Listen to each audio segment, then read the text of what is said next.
Fight, fight, fight, fight, fight, fight, fight, fight, fight, fight, fight, fight, fight, fight, fight. Hypocrisy. Hey, what's up, guys? Welcome to Law Splaining the Interwebs. I am your host, Nick Rekieta of Rekieta Law, a small law firm in central Minnesota. And I hope you guys are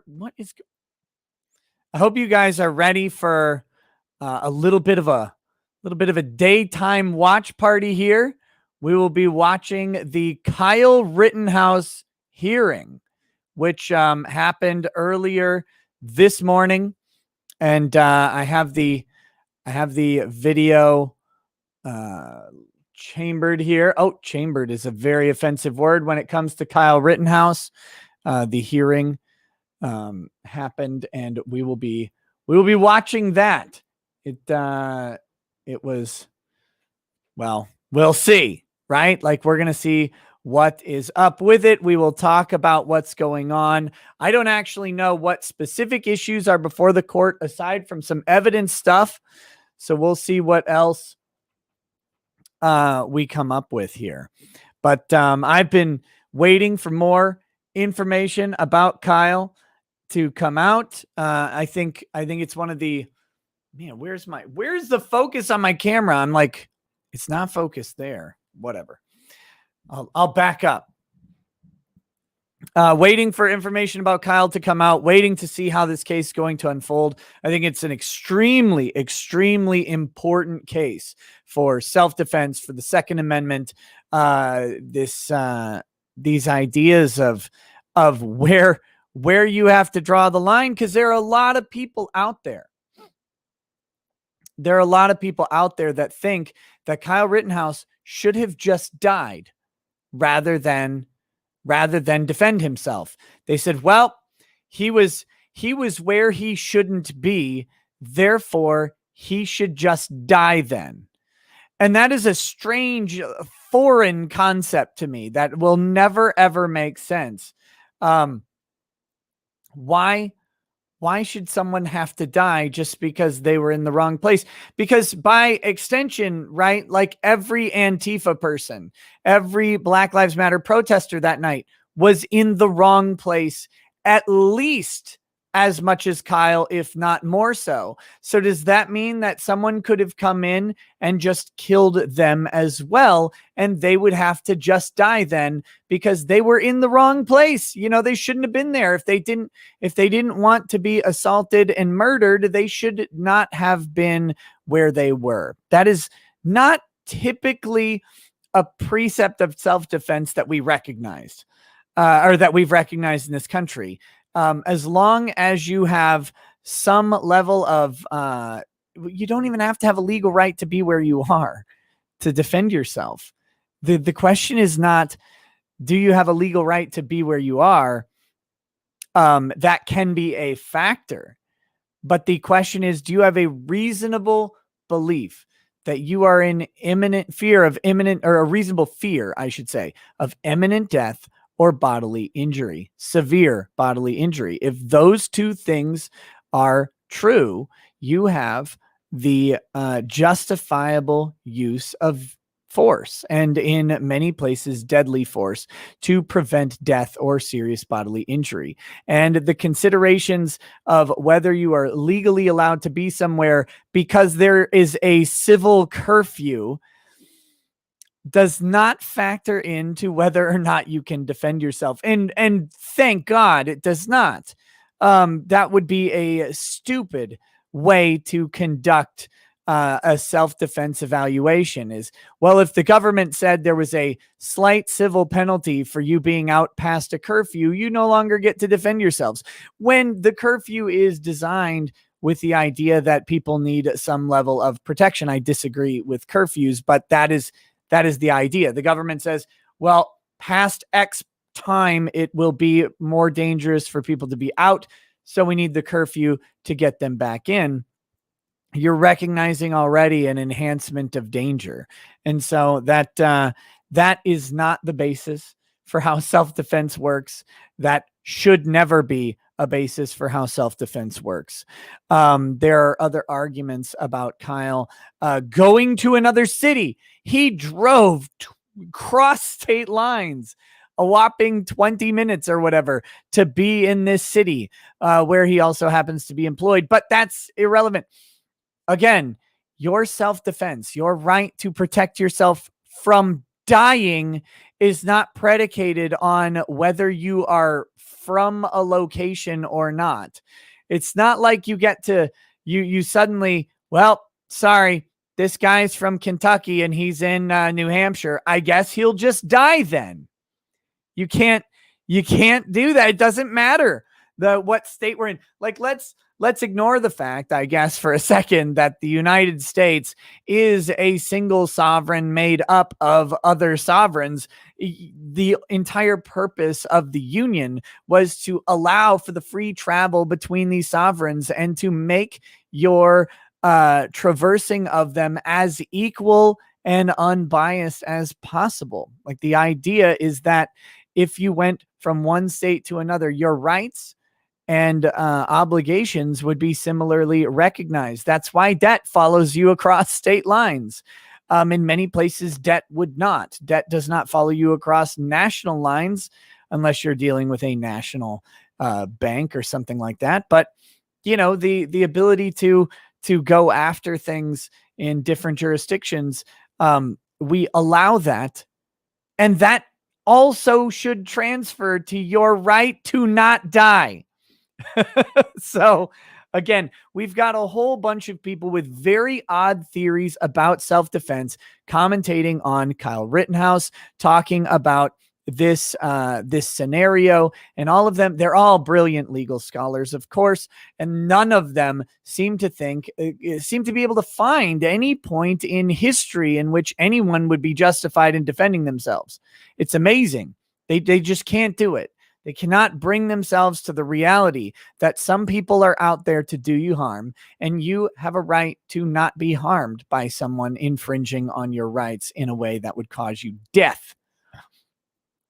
But that being said, we're going to get started in just a minute. I want to make sure people have time to get the notification, get in here, because I don't want to start over the stream, the hearing and all of that. I don't want, I don't want that to, be this sort of weird game where someone, hey, just got here. What did I miss? We're going to let the bulk of people come in here. This is a late notice stream, and then we will start in a few minutes on that. And with that, I think I'm going to step away for just a minute, and I'm going to go grab a beverage because I am really thirsty. I thought I had a beverage here at my desk, and I do not. So I'm really thirsty. Gonna get a beverage, and then we will start this white balance thing. Oh my gosh, it's terrible. But we'll get started on the video in just a second. All right, guys, catch you in a moment.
All right.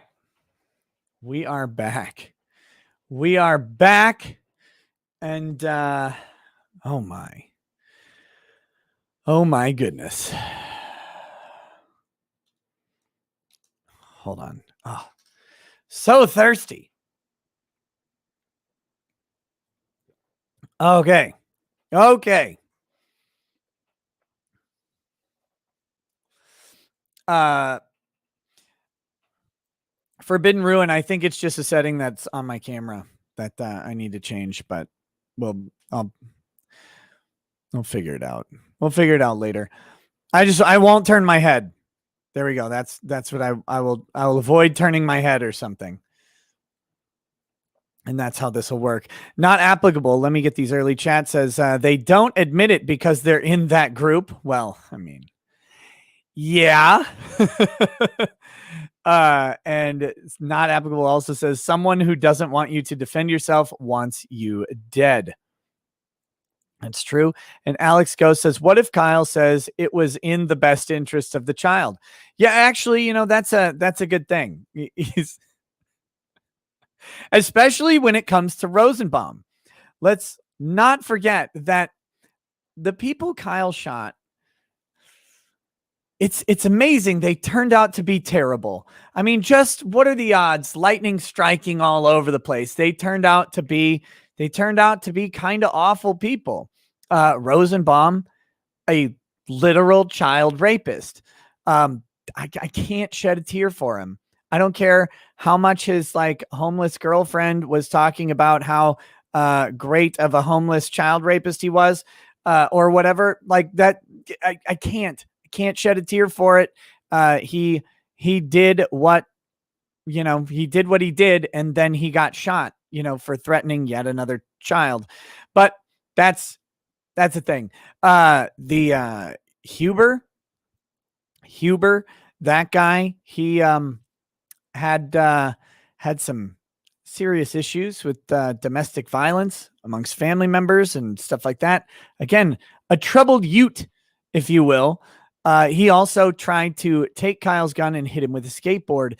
And a pro tip, again, I've given this legal advice before. The legal advice of if someone has a gun and you try to take it from them, you're going to get shot. And I don't recommend doing that course of action. I think it's a poor choice. So just try not. And then, of course, Gage Grosskreutz, who seems to be maybe the best of the bunch, is also the one that lived and doesn't seem to be. It's almost like the Black Lives Matter / Antifa riot that was going on at night that involved the burning down of businesses and the destruction of private property might have been largely propagated by a group of people that skew towards bad behavior. I don't know. It seems to have worked out that way. I know it's weird statistically that a bunch of people who have a history and consistent sort of lifestyle of making very poor decisions that involve in harm to other people might persist in that course of action when they believe that their actions will go unpunished. But that seems to be the case. That seems to be the case here. And, that's that. Polyfrog64 says, hey, Nick, did you hear about the Biden administration withholding life-saving medicine from states with low vax rates? Yes. Also, the FBI covering up the gymnastics child abuse cases. This is pure evil. Yes, I did. And not to mention that there was also, and I just tweeted this while I was up getting my drink. The U.S. is now admitting that super cool missile strike that we did on ISIS in Afghanistan after ISIS allegedly bombed the airport. Yeah, they killed 10 civilians and not ISIS.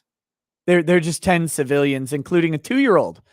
So that big thing that they touted as Biden's like tough response to what was going on, because he said, we'll respond, and they did. They responded by blowing up civilians, and they have admitted that now. So good job, on that one.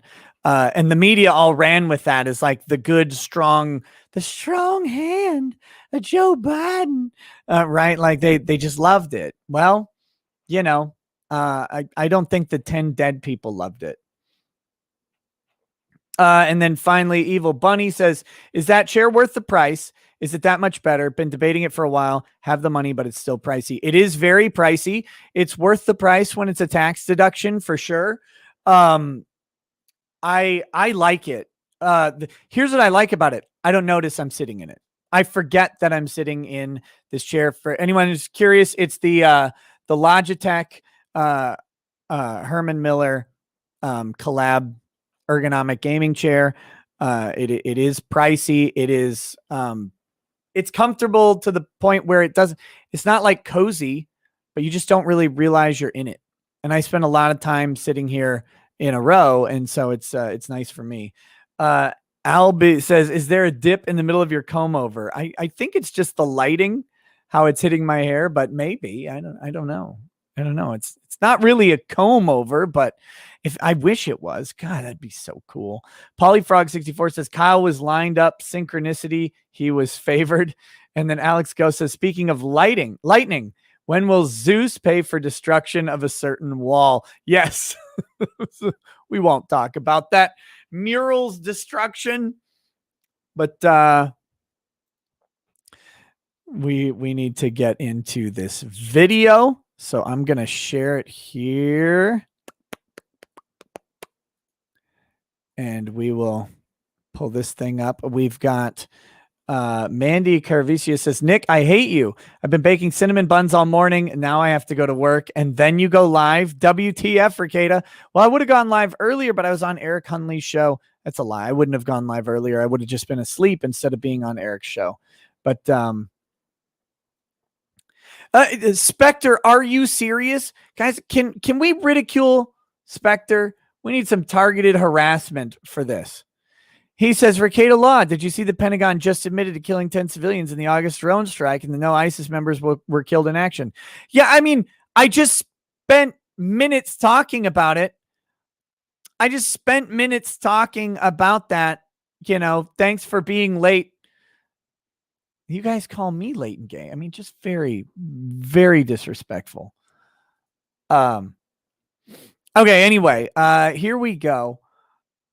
We do have this video. Since this is not live, I may pause it. I have not watched this. This is a fresh watch. And so, I may pause it to talk about, what I see going on, or just share some thoughts, or make some jokes. If it were live, I would let it run straight through and talk over it, 'cause I'm rude, but we'll have the opportunity to EFAP this a little bit. Wait, I should probably unmute it, huh? There's no sound yet. I'm going to fast forward to when we have anything happening.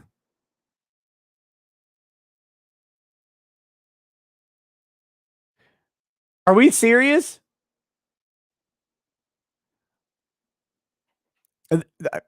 Let me just make sure there is some sound somewhere. There is anything on that demonstrator covered in no phone. Okay. They just haven't turned the sound on yet. Kyle is over here. Here we go. These are the statist cuck prosecutors. I'm not biased, by the way. Have no bias in this case. Previously, Okay, here we go. previously that I can recall, I had to choose between the courtroom view, which is what should be in the center right now, showing all of the lawyers, and if I move it around, all the lawyers and the defendant, and or views of myself, and I figured people would rather look at the courtroom than me, but so that's how it's set up at this time, and I could change it, but unless there's some reason I'm not going to. So that's the technical report. And I'll now ask you folks to update me if there's anything since the last filing, and then we'll start taking on the nuts and bolts of the case and some of these motions which have been filed. So, Mr. Binger, have you got anything?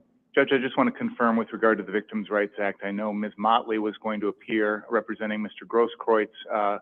John Huber, the father of Anthony Huber, had been appearing. Talks about in the a different past, along case with at first. Attorney Steve Art. I'm not able to see who's on your Zoom connection there, so I just want to make sure that we have everybody that needs to be here. Yeah, I think I can't Mr. turn it Huber up is any on. louder, guys. I'm I here, don't yes. see, yeah, and I don't see Attorney Arts and Mr. Grosskreutz is on, and Ms. Motley is on. Is there anybody else appearing? Let me make sure that there's nobody in the waiting room. And Your Honor, just for the record, I'm also appearing on behalf of the estate of Joseph Rosenbaum. Fair enough. All right, and We're not aware of anyone else who would be Okay. appearing, Your Honor. all right, and what else? Other than that, Your Honor, I don't have anything new since the last filing. All right, Mr. Richards. Yeah, I think we're all up to date. Everything was filed. Okay. All right, why don't we take the motions up and then we'll talk about the progress of the case. No, I'm not going to speed it up, y'all. You're going to have to suffer like all of us poor disrespected lawyers have to suffer sitting there in court through inanity and garbage and nonsense. They tell you to be there at a certain time, then they don't start till way later. You think I'm late and gay? You should meet a judge. The first one that I looked at, and I was So she represents the street or the box he lived in. Yeah, it's a good question. What estate of Joseph Rosenbaum was there? Was it like the crumpled up McDonald's bag that had meth in it or whatever? received on in the first batch was a state's motion for other acts evidence. The state alleging that on June 1st of last year, the defendant assaulted a female in Kenosha, and I did review your briefs. Did you want to add anything to what's already in the brief, Mr.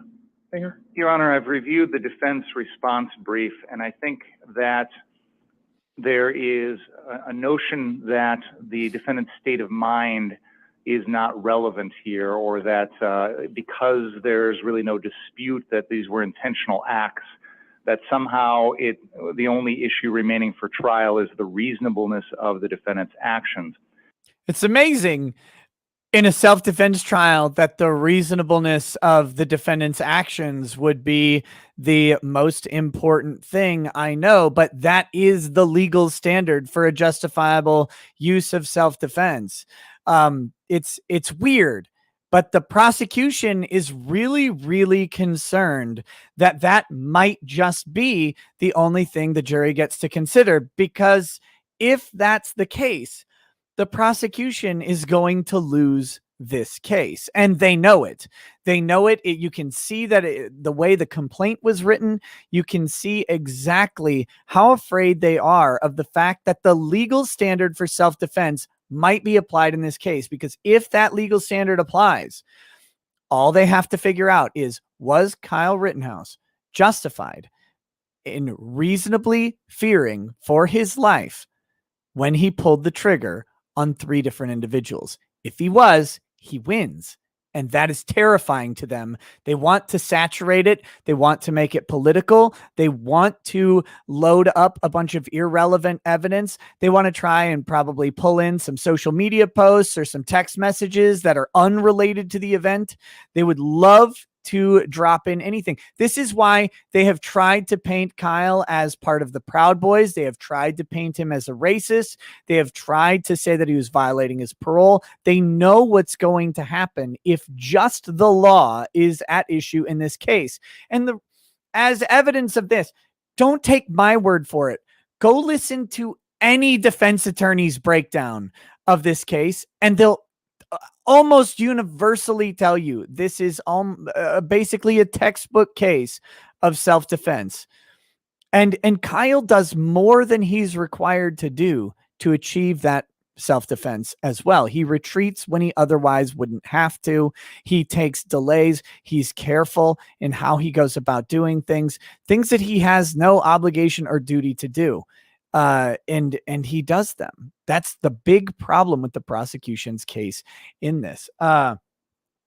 Lord of the Nerds says, when are you going on the Sitch and Adam show, old man? I guess I would need to be invited. Magnus says, are you transitioning into a butch lesbian because your haircut looks like it? Yes. Guys, I've been a lesbian my entire life. I know some people are alarmed by the transition into lesbianhood that I'm going about here, but frankly, I started noticing at a very young age that I was attracted to women, and it dawned on me that I have been a lesbian this entire time, and so I'm now just living my truth. Okay, so here we go. Let's keep going.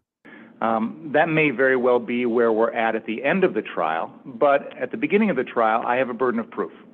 There are claims against the defendant that go to his state of mind in terms of intent or recklessness, and it's my burden to prove that. At that time in the case, I won't have any testimony from the defendant. I don't know if he's going to testify or not. He doesn't have to. He has the right to remain silent. This is amazing. So the defense has said all of these were intentional acts. All of them.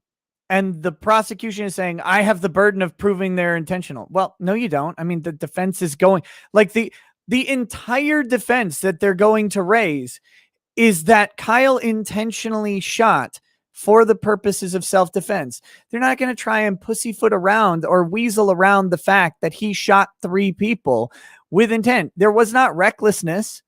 They don't have to, you don't have to prove recklessness. You don't have to prove intent. They're part of the defense. So his lawyer's trying to make it out like he has to prove these elements, that he's going to have to show the jury that Kyle intended to shoot and kill these people, when that's part of the game. That's why self-defense is an affirmative defense. I did these things, but I have justification for doing so, because again, this lawyer wants to astroturf Kyle Rittenhouse's case. Is Halson says, did you hear the Pentagon admitted to bombing 10 Kintaro Miuras that were hiding? The Vic appeals for Norm Macdonald but blamed ISIS? Yes. So I certainly can't presume what evidence may or may not come in the defense case. This is an unusual homicide case in the sense that it is not a whodunit. This is not a question of did the defendant kill anyone. The question is, what was his state of mind, and whether or not his actions were reasonable or not, and whether or not they go to intent or recklessness or some other mens rea. That is the mental state that the state needs to prove. We don't convict people without the requisite mens rea. Yes, you do. Don't lie. you may not supposed to convict people without the requisite mens rea, but you do. You are a prosecutor for the state. You have probably done it this week, you liar. So his state of mind is perhaps the most critical issue in this case.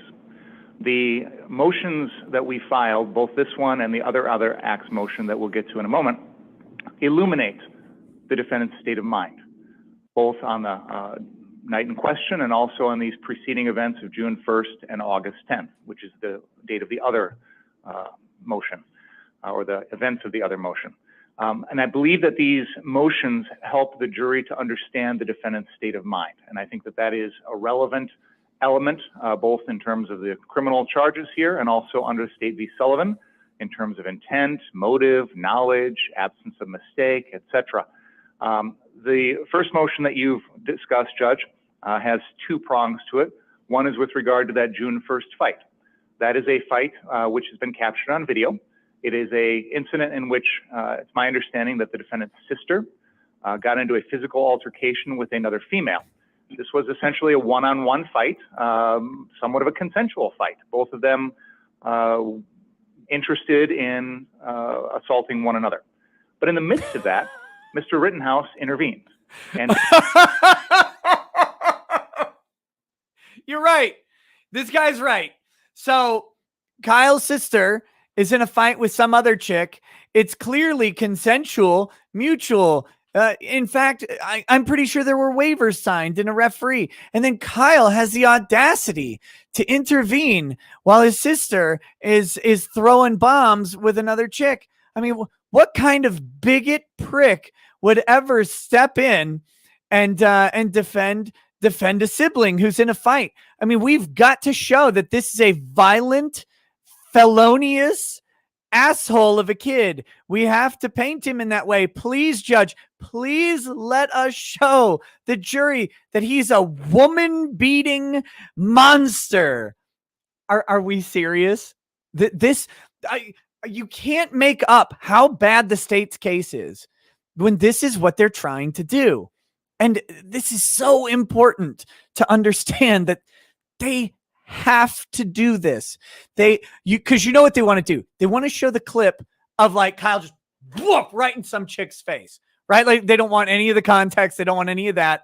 They want to just show that clip as many times, just like that, like a DJ scratching the record and doing the repeat, like boo, boo, boo, boo, boo, right? So it looks like he's machine gunning her face with his fist, just like he machine gunned Joseph Rosenbaum. That's what they want to do, because at the end of the day, prosecutors are terrible people.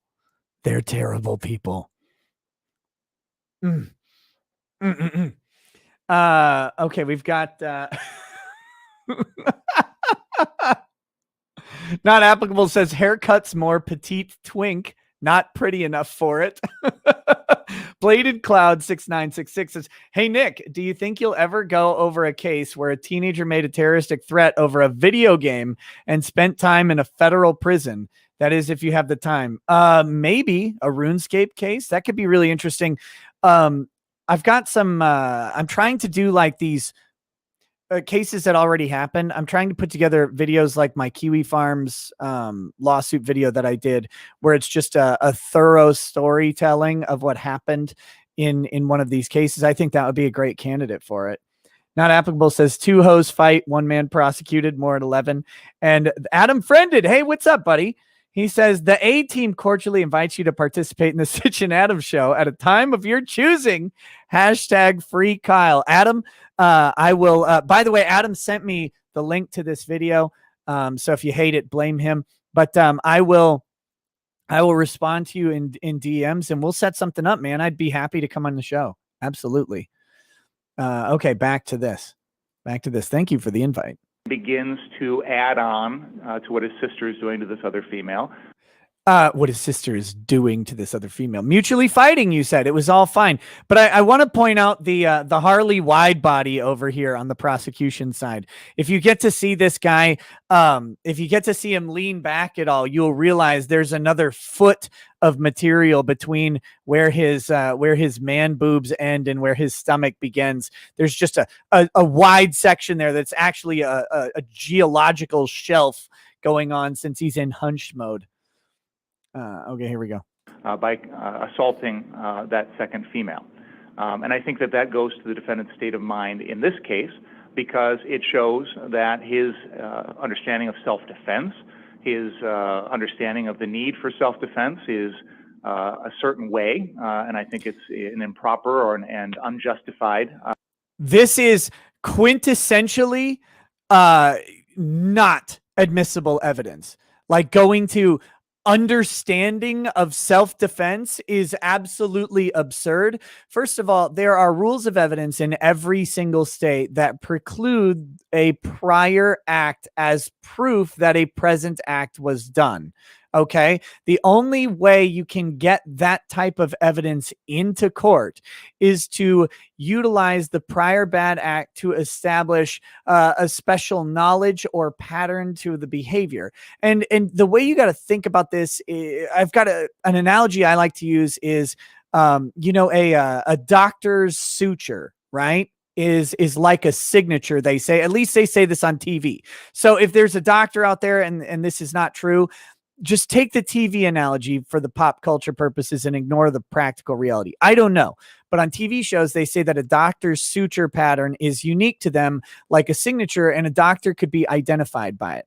Now, if you have a string of crimes that involve a suture pattern, then you might try to introduce evidence of a prior act involving that same suture pattern, because it would be used to identify a knowledge or skill set that the particular defendant has. It would be used to link them to the activity if they're denying that it occurred.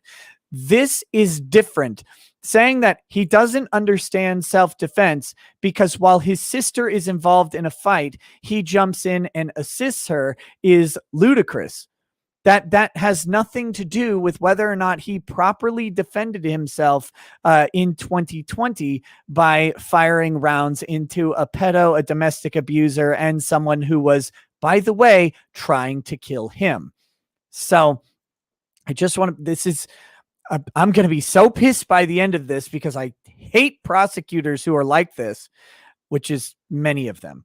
Kava says, Free Kyle USA on Twitter organizes fundraising for Kyle's defense through the family. I'm about to send them another $100. Hashtag Free Kyle. Use of it. I also think it goes to what I will posit will be a strong theory of the state's case here, which is the defendant is essentially a teenage vigilante involving himself in things that don't concern him. And we have a common theme here. You're right. You're right. A rampaging mob running through your town, lighting businesses on fire just doesn't concern you. And for anybody who wants to point out that Kyle lived in Antioch, Illinois, he worked in Kenosha, Wisconsin. He would have to go to work that day. He volunteered in that community. It just doesn't concern you, bro. Look, if someone goes and burns down your grocery store or the used car lot or the liquor store, just doesn't concern you, bro. You're just a vigilante, bro. What are you doing, bro? God, I hate prosecutors give lawyers a bad name. Both with regard to this incident and the August 10th incident that's the subject of our second other acts motion. Oh, this incident. Yeah, the fight of your sister. It just doesn't concern you, bro. What are you doing? Your sister's in a fight. It doesn't concern you. I tell you what, if one of my siblings were ever in a fight and I was there, you bet your ass I'm going to put hands on whoever's fighting my sibling. Unless my sibling was like, clearly in the wrong. The defendant throwing himself into situations that don't concern him, that he has no complete knowledge of, that no one asked him to be involved in. Not true.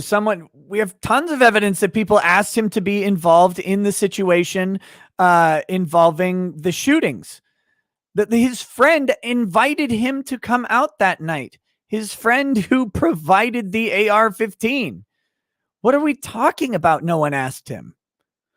I think, and maybe this will be sussed out at trial, I suppose, but I think there's evidence that the store, the used car lot that they were defending had maybe not asked Kyle directly, but had asked for help because these people were coming to burn it down, to light the cars on fire, to destroy the property. Not applicable as a message retracted. And then says, what if Wisconsin considers all rioters to be silly hoes? And using force or threatening to use force in an unjustified, illegal, unwarranted manner. So I think with regard to this other acts motion, that June 1st incident illuminates the truth for the jury. It illuminates the defendant's state of mind. And the jury is going to have to... I want to point out that Richards has not even acknowledged that this dope is talking. He's just over here. And Richards has a face carved from solid granite. I mean, this guy's cool. I don't know anything about him other than what I've seen him on a couple hearings. And I mean, he always looks angry. He has not even looked in this guy's direction that I've seen while he's talking. It's amazing. Consider that state of mind when it makes its determination here in this case. The second part of that other acts motion is with regard to the incident after a court appearance in January, where the defendant goes to a bar in Racine and is serenaded by members of the Proud Boys. Now, this incident, which they tried to get as a probation violation, that they're gonna try and they're gonna try and subtly tell the judge he was wrong for not finding a probation violation, even though it was clearly not, is going to implicate so much about what this lawyer is doing here. He is going to try and use an incident where Kyle went to a bar and some people came up to him and talked to him and serenaded him, as weird as that sounds. He's going to try and use that incident to somehow link Kyle to the Proud Boys in the minds of people, despite there being zero evidence out there that Kyle has anything to do with the Proud Boys before the incident or even after the incident. But he wants to taint his public image by utilizing the Proud Boys through this incident. And again, it is a scum thing to do. This guy knows Kyle is not a member of the Proud Boys. He knows it. But he's going to try to lie to he's asking the judge for permission to lie to the jury. We have since learned that those individuals that were serenading the defendant consist of the highest echelon of the Wisconsin Proud Boys chapter, including their leader, their current sergeant at arms, their former sergeant at arms, and other high-ranking members of that organization. Let me reiterate. So, First Amendment has a right of free association, by the way, but do you have any evidence that Kyle reached out and colluded with them, or was Kyle at a bar and they were at a bar where they both had a legal right to be, and then they went up to talk to him? Maybe that's what happened. I don't know. The problem is he has no evidence. This was not a random crossing of paths here in a random bar at a random time where How do they you just know? happen upon one another. This was something that was coordinated. By who? This is something where Mr. Rittenhouse intended to be there. These other individuals intended to be there. Notice what he's saying here. Rittenhouse intended to be at the bar. Those other individuals intended to be at the bar. It's coordinated. He's being very careful not to say that Kyle coordinated with the Proud Boys to be there.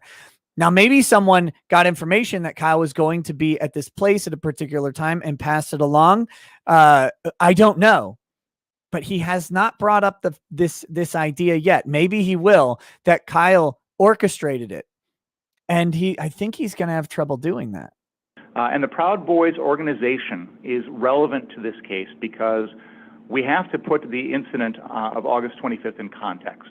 This was not a festival in the park where somebody suddenly pulled out a gun and started randomly shooting.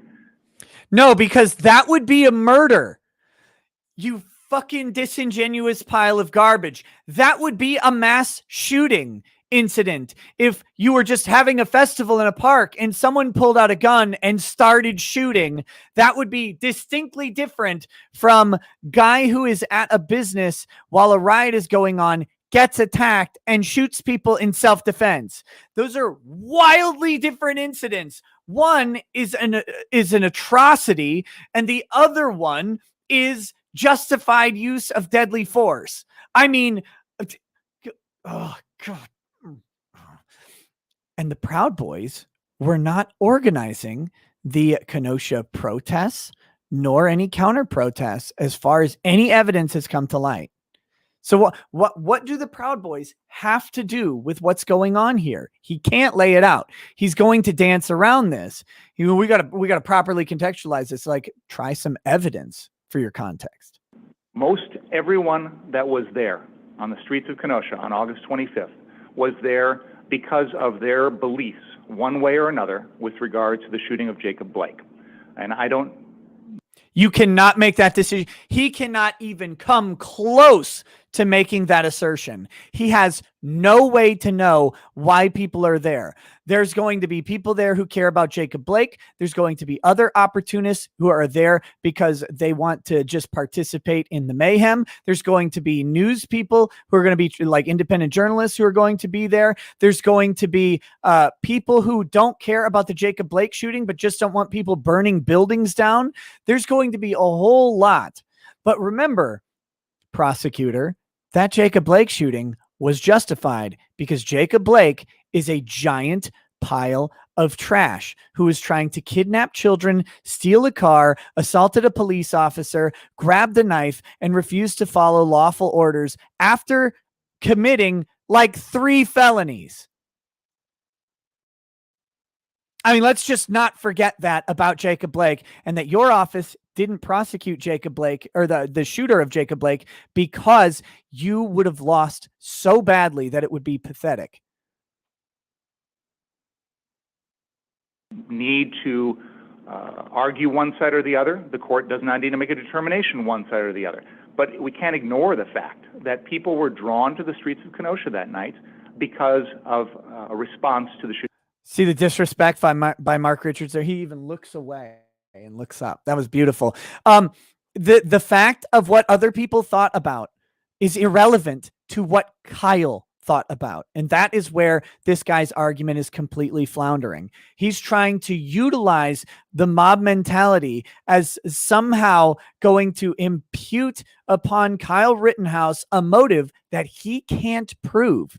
He has no evidence that Kyle Rittenhouse had any feelings at all about the shooting of Jacob Blake, but he wants to do that. Why does he want to do that? Because he wants to get jurors impaneled who are sympathetic to Jacob Blake. I don't know how he plans to do that in voir dire, but that's what he wants to do. And then he wants to link Kyle as someone who is okay with the killing of Jacob Blake, because then he will prejudice the jury in his favor. That is what he's trying to do. Make no mistake about that. That is why he wants to bring in this weird theory that because Kyle was at a bar where some Proud Boys were after the incident, that somehow means that Kyle Rittenhouse doesn't like black people and was happy that Jacob Blake was shot. That's the prosecutorial strategy. And again, I will point to that as evidence of how desperately bad the prosecution's case is against Kyle. Doesn't mean Kyle's going to win. He should win, but it is an indication of they are worried about this prosecution because they've made it into a big public political thing. And if they lose, if they win huge, right? These guys win careers. These guys win political positions. These guys win consultant positions. They get launched into private practice careers at a firm like Benjamin Crump's that are extremely lucrative, much more than they're making here. This is their step, and they know it. They're putting their cards on the table. If you don't know this about prosecutors get paid by the state. They get paid fairly well, but not as well as private practice attorneys can make, and certainly not. They're not getting paid a lot by any sort of objective measure of what a lot of money is. They're making typically in the low six figures, like we're talking 105,000 maybe, something like that. And they're not pulling in a bunch of cheddar. This is a stepping stone, a large politically charged national level case that you can prosecute and win is a step into either tons more money or tons more power, because the people who win these prosecutions go on to be governors of Democrat states. That's what they're trying to set up here. Not applicable says only ones not allowed to be there are the good guys. Jack Ryan says, Nick, did you hear that the Imperium nuked 10 word bearers only to find out they were Ultramarines? The incompetence. I did. Base Crocodile says, bless America. Why bless the globalist regime that is trying to lynch Kyle for defending himself against the oligarchy's mob for hire? U.S. failed Kyle. And Base Crocodile says, Nick, trials are spectacles in fortified nations. So here we go. Shooting of Jacob Blake. There were some out there that believed that shooting was justified. Some felt it was unjustified. You believe it was justified. You do. Your office believes it was justified. They didn't prosecute because it was justified. You know it was justified. Blue Collar says, I still don't understand. Can you please re-explain what's going on using a quippy cookie joke? No, I'm not good at cookie jokes. There were other chaos tourists like the defendant who were drawn like a moth to the flame to our community. We've seen folks that have committed crimes under the cover of that chaos, burglaries and looting and arson. The defendant wasn't one of those people, but this was the type of person that was drawn to our community. Let's bring it up then. The defendant, I believe, was drawn to this incident because of his beliefs, which are consistent with those of the Proud Boys. And I believe... Again, let's say hypothetically that Kyle has a strong belief about Jacob Blake. and the Jacob Blake shooting, and that's why he went there. That belief being consistent with the Proud Boys says nothing about all of the other weird beliefs that the Proud Boys might hold.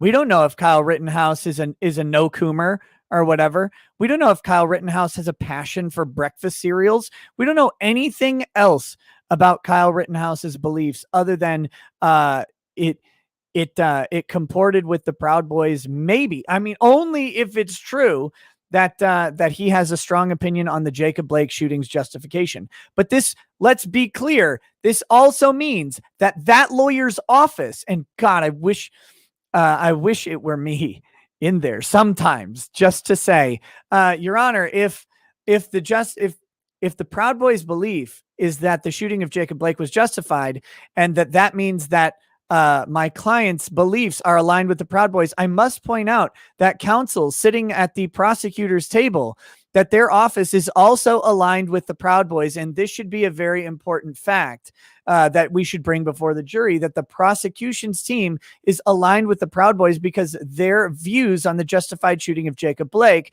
comport with the Proud Boys' views on the justified shooting of Jacob Blake. They should bring that up because it's stupid. Believe that those beliefs include a desire to use violence to support that philosophy. The Proud Boys are a well-known national organization that takes pride in using violence to achieve their means, that takes pride in showing up at rallies and protests by what they consider to be their opposition, which can be loosely considered to be Black Lives Matter or Antifa or whatever you want to call them, and using violence to disrupt those protests. The defendant came to our community. That's right. I forgot. It's always the Proud Boys bringing the violence, right? Using the violence to disrupt the otherwise peaceful protest that is going on in Kenosha, that is on fire from Black Lives Matter and Antifa. I mean, it's literally in flames.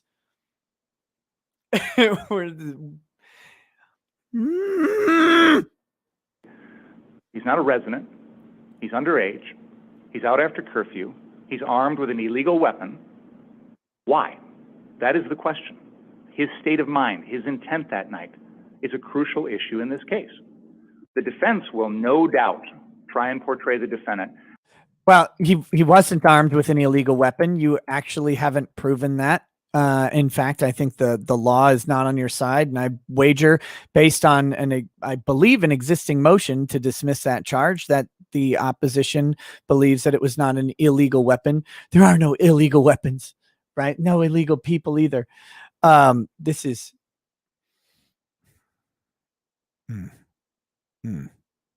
I'm going to stop. Cigars and Sig Arms says, hey, Nick, my ex-wife and her boyfriend were charged with first-degree kidnapping, rape, and murder of a woman in North Carolina. About how long does it take for that case to go to trial? I want to watch it in person for the lulz. Whoa! You're probably looking at a year to 2 years. Wow, that's crazy, man. Jeez, if you got any, if you do have any info about like hearings and stuff, and we might want to watch those if you got the availability of it. Tony Neve says, hey, Nick, you'll enjoy this. Look at the Breaking 911 Twitter. The feds did something good for once. They got a massive pedo, 1.97 million images and videos and 200 sites. Wow. Was it that judge who offed himself? Joshua Vidrine says, I quite expect the jury to be swayed by the prosecution's emotion-heavy lying. If any of them are reasonable, the black-clad figures outside their homes will convince them otherwise. Yeah, that's thank goodness there's no jury in the room right now. This is there hasn't been a jury impaneled, but that is going to be a big danger to Kyle here. Gentleman Sausage says, Kyle Rittenhouse is guilty because he's a master of his domain and a Kellogg's connoisseur. The incident itself isn't even relevant to his guilt.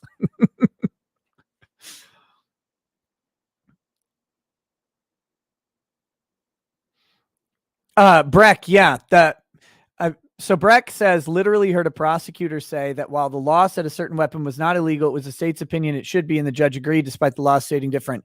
Minneapolis, they tried that on someone who's actually a viewer of this show. They ended up not going through with it. But yeah, I mean, they do that. The law, was it one of those Mossberg shotguns that is like right on the bounds of a short barreled shotgun? Because I think that's what it was in this case. I forget what they're called. has an altruistic, young, idealistic individual who was here to try and help our community, protect a business, clean up graffiti, use his medical... He did those things. They have evidence that he actually did those things, not just that he was intending to. You have no evidence to the contrary. supplies to help people in need. They will try and show his state of mind as being a positive, helping one. The state is entitled to introduce evidence that further illuminates his state of mind for the jury. And the jury will ultimately make the decision. As the state here is trying to introduce character evidence and label it as state of mind evidence. So if you don't know, in a criminal trial, there's a rule of evidence. There's a bunch of rules of evidence. They're pretty standard across the states. There's a federal rules of evidence, which will get you most of the way there. And some states have some specific rules that are slightly different, but basically you cannot introduce a defendant's character unless the defendant raises their own character first. So what the state is, what the defense will do is raise state of mind evidence. And the prosecution is going to try and couch their character evidence as state of mind evidence because they want to impugn Kyle's character. That's why this Proud Boys thing is here. You cannot bring up the Proud Boys to try and talk about Kyle Rittenhouse's character unless the defense raises his character as an issue. He wouldn't do this. He's a good boy. But here's the thing. If they're putting out state of mind evidence, what they're going to argue is that we know that this is going to his state of mind because we have the physical evidence of him doing these things. He is handing out water. Here's the pictures. He is cleaning graffiti. Here's the pictures. This is his state of mind. We're not saying that this is Kyle's character. We're saying that at the time, while this is going on in his community, he is doing these acts in the community where he works, near where he lives, where he spends his time, where his friends are. This is his state of mind, and we can prove it because here's the pictures. And then this other guy's like, yeah, but the Proud Boys, it's like the Proud Boys are not in the pictures. The Proud Boys are not there. You have no evidence. You cannot bring up his character and try to impugn that based on what his state of mind is. That's what the state is trying to do here. Again, they're floundering. I'm pretty sure they do end up losing this argument, but as to his intent, his motives, his state of mind, what he personally believed at the time of these shootings, and they will introduce their reasonable impressions as our community members as to what a reasonable person would do in those circumstances. So those are the questions the jury is going to be asked. No, the jury needs to be asked what a reasonable person would do when they're being chased by a bald, angry pedophile at a riot. That's what the jury needs to be asked. That's the reasonable motive that they have. Is he, and not actually what they would do. That's not the question. The question is he reasonably in fear for his life? That's the question on self-defense. I believe a jury's trial is about the truth. I believe that these... You liar. You liar. Any prosecutor who tells you that knows they are lying, and that makes them even worse. Issues go to the truth of the matter. The jury can be advised as to how to consider the weight of this evidence.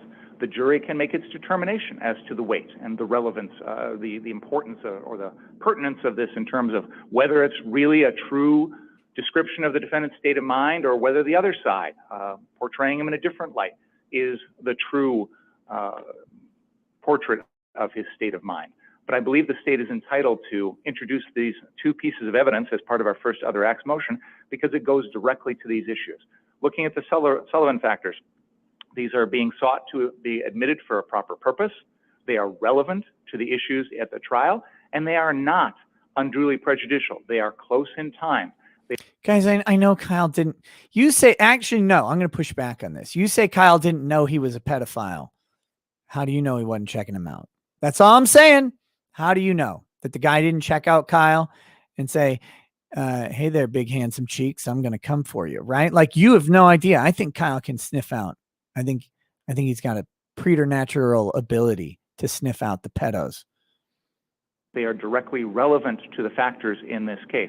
The court can give a limiting instruction as to the use of this evidence, which will also help to mitigate any undue prejudice here.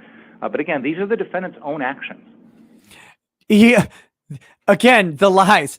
Yes, the statement from the court will mitigate the undue prejudice. So you're admitting that there's undue prejudice and that the court will need to issue a statement to mitigate, not eliminate, but mitigate that undue prejudice. Like at that point, just nope, denied. He's responsible for his actions. What he did on June 1st, what he did at the bar in January in Racine, and of course, what happened on August 25th here. So for all those reasons, Your Honor, I believe that the court should grant our first other acts motion and allow the state to introduce. He's not on trial for the other two things. He wasn't charged with the other two things. These pieces of evidence as part of our case in chief. Thank you. Thank you, Mr. Richards. Mr. Mr. Sharafi. Sharafi. Judge, I'm going to address it if I could. Thanks. So as it relates to the first other acts on June 1st, so the state is asking you or inferring that they're able to ascertain Mr. Rittenhouse's state of mind 2.5 months prior to the incident. So his state of mind on June 1st and his actions on June 1st somehow play a role in his state of mind on August 25th. This is, as an officer of the court, this is what I'm telling you. Mr. Rittenhouse it will not be debated that this action was intentional. It will not be debated that the action was intentional, and he will raise the issue regarding self-defense. So here's what he's doing here. This is good stuff. First of all, he frames the lunacy of the request. The prosecutor is not only saying that they can ascertain the state of mind of Kyle Rittenhouse at the time of the act in which he's on trial for, but they're also saying that they can ascertain the state of mind of Kyle Rittenhouse 2.5 months prior, and that state of mind continues and persists for 2.5 months. So they have to take 3 insane acts here. They have to say they know his state of mind 2.5 months prior. They know his state of mind to be the same 2.5 months later, and they know it to have been consistent throughout and linked to that prior state of mind. It's an impossible thing for the prosecution to claim here. But then now they're going to say the issue of Kyle's state of mind, the intentionality of his actions, will not actually be an issue at trial. And this is the thing that people don't understand. Juries do not determine whether or not someone is guilty in the sense that they don't apply the law to the facts. Juries find the facts. So they're only places where you have a dispute of fact is a jury relevant. And so what they're saying, what they're making the argument of here is, Your Honor, there is no dispute of fact on the intentionality of Kyle's actions. The state will not have to prove it. We are in agreement. He intentionally acted and will be raising the defense of self-defense. There is no jury question here. They don't have to determine if he intended to shoot people. He definitely did and would do it again or whatever like that. And it's a good move because remove the fact question from the jury and you mitigate the usefulness, the probative value of the evidence. I think it's like the first rule or the second rule of evidence is that evidence is only admissible if its probative value has relevance and is and outweighs its potential prejudice. So it has to be relevant, and then it has to have a probative value, which means it has to tip the scales one way or the other on a fact question. And then that value of the tipping of the scales has to outweigh any potential prejudice that the evidence would bring. Those are the critical elements of an evidentiary issue. Here he's saying there is no fact question, therefore there's no relevance on this issue. The jury does not have to determine his state of mind of intent because we're admitting to it. Bad Vibe says this prosecutor is the kind of person that would watch Short Circuit and root for Nova and Schrader. He is the kind of person that needs a full frontal lobotomy. When we're looking at the purpose of other acts, intent is one purpose, and it's a proper purpose. However, intent is normally admitted if it undermines an innocent explanation for the person's behavior. That is not happening here. There is no innocent explanation. There's an explanation, but he fired the firearm intentionally. As it relates to motive, if they are trying to establish that he had some motive 2.5 months before, teenagers getting into a fist fight, does that make it more or less probable? Is it a fact of consequence that he was in a fight 2.5 months earlier, that he did not act in self-defense in this case? Does that make that more or less probable?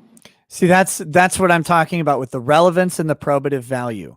Probable, probative, similar word structure for a similar reason. Does this evidence in any way have any probative value on this question? Even if we're going to talk about this question? No, of course not. The answer is it does not. It doesn't have anything to do with whether or not it makes it more or less probable that he acted in self-defense. The entirety of this is captured on video.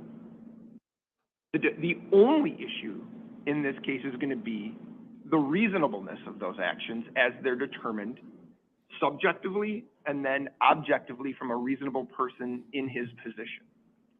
And see, he's nailed this. This is such a critical thing. So many people are trying to make this case about anything else. Once you assert self-defense, you inherently admit to the criminal act. If Kyle loses the self-defense claim, he loses, because if his act is not justified, it is then murder. It is murder, and then assault, right? If he loses on the self-defense claim, he loses entirely. There is no question that he did it. And this is what he's saying. It's on video. Everything happened. We all know it. We know exactly who shot who. We know when they shot them. We know how they shot them. We know all of the circumstances around it because it's all there. Your Honor, the only question is whether or not these actions are reasonable. Everything else is frankly before the jury and already before the jury on the video and in the criminal complaint. And if you read the criminal complaint, a defense attorney would likely say, yeah, I'm good. I'm actually okay with this set of facts that you have laid out.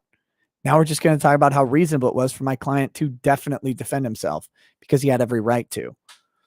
This is good. He's simplifying to the judge. This is the issue in this case. There is no other issue in this case. Prosecution wants to make it about a bunch of other stuff, but it's really just about this. How reasonable were his actions? Because if his actions are unreasonable, if he's not justified, he's guilty. So they describe him as being somebody who comes to Kenosha looking for trouble, even though they don't mention he works in Kenosha. He works in Pleasant Prairie. And that his father lives in Kenosha. Whoops. And I would submit to you that when you look at the similarities, if we're really going to do a Sullivan analysis,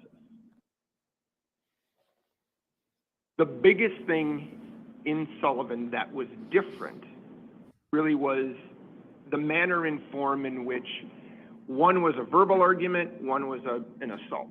And if we have reached the position where teenagers getting into fistfights makes it more probable that a teenager then used a firearm in self-defense. When we have the self-defense on tape, we have the case on tape, I would submit to you it adds nothing to that determination as to whether or not his actions were or were not in self-defense and whether they were or were not reasonable under the circumstances. So where I believe it fails, if you believe it's the proper purpose, it adds nothing to the case as it relates to his state of mind 2.5 months later And certainly because this isn't a whodunit, and it wasn't an accident, it is an intentional act with an affirmative defense attached to it. And I don't think under those circumstances, this particular instance has any relevance to that. It absolutely does not. He nailed it. Very good argument.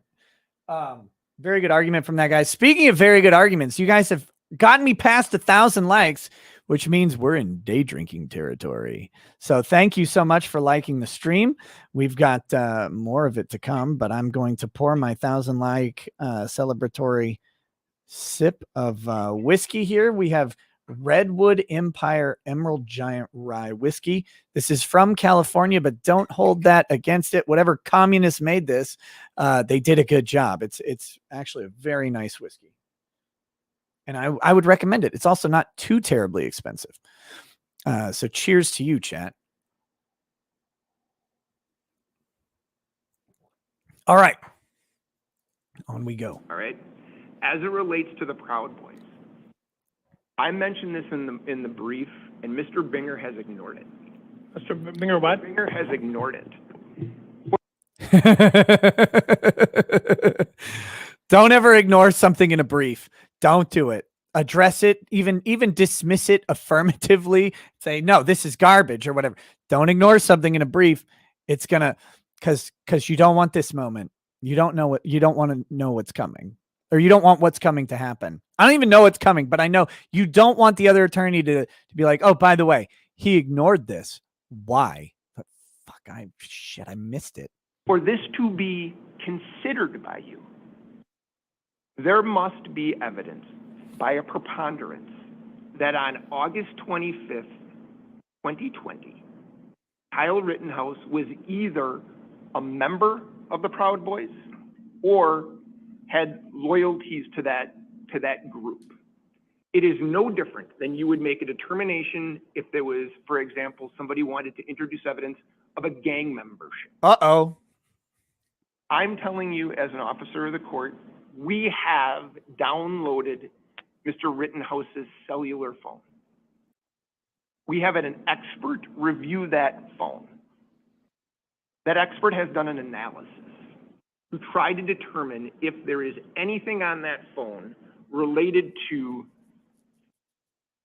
Proud Boys, militia, white nationalists, Boogaloo Boys, KKK, 3%ers, any type of hate group that you might consider. And the finding was the extraction does not establish that the user belonged to or even had any interest in any malicious style organizations. Ooh. Mr. Binger has provided you no information. Ooh, see, this is what I was talking about. You don't want this.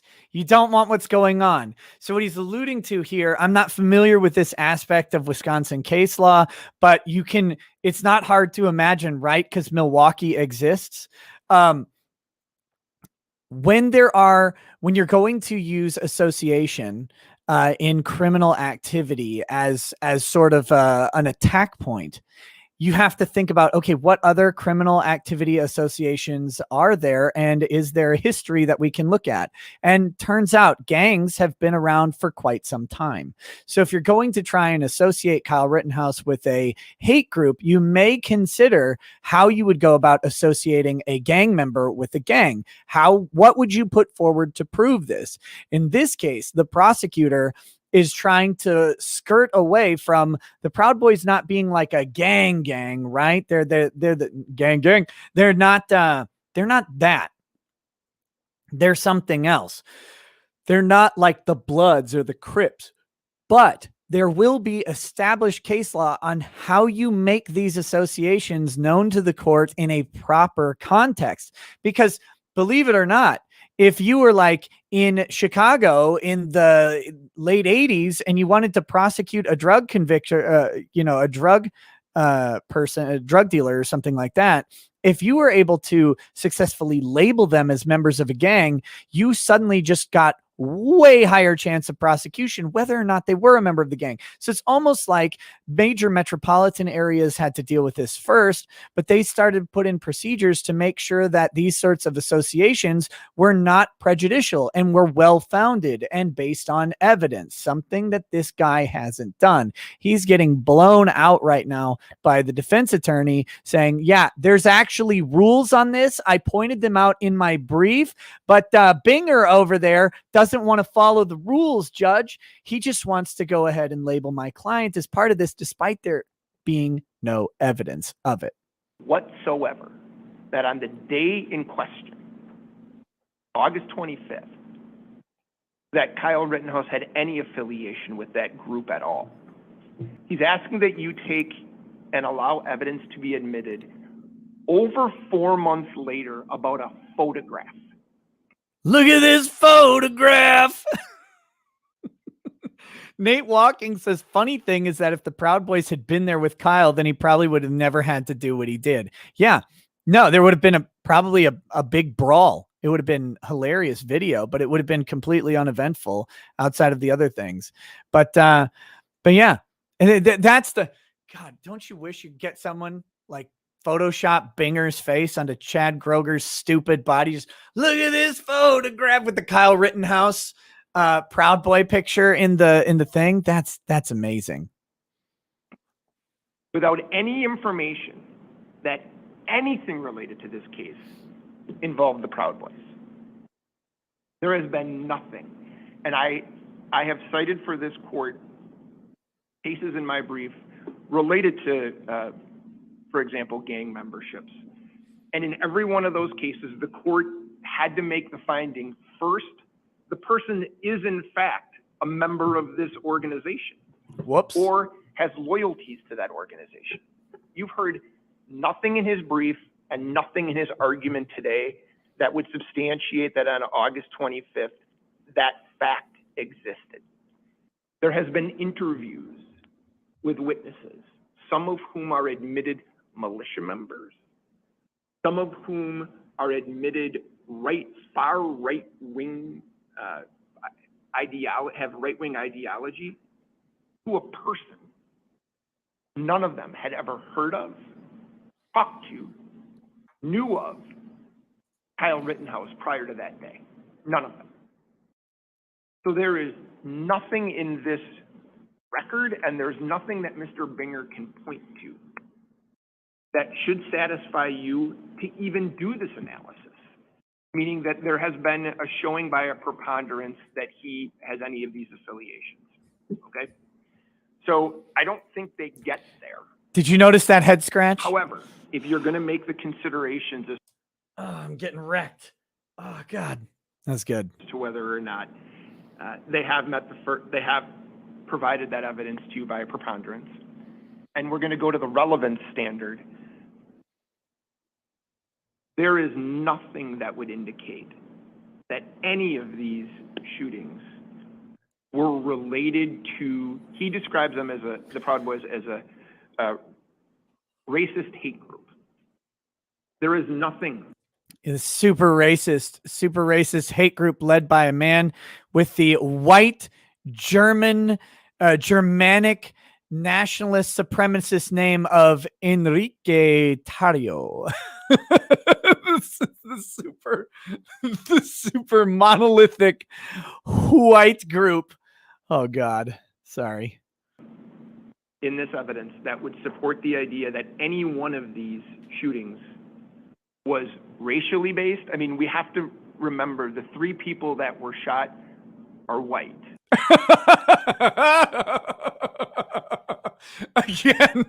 Again, just blowing out the prosecutor here. He's trying to make this a race issue, but this is white on white crime. White on white crime. You can't get any whiter than these folk. The only racial statements that were made that are that's going to be in evidence in this case is of Mr. Rosenbaum. The first person was screaming the N-word during this. That's it. Mr. Rosenbaum is based in N-word, pilled apparently. Well, he's Kyle Rittenhouse is just cleaning racists off the streets. He's out there.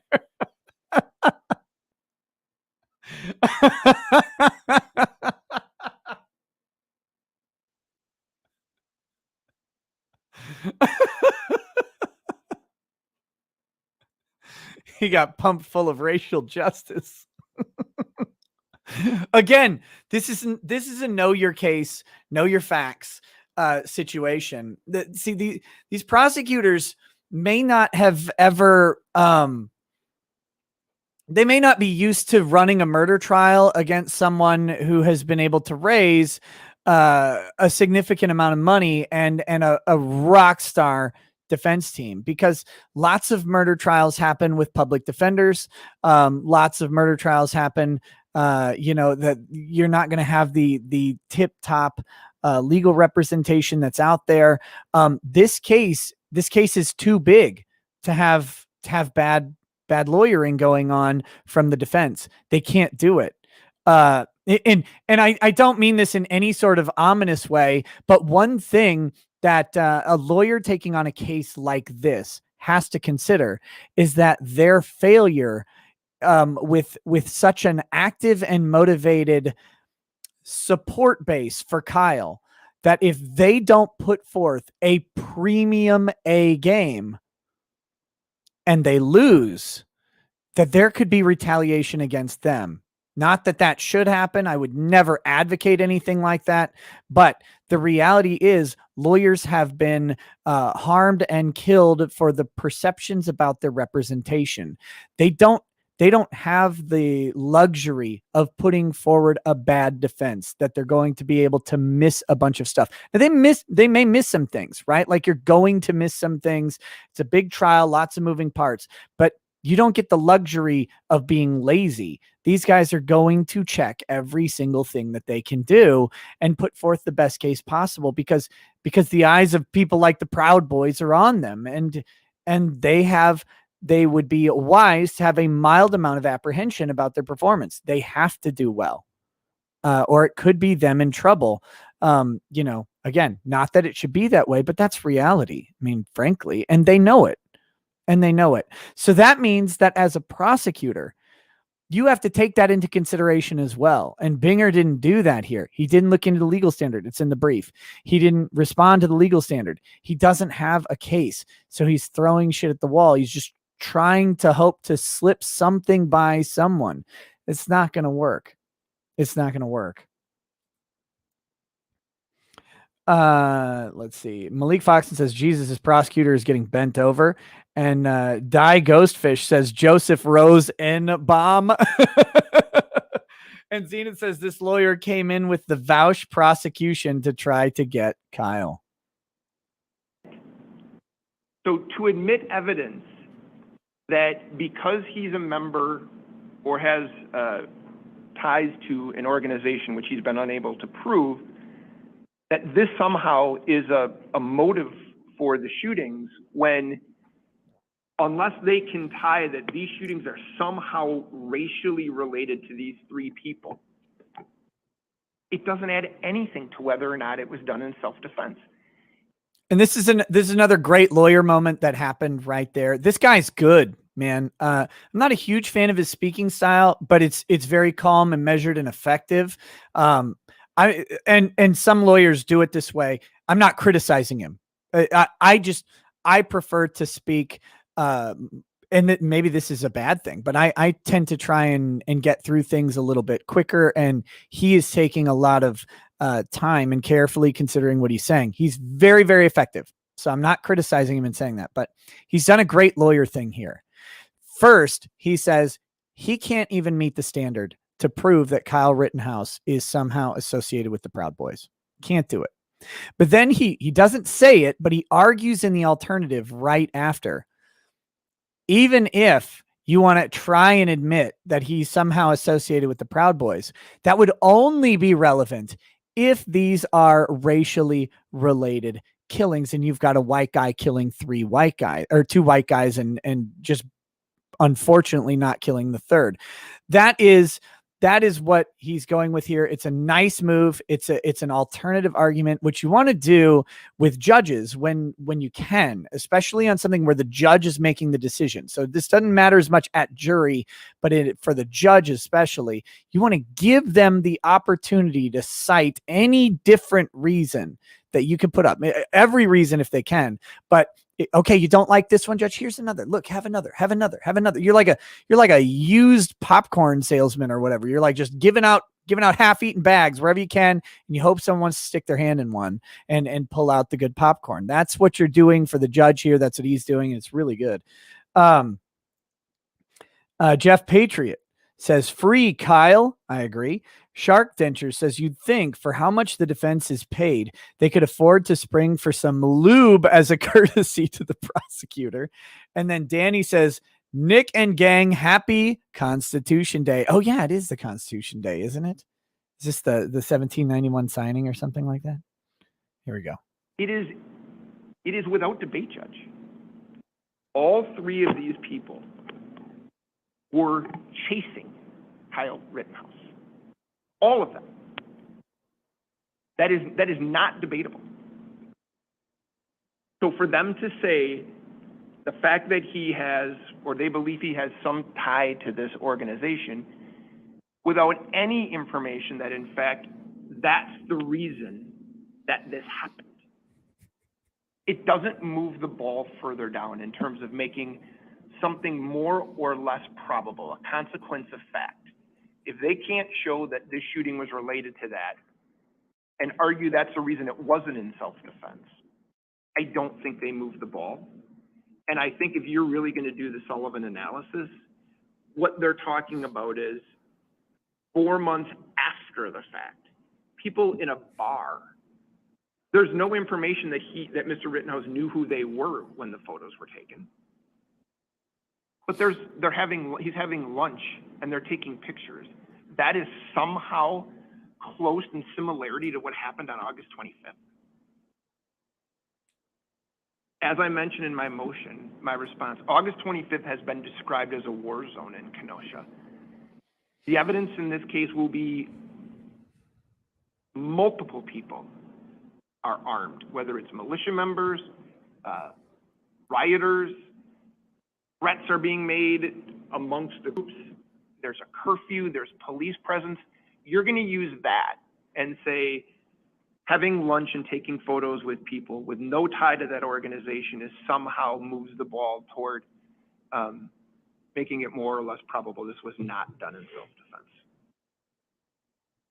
I ask that you consider it, as I said, much like courts consider membership in other organizations. There has to be some tie to it before you would allow it to be admitted.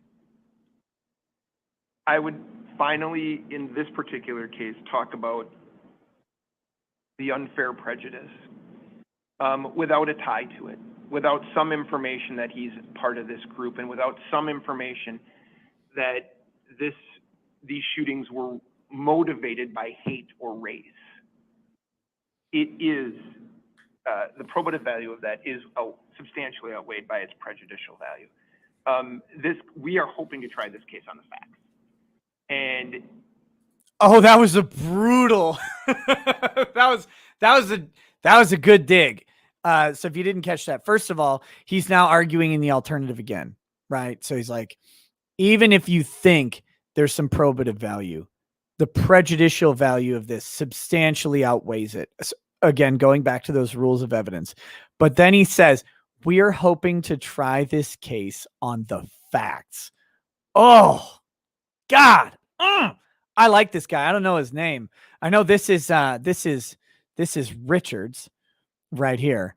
I don't know this guy's name. They said it, but I didn't really catch it. He's very good. He's dismantling Binger over here. So this is great.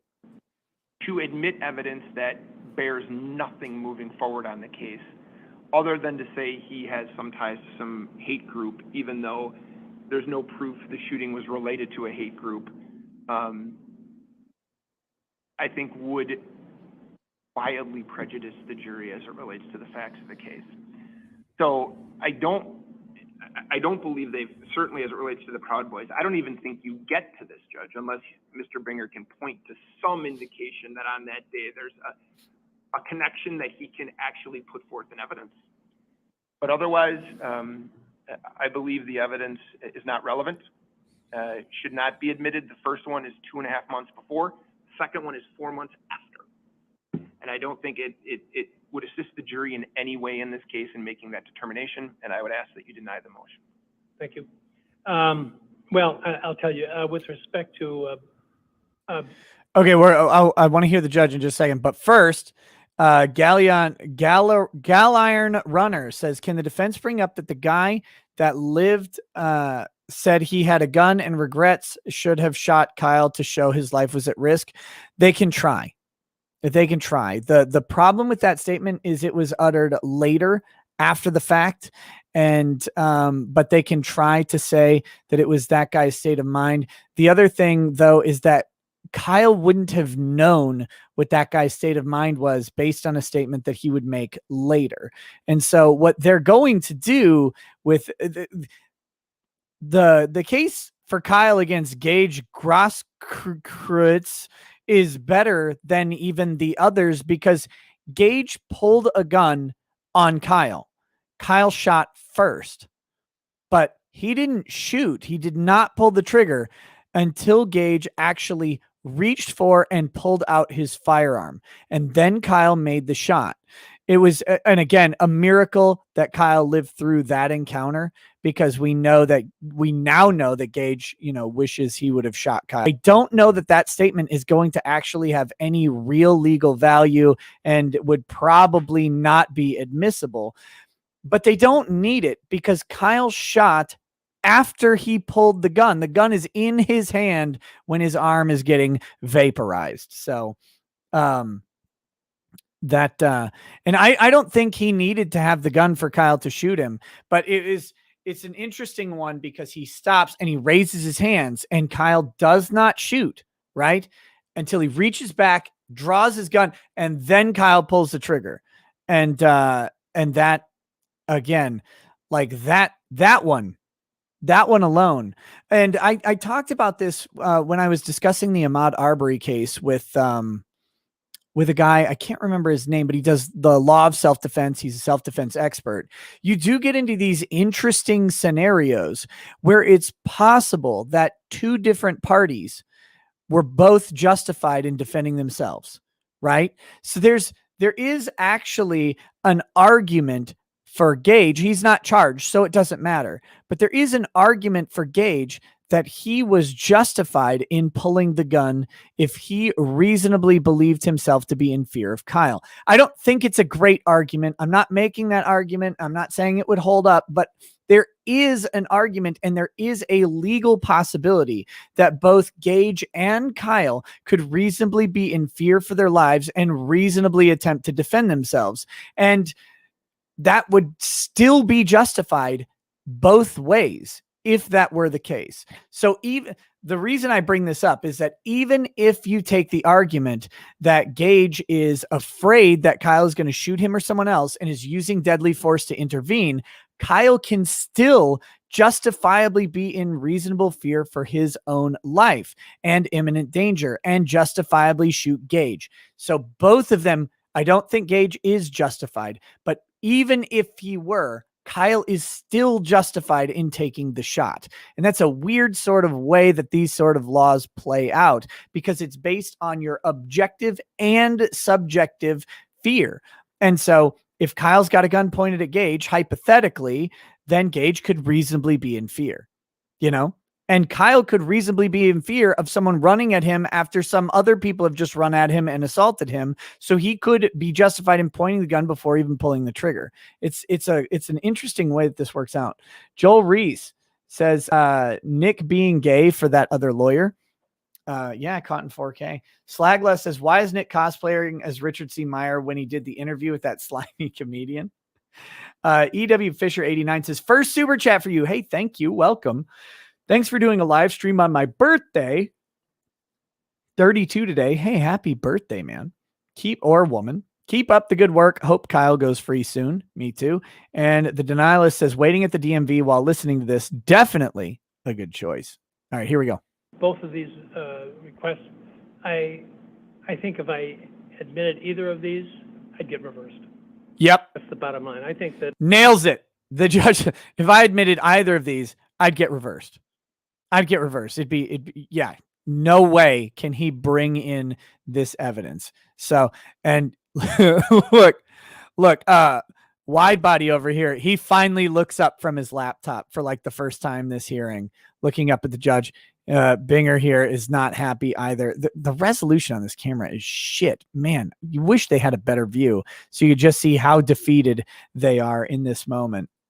the first one, the incident involving the sister, this is clear in my estimation. It's a propensity evidence. It's an opportunity to suggest to the jurors that he's acted on in a violent way on other occasions, and therefore he acted in a violent way on this occasion. There's no connection between these two events at all. There you go. You cannot include evidence of a prior bad act to prove a present bad act. The judge nails it. He's right within the rules of evidence here. 100% the correct decision. Rogue says, even if there is an argument for Gage, it falls flat real fast, considering he continued to approach Kyle instead of running away. Yes, it does. But I was making the extreme argument to show that even in the extreme argument that Gage felt justified in his actions, Kyle is still justified firing at him. DCV Titan says, I'd say Gage couldn't be in fear because he was running after an armed person who he knew already shot someone. An afraid person would run away. And maybe that's the case, maybe not. It doesn't really matter, though. Again, I was making the argument in the extreme case that Kyle still has a very viable self-defense claim. They're totally dislike each other. One involves a fight involving some kids, including the sister of the accused, and how he reacted in that particular instance, which has nothing to do with what happened in an incident which, and I haven't seen all the videos that you folks have had, or seen witness statements as you have, but it sounds like pretty clearly that at the time that the first incident occurred, and certainly I've seen the videos of the second set of shootings, that in all of the instances there was actually contact between the people leading up to the shooting incidents, and in all of the incidents there was some confrontative behavior, which is certainly subject to multiple interpretations, and I don't want to get into that. That's for the jury. This is not a good sign for the prosecutor, by the way. The prosecutor knows. See how he's leaned back? This look. He knows. Okay, I can't hoodwink the judge on this one. I tried, right? He got caught, didn't work, and that's not going well for him right now. But it's nothing like the incident involving the sister. So this, to me, is clearly propensity evidence. It's exactly the kind of evidence that the rule is designed to prohibit. And as I say, I'm virtually certain that if I admitted this kind of evidence, it would be end up in a reversal if there were a conviction.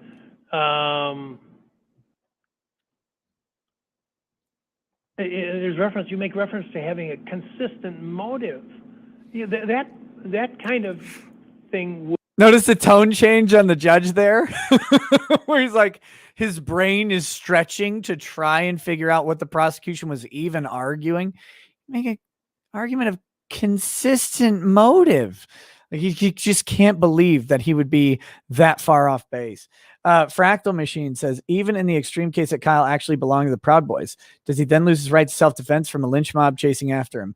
No, not necessarily. However, if if they could prove that he was part of the Proud Boys, and if they could then link that to his desire to be there to act as a vigilante, it could actually lead to a premeditation argument for first-degree murder, which he's charged with. And if they can show the premeditation to commit violence or to commit an act that would lead to the death of another individual, then at that point, the self-defense claim goes away.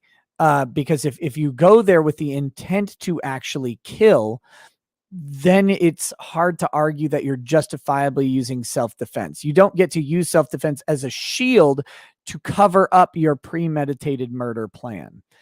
That it's a long road to get there either way.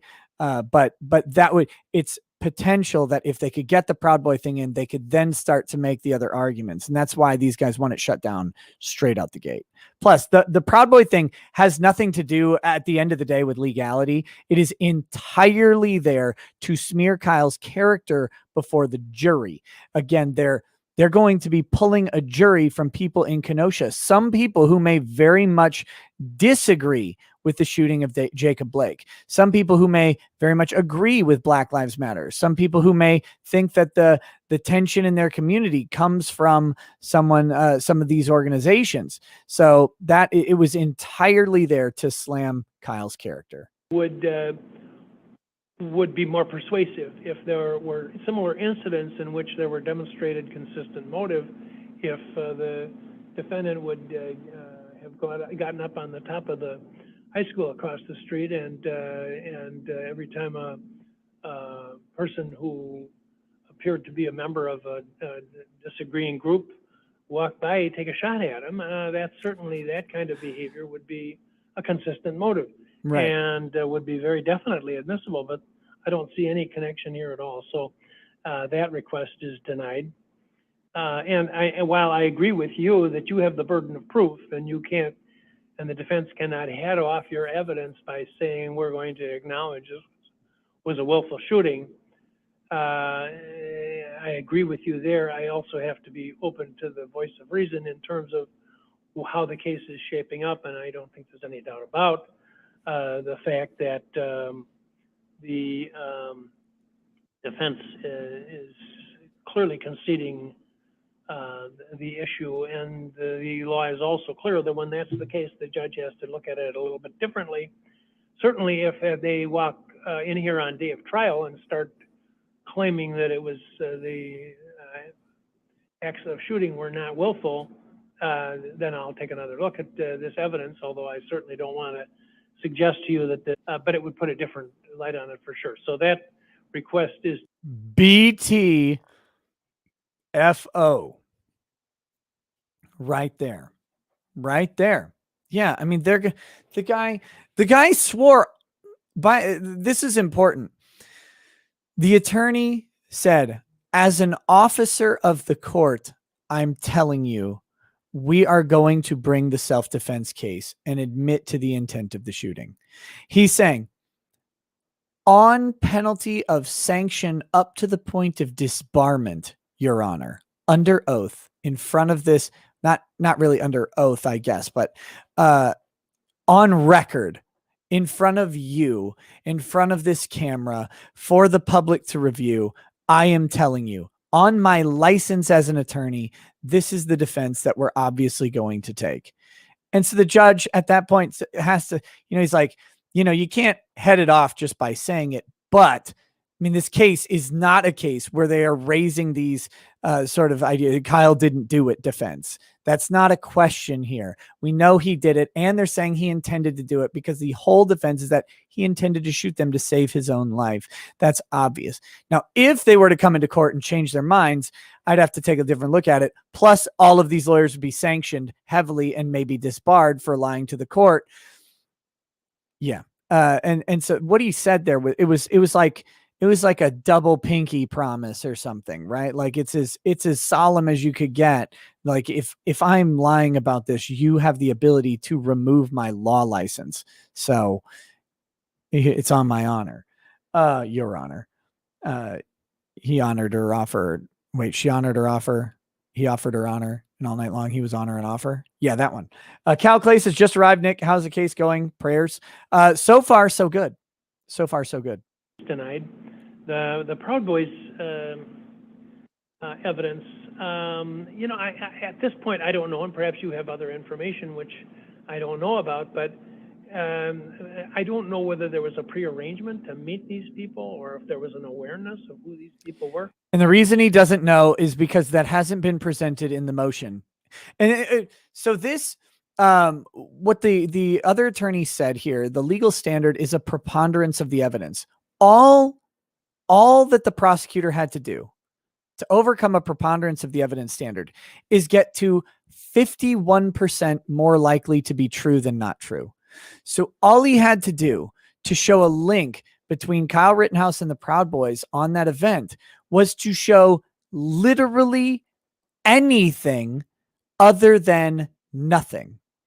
So all he had to do was just say, here's a text message from Kyle Rittenhouse to the Proud Boy. Here is Kyle Rittenhouse's mom tagging the Proud Boys on Twitter. We've obtained a direct message from Free Kyle USA directly to the Proud Boys on the night, and they arranged the meeting between the bar. And then the other guys have to argue that Kyle's not associated with Free Kyle USA and all of that stuff. And that becomes really difficult and really muddy. And then you've got, do you get to 51% versus 49%? It's really easy to get to 51%.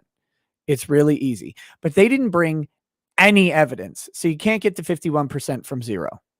I have to tell you, I never heard of the Proud Boys before this case. That's not good for the prosecutor either.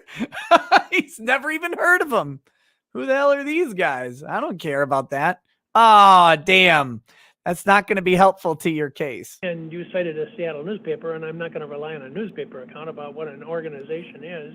Whoa, who is this judge? I'm not going to rely on a newspaper account about what an organization is. Damn. And right now, again, Binger there is like, shit. Because see, if you get a judge who hates the Proud Boys, right? Like maybe you don't get the evidence in, but maybe the judge goes, well, he's got his suspicions, right? His hackles are up. Doesn't look like that's happening here. Whether they're a hate-inspired group or whatever they may be, there's such a spectrum of groups in this country, and it seems to be more every day. But and I don't think it's for the courts, except in the most appropriate circumstances, to be making determinations, and certainly not on the basis of an article in a newspaper in Seattle about what an organization. In Seattle. Wait a minute. Did Binger try to introduce an article from a Seattle newspaper about the Proud Boys to the judge in Wisconsin? That's a bold strategy, Cotton. Couldn't you find something from the Kenosha Times about the Proud Boys? Couldn't you find something from the Milwaukee Free Press or something? Like anything other than what you've got? Let's see. Not applicable says if he's a good judge, why didn't he throw this out? Well, couple reasons. One, he actually was not the pretrial judge. He is the trial judge. And the pretrial dismissal was ruled on by another judge. And two, there actually is still, I think, a pending motion to dismiss on the illegal firearm thing that this judge hasn't heard or ruled on yet, because he hasn't had the opportunity to. Again, it was a different judge pre-trial. This is the trial judge, and he will be ruling on motions related to the trial. Two, you still have two dead bodies. You still have two dead bodies and a cripple, right? Like while Kyle is completely justified, in my opinion, the charges should not be brought. A judge still has two dead bodies and a cripple, and we know exactly who shot them. So the question is, was it legally justified? For the judge to just dismiss the case out of hand is not to take into account an affirmative defense, but is to say that the prosecution doesn't have a case. But absent the affirmative defense, the prosecution has a very good case against Kyle. They know who did it. They know how he did it. They have him doing it on video. The only thing standing between Kyle and prosecution is the defense that he was justified. And that is a question for the court. So that's why he didn't dismiss it. The badness there is not on the judge. It's literally on the prosecutor who should have never brought the case. Fractal Machine says the judge doesn't know who the Proud Boys are, but he sure knows exactly who the newspapers are. Yep. DCV Titan says prosecutor getting cored out so hard. Have to wonder if he's developing a new fetish. Rob Price says this prosecutor needs to change his name to Whitney, as the judge is smacking him down like Bobby Brown. And Alex Ogle says Mirabile Dictu, a judge who seems utterly without pride or prejudice, to borrow from the awful Jane Austen. We'll see. I mean, this is a good hearing from this judge. It gives you hope that the other hearings will be good so far, but we don't know. Is. But assuming that these people are a known group that is inclined towards violence, and particularly violence of a particular type, again, directed against particular people, there's evidence that's been offered to me that this was anything other than a happenstance occurrence. And even if that isn't true, what the scope of the defendant's understanding was, and obviously it is an unfortunate fact that this case has become He's not saying they are, guys. He's not saying they are. He is saying that even if they were, even in the hypothetical that he's like, I don't know anything about them, but even if they were, you've got this hurdle. And even if you clear that hurdle, you have another hurdle. The judge is laying out how far the prosecution has to go, and they haven't gone anywhere. They haven't even left the starting line. So that's what he's saying here. Cass Bina says, Mike owning Rich Evans. And as always, weirdest half in the bag episode ever. Also, can't unsee that part of the courtroom is different color / style. It looks like they're doing maintenance work up here is what's going on. I mean, that's the trick. The rest of the courtroom, this is consistent. You've got the blue chair. The reason you can't see the blue chairs behind these guys is because Wide Boy here is blocking 17 of them. But that's there's maintenance going on up here, or whatever. And yeah, it looks like they're in the process of painting over the old where this maintenance is happening and making the entire courtroom white. If I had to guess, it looks like they had an ivory and gold. Looks like they're going with a white and maybe a burnished bronze or something. The gray one says, goodness me, massacred in a courtroom by a judge. Ain't that a kick in the head for playing stupid games? Okay. Surrogate for a lot of emotional reaction that has nothing to do or little to do or nothing to do with the issues in the case. But if this man is accused of these crimes, which could send him to prison for life, and he encounters some people who embrace him and start to, can we take pictures with you, and somehow make him feel better about himself, and he reacts by smiling with them and taking some pictures. For me to let that in as evidence of a motive that existed 4 months earlier, can't see it. Can't see it. Not. Again, I would expect to be reversed if I did that. I don't know anything about the hand gesture. That's another thing I never heard about before it came up in the context of this case. That's because it's lunacy. And I don't know about it, and I sit in the criminal courts all day long, and I deal with a lot of racially charged cases, believe me, and I never heard about this hand gesture. That's beautiful. I deal with racially motivated cases in criminal court all day long, and he has never heard that this is somehow a white power symbol, because it isn't. It isn't. And anyone who says so might need to be committed. They're criminally incompetent at that point. Meaning having any, well, the first time I saw it, or a version of it, was Chef Boyardee. Uh-oh. A can of spaghetti.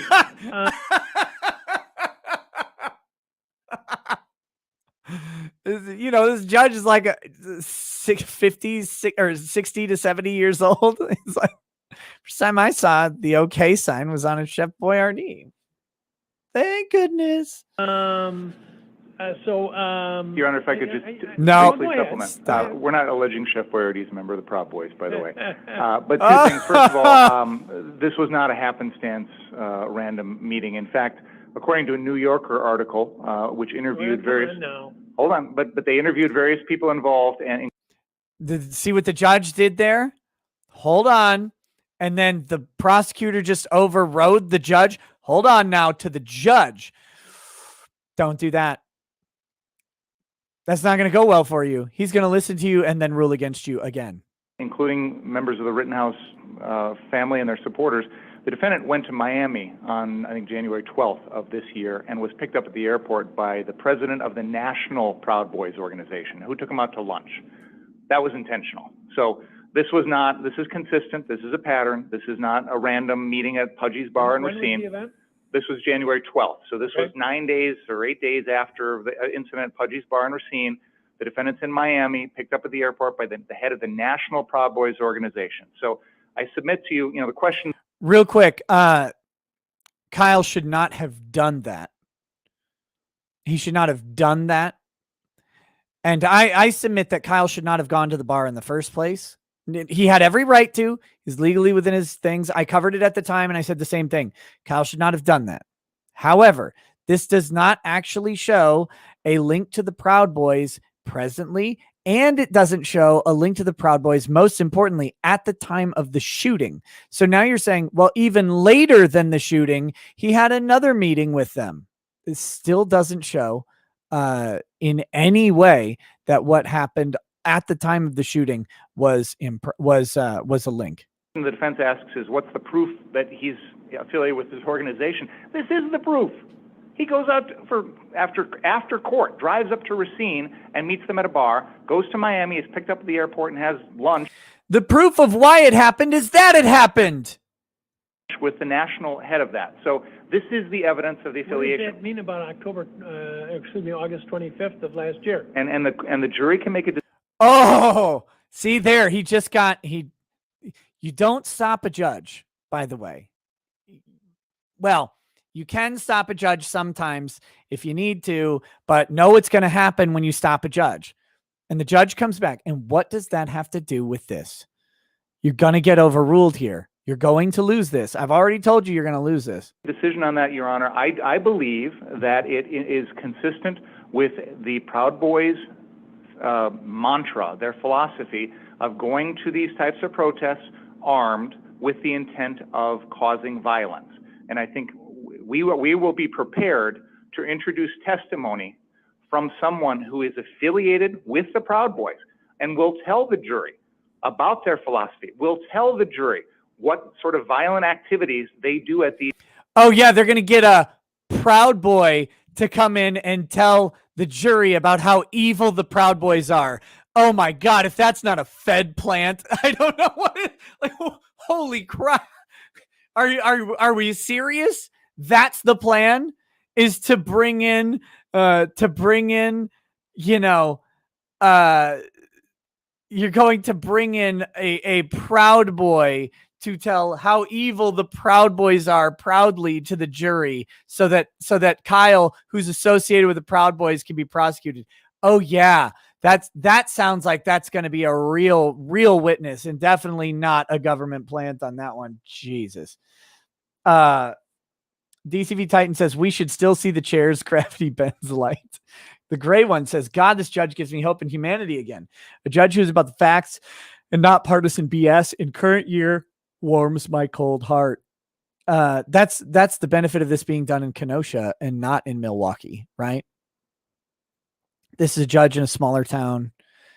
The Scott 16 says, oh, the irony and potential of them trying to make Kyle a racist while the courtroom they're in is in the process of being literally whitened. Shark Denture says, confirmed, Chef Boyardee is a white supremacist. Fractal Machine says, you can't blame Kyle for going to the bar. If you're a literal teenager that is facing potential life in prison, you're going to go to the bar. I'm not blaming him. I'm saying the better social and legal move would have been to not go, right? But that's easy in hindsight to say. That's easy. And he had every legal right to do so, and it shouldn't have any impact on his case. But If I were advising my client and Kyle were my client, I would say, yeah, don't go to the bar. And then I would subsequently, after the fallout from the bar, say, don't go visit the Proud Boys in Miami. Like, don't do that. In fact, don't leave the state. But that's me. That's me. I'm not Kyle's lawyer. I'm just saying what I would have said. These incidents. So again, I understand the court doesn't want to rely on a Seattle newspaper article. We will have a witness who will tell the jury exactly what the Proud Boys is about, exactly what they try and do, exactly what their philosophy is. No, you We'll won't. identify the people in these meetings. Okay, so I understand the court may believe that because of the prejudicial nature of this, we're not going to introduce the evidence, but I want to button down those two issues. This was not a random chance meeting at Pudgy's pub because of the incident in Miami. He still hasn't shown how it's not a random chance meeting of Pudgy's pub. Why don't you have an affidavit? Why don't you have an affidavit that says, I spoke with so-and-so, Kyle's counsel. Some people are saying Pierce is arranging this. Maybe he was. I spoke with Kyle's counsel and arranged this personally. Why don't you have an affidavit? Prove it.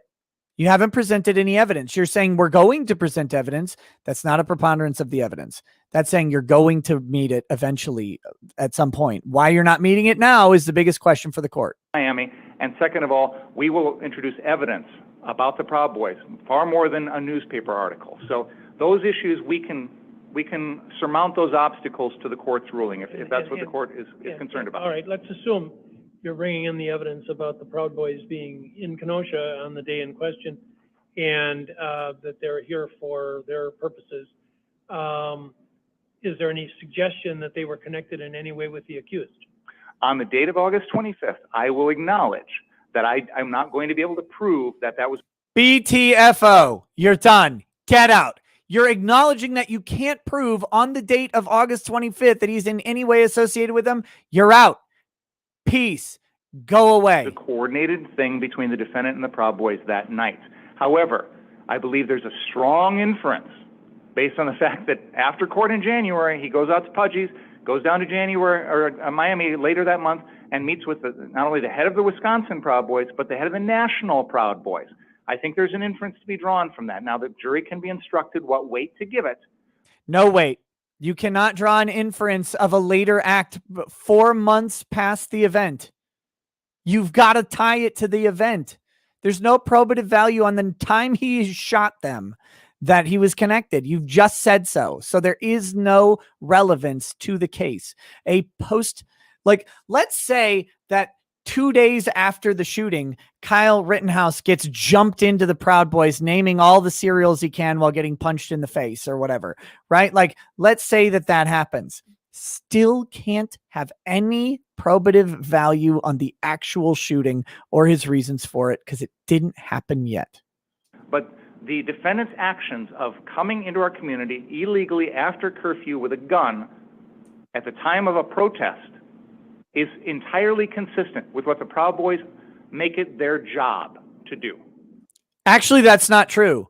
The Proud Boys are not going to protest with guns illegally in many of these instances. The Proud Boys are maybe going to protest with fists or sticks or something else, just like Antifa is walking to protest with bike locks and sticks and other things. This is insane because, in fact, Kyle would have been a welcome carrying an AR-15 to a protest, right? Would have been a welcome counter protesters amongst the counter protesters in Charlottesville.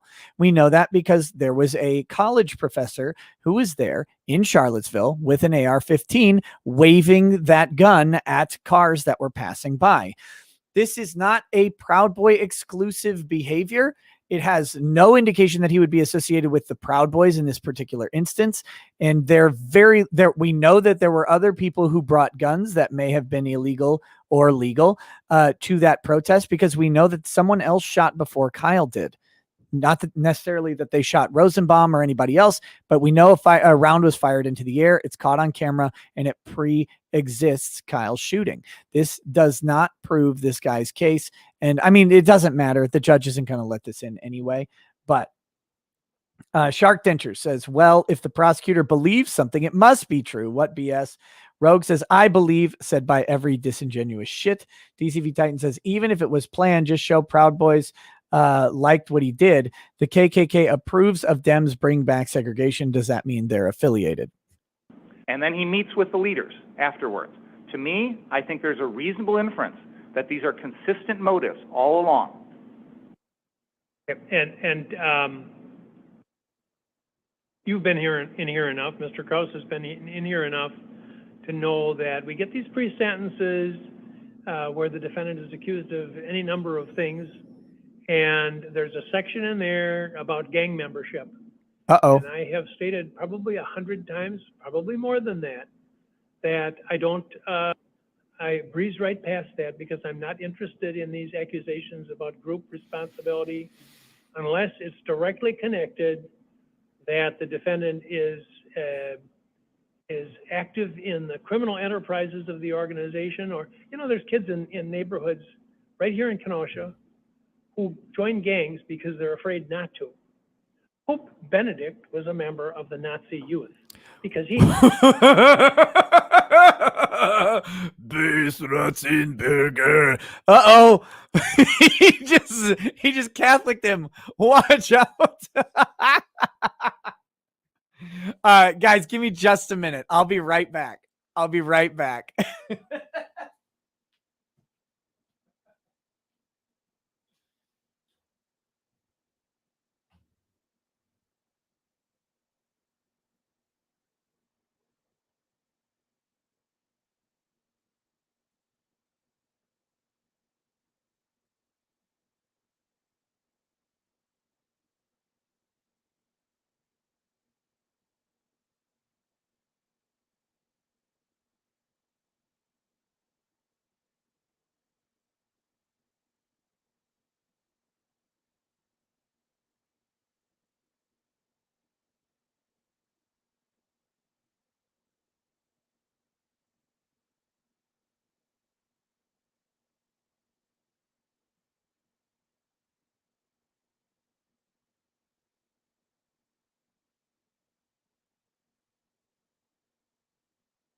Okay. Sorry about that. Whew. Had to go to the bathroom for like 20 minutes. Let's see. Pirate Skeleton says, if meeting the Proud Boys helped Kyle secure that lawyer and legal funding directly or indirectly, seems like the gamble paid off. Maybe. He already had secured over $2 million of funding, and the lawyer. Those events happened after he posted bail, especially in light of obtaining this defense lawyer. And the lawyer at the time, I believe, was actually John Pierce, who is not this defense lawyer. And John Pierce seemed to not be the best guy for the job. Ninebreaker says prosecution is grasping at straws, playing entirely off of virtuous whistles, coating the case in a thin veneer of obfuscation as weighty as helium. Mean Sarton says, as a fellow defense attorney, you're right to advise Kyle from going to the bar. Optics matter, not as much as the facts, but they play a part. Yes, thank you. DCV Titan says, I love this judge. And Charlie says, okay, I've got to super chat, your honors. Mic drop. Thanks for the laughs, Nick. he had to be. This type of evidence is very dangerous. You make some points that might be legitimate. I certainly would keep the door open if you can show that there's any connection between the defendant on the day in question and this organization. But as I said before, if this organization embraces the defendant after the fact because he's lionized because of his behavior, that is not something that the jury can make anything out of that would be lawful. So Correct. Very important point. Let's say hypothetically that Kyle's actions fully comport with the beliefs of a particular group. In this case, we'll say the Proud Boys. Okay. They say this guy is great. He did exactly what we would do in that situation. That still does not mean that Kyle was a member of the Proud Boys or that you can link it to it. And the judge is pointing that out, and he's very, very correct on that. Track Media only says, dang, this seems to be a true judge so far, old enough and not lost to senility on what really is the history of these things. as I say, I'll keep the door open a small amount if you've got some evidence to suggest that there was some prior knowledge or awareness, but otherwise, I think the evidence would be poisoned and it would not be allowed. All right, now the next one is the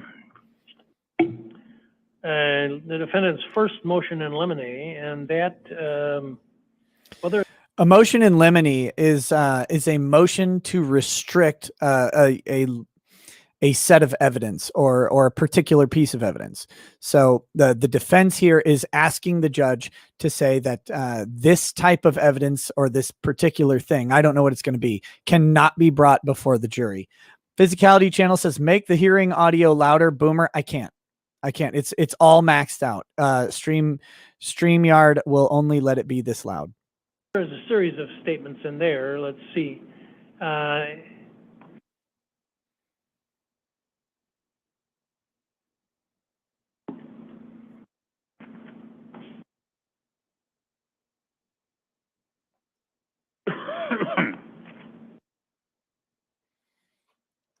He's asking that the state be prohibited from the Pudgy's incident. That's in point 3, and I've already discussed that. The money, the evidence that where the source of the funds with which Mr. Rittenhouse purchased the firearm, is that... It's relevant, Your Honor, because Mr. Black was working essentially as a straw purchaser here, Your Honor. That's a separate issue. What he's asking and not be allowed is evidence about the fact that he used the stimulus money to buy the gun. Where's the probative value of that? Well, Your Honor, I think it paints the picture for the jury of how this transaction. Okay, so stimulus money was allegedly used to purchase the gun that Kyle Rittenhouse, or maybe I guess they're saying Kyle used the stimulus money. So he says, what's the probative value? How does this prove that Kyle was more likely to have killed someone, to have murdered someone because he bought a gun using stimulus money? What is the probative value of that? The answer, of course, despite whatever bullshit he's about to say, is 0. There is no probative value to it. Not applicable says adding a volume widget to your browser might work. Yeah, I'm not going to do it on the fly though. Kcash72 says, hey Nick, any way you can lower your mic if you can't raise the volume on StreamYard? On StreamYard, I can lower the mic, but I can't measure what the audio output is. So we'd all just be guessing. I don't want to troubleshoot all the audio stuff. Transaction occurred. How does Mr. Rittenhouse come into this money? It's a lot of money. We're not talking about $50 here. We're talking about $800 or thereabouts. So it's a large sum of money. Why not tell him the truth? Because it doesn't matter. It's not about telling the truth versus not telling the truth. It's because it just literally doesn't matter.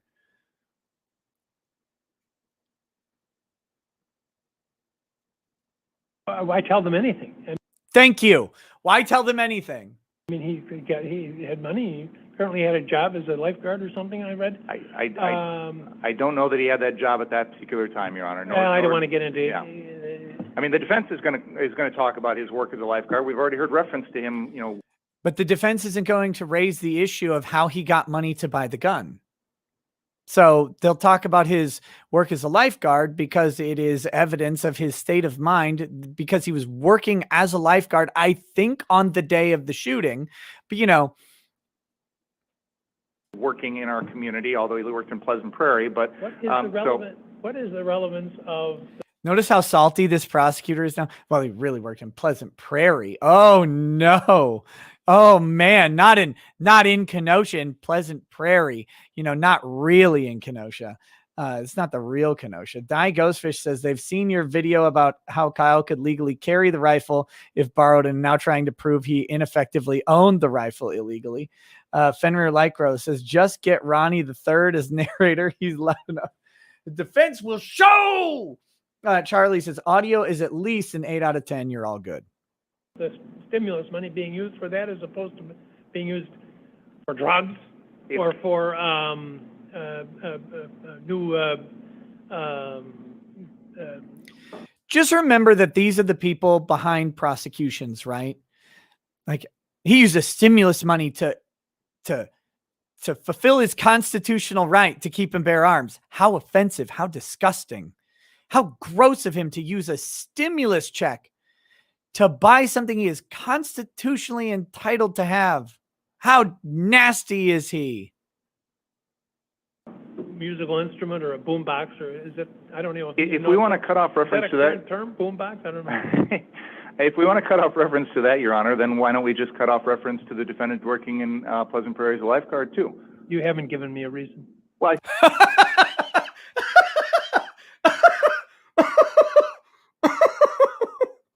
He tried to get petulant. And the judge, you haven't given me a reason. Whoops. I think it's the same issue. I think it's the same. It's two sides of the same coin, Your Honor. Yeah, I would tell you that I don't think it's a big deal, but I do think the defense is correct, that it doesn't sound to have much relevance. I also don't, you're suggesting that the reason he's trying to do it is to denigrate the defendant for not using the stimulus money for a more altruistic purpose. I would imagine that some percentage of the American people who got money used it for altruistic purposes, but I would bet most didn't, including some who probably spent it on illegal drugs. I just don't see how it goes to any element that's in dispute Yeah. here. I mean, it's just, I think it is to denigrate him, to try and paint him bad, and that's why they put it in the Washington Post article. Of course it is. Of course that's the goal. Otherwise, why would the prosecutor do it? The prosecutor's job is to make Kyle look guilty. Why would he bring up that he purchased the gun using stimulus money? It's not relevant to whether or not he shot anybody. So the only purpose, Richards is 100% right. The sole reason to bring it up is to try and convince the jury that Kyle is bad and therefore use stimulus money to buy a bad object, a gun, which isn't a bad object, but some people think it is. And this prosecutor thinks he can get a jury that will agree with him. That's the sole reason he wants to bring it in. Otherwise, it has no relevance at all. I think that's where it was got here, the New York. Post article. I did, by the way, read that New Yorker magazine article that you mentioned, but I didn't read. I don't think it's an issue of denigrating or making him look positive. The stimulus money was intended to stimulate our economy. It was designed to be spent at various locations, whether you go out and you buy groceries or you spend it on your rent or you buy a gun. It certainly benefited the Ace Hardware and Ladysmith to sell that gun. There's nothing wrong with that. You know, gun ownership is legal in our country. He's lying. He's a liar, and this is the scum move. Oh, there's no problem with it. It's just good. It's just benefited the Ace Hardware. This is great, right in our community. Some more bucks right in there. He's lying. Why would you include it if it was a good? Country. Dominic Black purchased the gun. He's legally able to do that. Of course, the defendant isn't, but there's no implication here by the fact that it's stimulus money used to purchase a gun. There's no automatic implication, positive or negative, on that. It's exactly what the stimulus money was intended to do, was to be used to stimulate our economy by supporting businesses. Yeah, I think it's going to elongate the trial. So to me, it's, you know, I'm not going to give you a definitive ruling now because it's not, in my estimation, it's not that objectionable, but it's also not that probative. There's no probative value. There's zero. Again, the question is whether or not his use of stimulus money has any impact on whether or not he shot and killed 2 people, shot and injured another, and was carrying a gun illegally and was out past curfew or whatever. Like, those issues have nothing to do with what money was used to buy the gun. It's not relevant. It only serves the only reason he's mentioning it, by the way, is because it's stimulus money. That is the sole reason. If Kyle just had $800 cash from a lifeguard job, he would not be raising the issue that Kyle Rittenhouse gained $800 from a lifeguard job that he used to spend, which, by the way, he did. He did. Because stimulus money going to you is then immediately commingled with all of your funds. And so that money, that $800 that was spent on the gun, would have been spent anywhere else. Maybe actually he spent his own $800 on the gun, and the $800 stimulus money went to groceries and saving kittens. We don't know.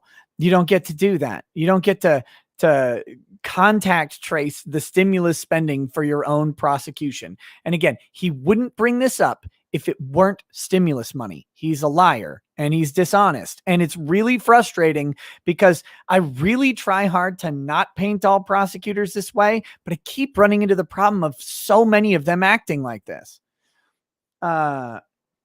Larry Romano says, why is the left always denigrating our heroes? Because culture war. Not applicable says, clipping a child offender, pretty altruistic, isn't it? Rob Price says, this prosecutor getting smacked down more than mosquitoes in May.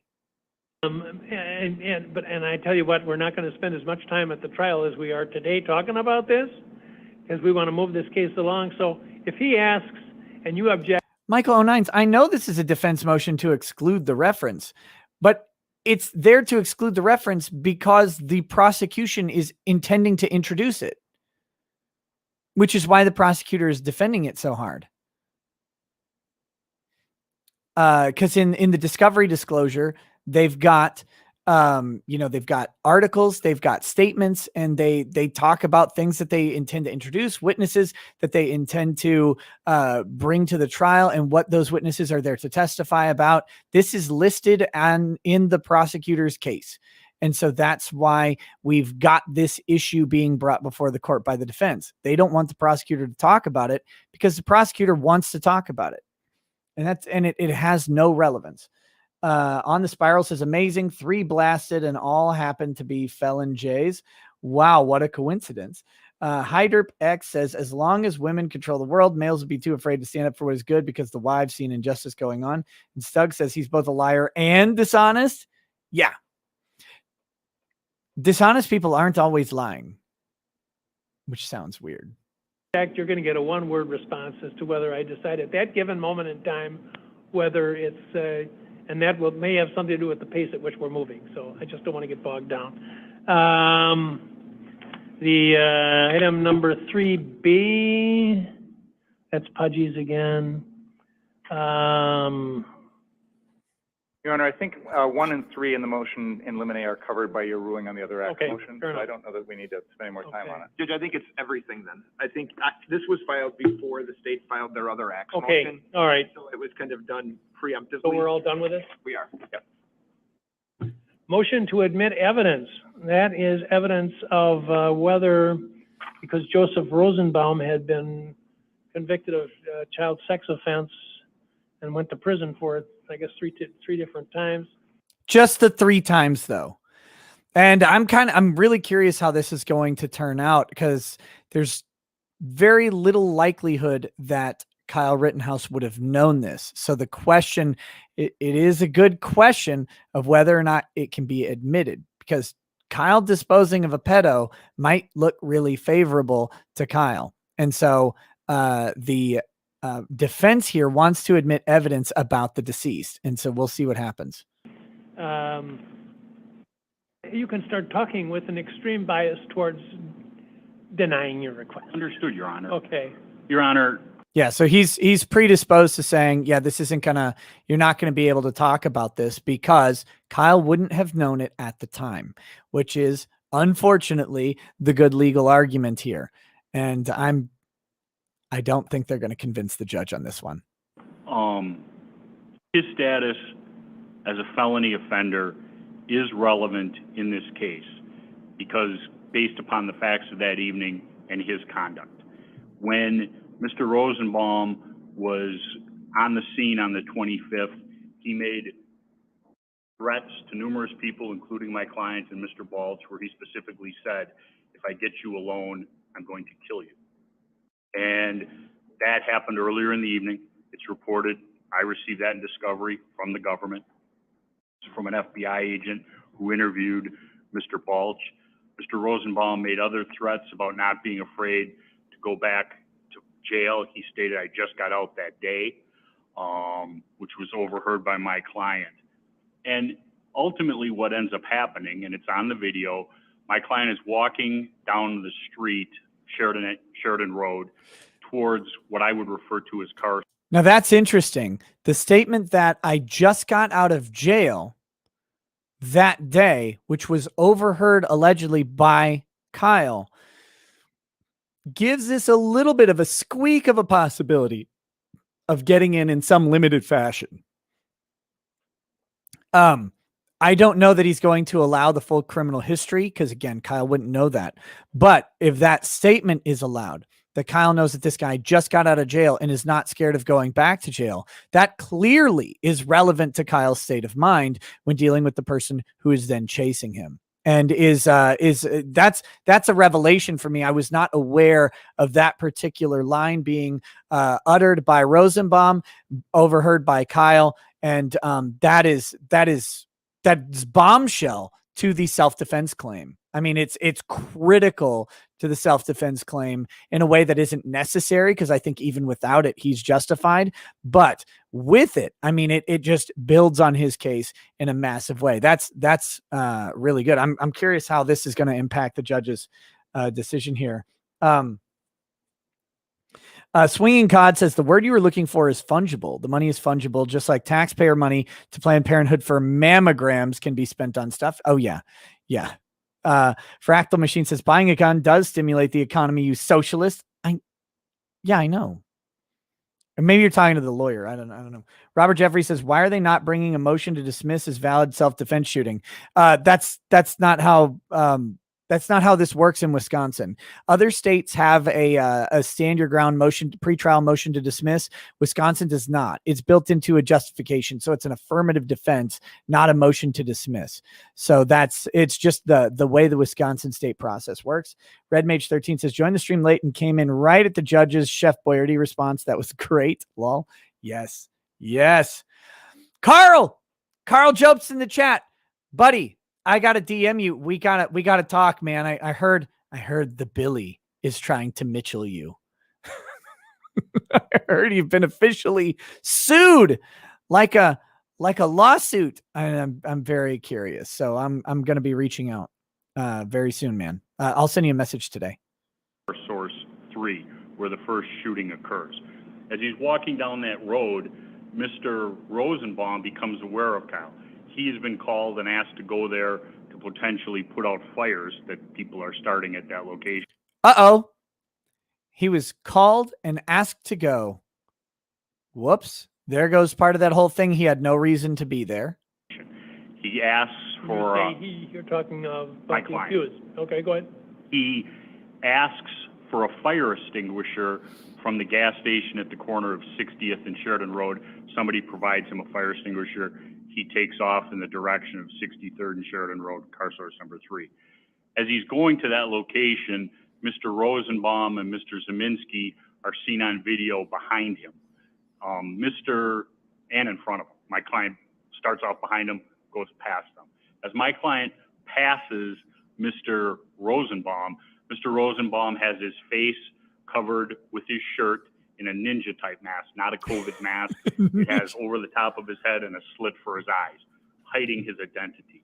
As my client goes by him, there's statements of get him, kill him, things like that. Whatever is said it's in dispute, but there's something clearly said. As my client is aware that he is being chased, he's also being followed by a reporter by the name of Richard McGinnis. As he's being chased. By the way, Richard McGinnis is a reporter for a right-leaning publication and also one of the sole accounts utilized for the by the prosecution to write their complaint, which is why the prosecution's complaint reads like a self-defense sort of defense for Kyle Rittenhouse is because all of their information came from a right-leaning journalist who happened to be there, and that's where they got their story. It's really fortunate that that's the guy who was there, because imagine if they would have had some Antifa independent reporter there to tell the story rather than that guy. This is a big play in Kyle Rittenhouse's favor, and it's why he stands a decent chance of winning here. McGinnis follows him. My client runs into the lot of car source 3. Right before he enters the lot, he's being chased. He drops the fire extinguisher so that he can get away faster, I would submit. As he gets into the middle of the car source 3 lot, Mr. Rosenbaum continues to follow, chasing him.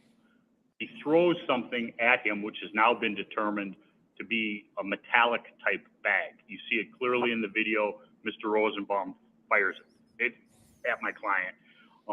There's evidence that there was something in that bag that was removed before it's recovered by police, also from a statement from, I believe it's Mr. Bulge.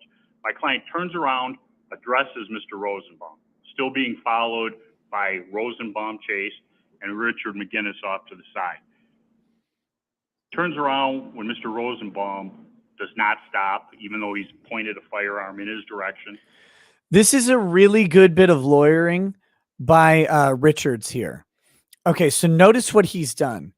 The question is over whether or not he can admit that this is crafty. This is the good stuff in lawyering, right? Like there's lawyers, like, I do not pass myself off as like this great, wonderful litigator. I do not try to do that in any way. I am not on par with someone like this and defense attorneys. I don't do these types of cases. So I'm not saying that this is something I do. I will put myself on the generic level of defense attorney who's going to come in. They're going to make their motions based on facts and law, and they're going to put forth a competent argument, and they're going to do all this. What Richards is doing right here, this is the difference between a cheap attorney and an expensive attorney in a lot of cases, or an attorney with a lot of experience. He's being asked to justify the inclusion that they have asked for of evidence which probably should not be included, right?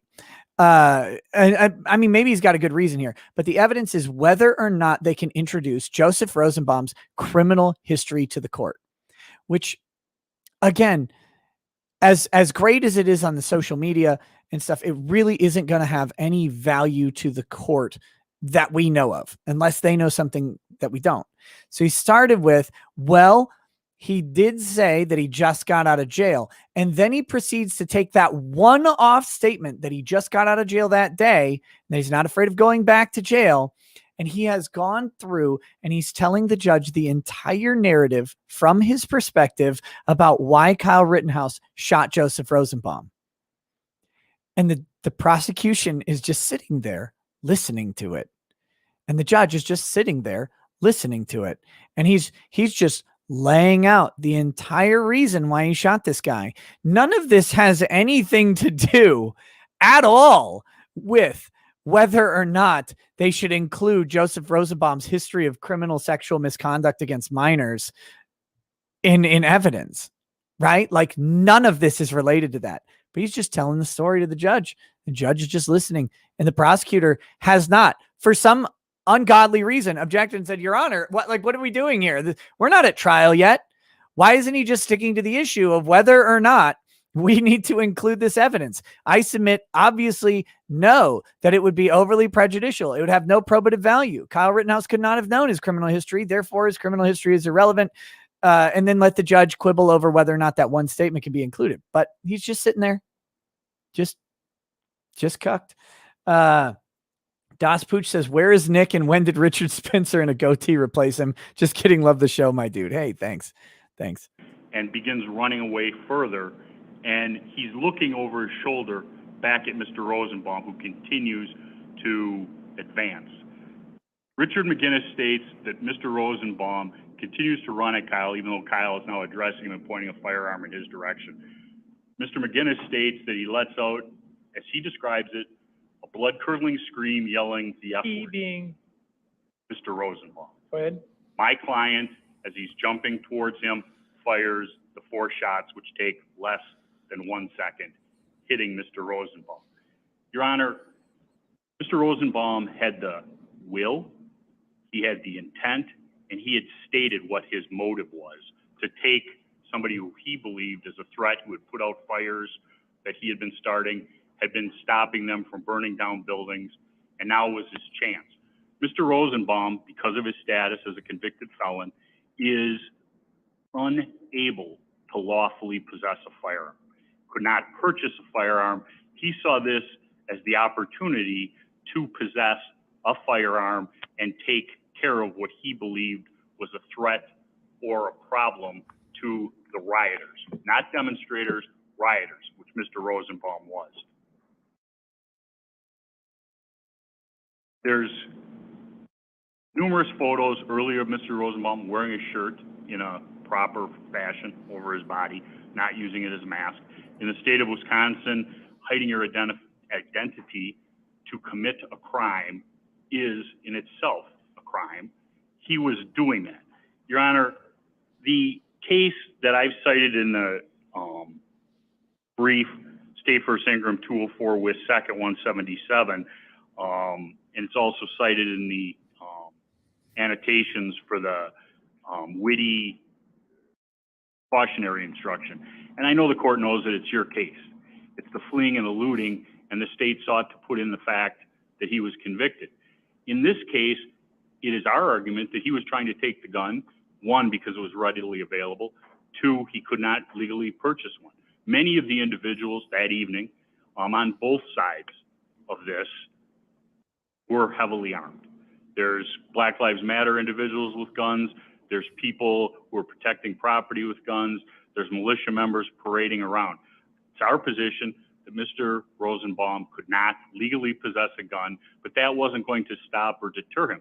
And, you know, I read the newspapers, I read the stuff, and everybody's, oh, he just wants to put that in to sully the victim. One, it has the victim cannot be sullied more than he has sullied himself by raping children. Disgusting. That's not a victim, by the way. The victim in this case was Kyle Rittenhouse. hasn't been determined. To sully the victim? Okay, go ahead. One, it hasn't been determined whether he's a victim or whether this was a justified homicide on the part of my client. Boom. Secondly, under Old Chief versus U.S. 204, United States 177, there could be stipulations that could be entered into. In this case, it doesn't have to be that he's a convicted pedophile. It can be that he was a convicted felon, which serves a purpose. See, and there you go. Now they have said, basically, we don't need the whole criminal history. We've got this statement that he made that my client overheard. All we need to know is to prove that there's a basis for that statement. There's a reason why this guy would have said it. Suddenly, if we make some little cuts here and there, this becomes probative to the question of whether or not Kyle was properly in a state of fear for self-defense.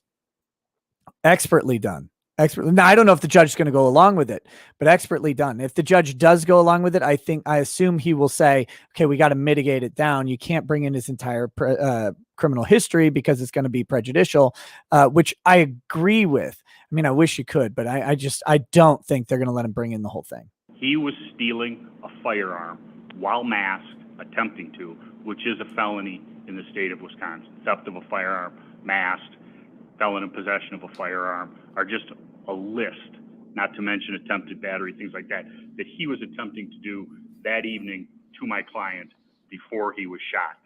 It's highly probative. It explains why Mr. Rosenbaum possibly didn't bring his own gun, why he was seeking to get the gun from my client.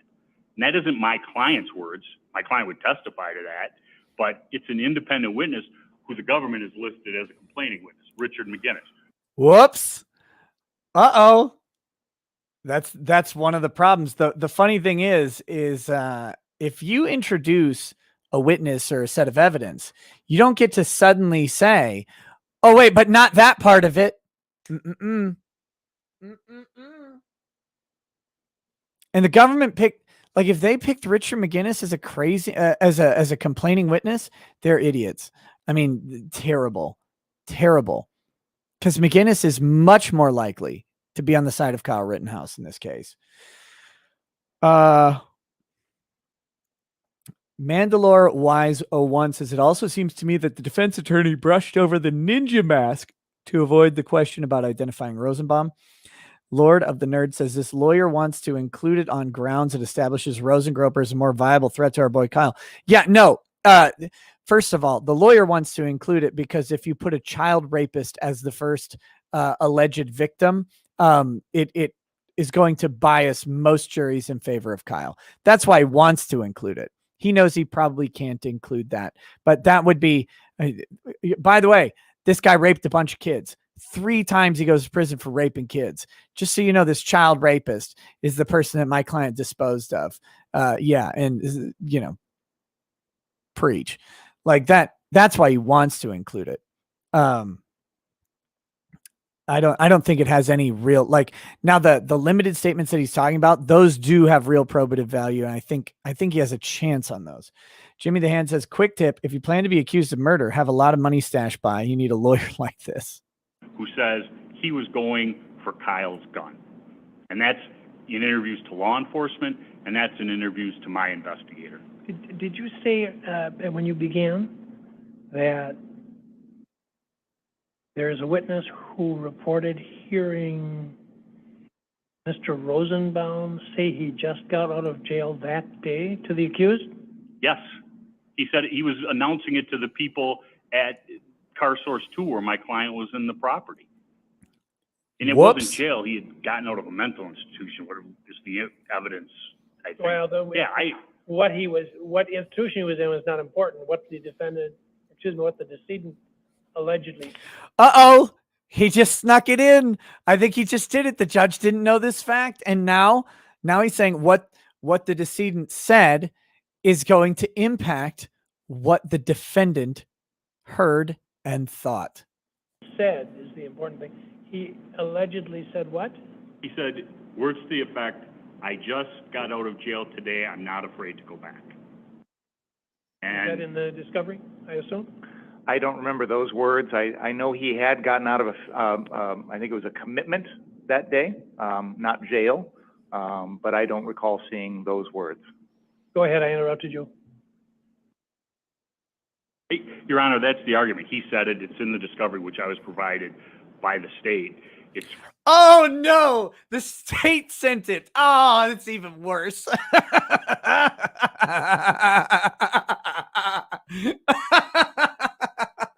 reported by numerous individuals, and you know, there's that incident. There's where he's yelling to people, "Just shoot me, N-word." He was not a demonstrator. He was somebody who came to Kenosha, whether he lived here or he didn't, came to the downtown area to wreak havoc on this city. And our position is he ended up attacking our client because our client was alone, and our client ran from him as far as he could. And in the drone footage, you see him run up against a wall of cars.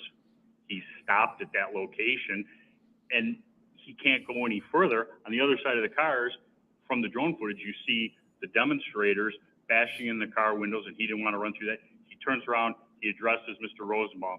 After Mr. Rosenbaum's buddy, Mr. Zeminski's already fired the first shot within seconds of Kyle firing. Whoops. Mr. Binger. Oh no. See, this is a problem. Now Binger's got to defend it. The judge has gone from I'm probably not going to admit this to why shouldn't I admit this? Uh-oh. Judge, there are a lot of people out there commenting on this case that are happy that Kyle Rittenhouse killed a pedophile. And that's the danger here. Kyle Rittenhouse killed a pedophile. Say it loud, say it proud. Kyle Rittenhouse killed a serial sexual rapist of children. Fuck Joseph Rosenbaum. Fuck him in hell forever. We don't want the jury to make a determination that somehow this was justified because it got one child molester off the streets. That is not what was going on. But it did, though.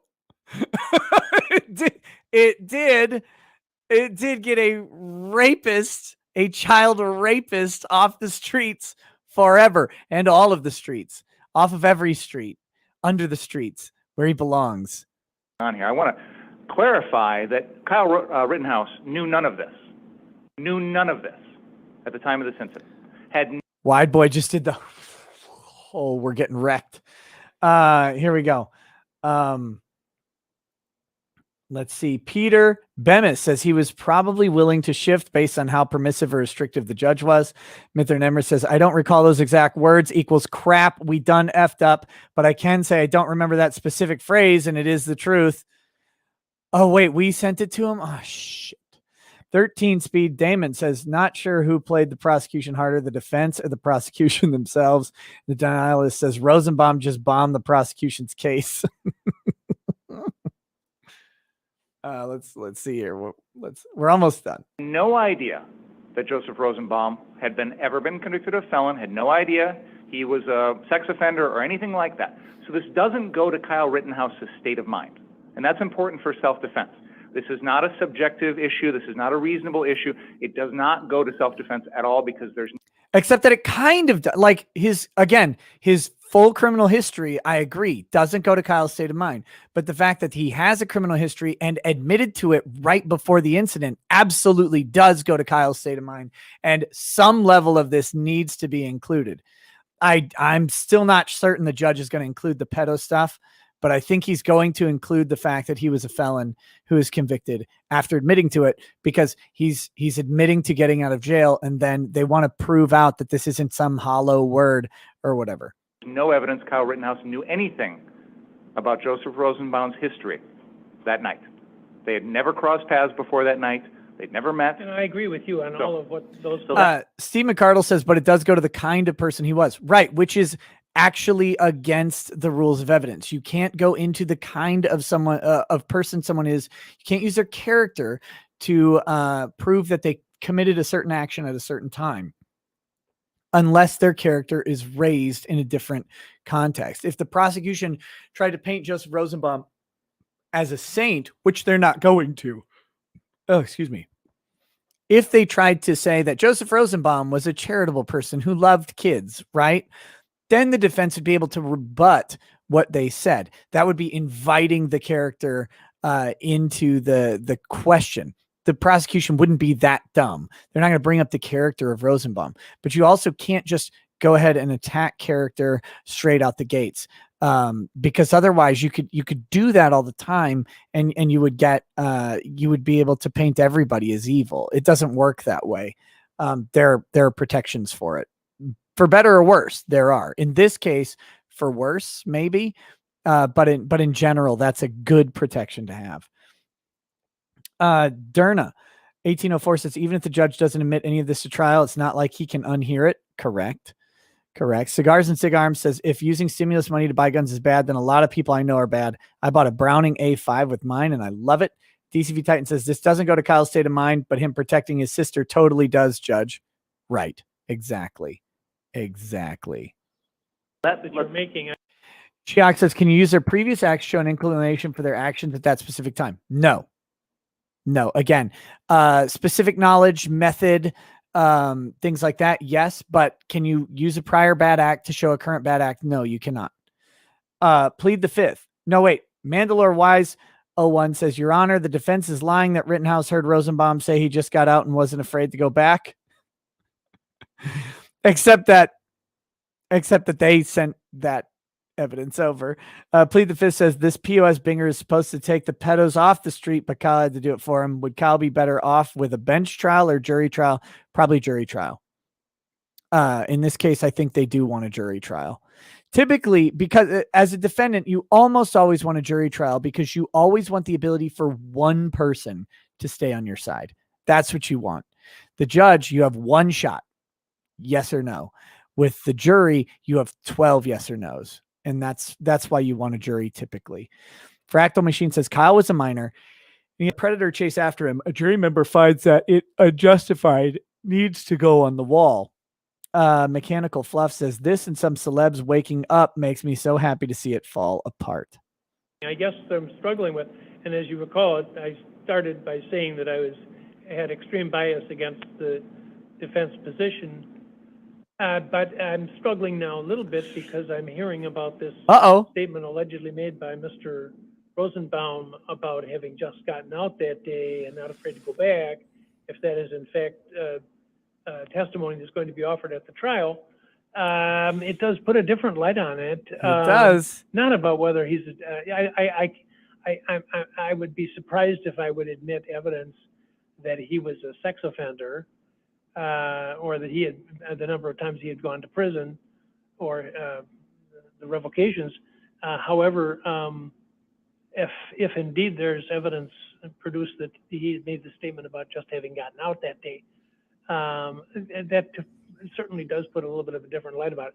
So you don't have to convince me that about not what was in the mind of the accused, other than the statement allegedly made that he had just gotten out that day. And so, the prosecutor, you have to know you're a shit, right? Like, you're a shit when you're doing this. You suck because you are prosecuting someone who was chased and assaulted by violent, awful people whose goal it was that night was to destroy property. And this one kid went out there to try and prevent people from destroying property. He was chased and attacked and defended himself. And you know it. He knows that Kyle Rittenhouse did this. He knows the facts. He knows what he's doing. That's what makes him such a shit. And he knows that this guy said to Kyle, I don't mind going back to prison, right before chasing him. He knows it. God, I couldn't do it. I could never be a prosecutor. I could never do it. Mithran Emmer says, at least as a defense attorney, when you know your client is guilty or whatever, I mean, you don't ever really know, but when you get a good idea your client is guilty, you still have the defenses of, did the state do its job properly, right? Like, did the state follow the rules? Were my client's constitutional rights honored? And then the last thing is, can I negotiate the best possible deal for my client? How do I, even though my client may be guilty of this thing, how do I go ahead and then mitigate the punishment and make it as appropriate for my client as possible? You get that opportunity. As a prosecutor, you don't.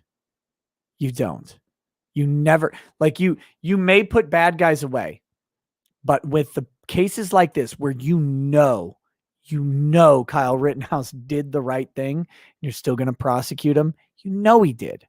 He knows he killed bad people. He knows those bad people attacked him. He's watched the videos, all of them. He knows exactly. His question is not, do I have the right guy? His question is, how do I get around all of these problems with my case? And that makes him awful to me.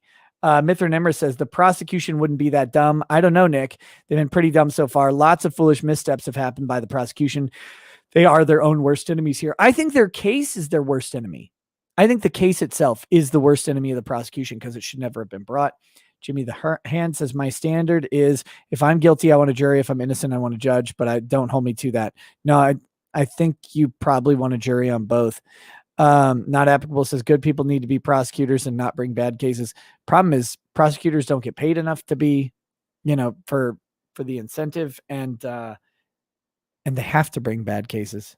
Why don't you argue on that point? Sure, Your Honor. With regard to the motive that Joseph Rosenbaum had that evening when he confronted the defendant, because that's where this really goes to. The defense wants to argue that his motivation in confronting the defendant was, among many other things, which counsel's just detailed, a desire to obtain the defendant's gun because Mr. Rosenbaum couldn't get the gun any legal way. That is really what this is. He's a felon, so he can't go to Dunham's or Gander Mountain and buy a gun. He's got to steal it. That's the only reason why this fact of his felony conviction could possibly come in at trial. Interestingly, someone attempting to steal your gun, as Rosenbaum did, according to McInnes, who said he reached for Kyle Rittenhouse's gun, is a fact question and is extremely relevant to a question of self-defense. Is to show that motive. So How plausible is that motive? First of all, we have no evidence that Joseph Rosenbaum wanted a gun that night. None whatsoever. Do you see Richards there? Hold on, watch this. I'm gonna back it up. Watch as he says this with a straight face. Watch Richards. If you don't remember, Richards is this guy. Watch him, because he's like, oh, don't we have some evidence? Is to show that motive. So, how plausible is that motive? First of all, we have no evidence that Joseph Rosenbaum wanted a gun that night. None whatsoever. No one is going to testify that he ever tried to get a gun since his last felony conviction, that he ever said he wanted a gun that night, that he ever said anything about wanting to get armed that night. There is nothing in this record as to him saying anything about He just took a note. He wrote it down. He's coming back to it. Second of all, counsel's acknowledged everybody had guns that night. In fact, earlier in this hearing, counsel referenced a racist statement that Mr. Rosenbaum said. That is on video. Everybody's seen it here in the court. Everybody did not have guns. Some people had guns, is what he said. And it's clear Mr. Rosenbaum is walking up to individuals that are similarly armed to Mr. Rittenhouse, that are openly carrying AR-15 style assault rifles slung around their shoulders. He gets in their face and he is challenging them. This happens on the videos. Now, does Mr. Rosenbaum at any point reach for anyone's gun in that situation? No. Does he try and take it away from anyone? Does he say, let me have that gun? Does he say anything about a gun? No. So I posit, Your Honor, that if Mr. Rosenbaum showed up randomly in Kenosha that night, after having been released, and decided, this is the night of all nights, I need to go get myself a gun because I can't buy it at the store. Night of all nights. It's literally the first night. It's his prima nocta. It's his first opportunity. He's that much of a dirtbag that it took him 0 time to attempt to commit a crime, several crimes. This guy, Joseph Rosenbaum, is the exact opposite victim from what you want. He is such a dirtbag that his literal first day out of prison or civil commitment or whatever he had to a mental institution, he is immediately trying to do an extremely awful criminal act. Immediately. There's no pause. There's no pass go. There's no wait a month. There was nothing. He was this guy, if he wasn't dead by Kyle Rittenhouse's hand, he was going back to prison in an hour. He was awful. He's a scum of the earth. He is, when you're making like soup from chicken bones, you're making broth or stock from chicken bones, there's this nasty white scum that comes to the top and you got to get it off because it'll stink up the whole broth. It'll make it bitter and acidic and gross. That is Joseph Rosenbaum. He belongs in the dustbin of history. He belongs to never be remembered. He is only remembered for how horrific he was and how glad we all are that he's gone. There was no rehabilitation. It took him one night, the initial night that he got out, to come out and be a dirtbag again. Good riddance. Kill him again. Exhume him and shoot the corpse. Lost Bullet says, Nick, have you discussed a potential civil malicious prosecution suit from Kyle? I have not, because it's not really there at all. There's no way. Is the prosecution that bad to warrant a shot? Pun intended. No. At the end of the day, the prosecution has 2 dead bodies and 1 evaporated bicep. They can bring the case. It will not be a malicious prosecution. As much as it probably is in some instance a malicious prosecution, legally it is not. Derna says, the Rosenbaum defense is, Your Honor, my client passed several stores on his way to commit armed robbery, so he could have not intended to steal. Exactly. Richard Glover says, when the pedo was saying, shoot me N-word, I like to imagine Kyle responding with a Bobby Hill. Okay. Okay.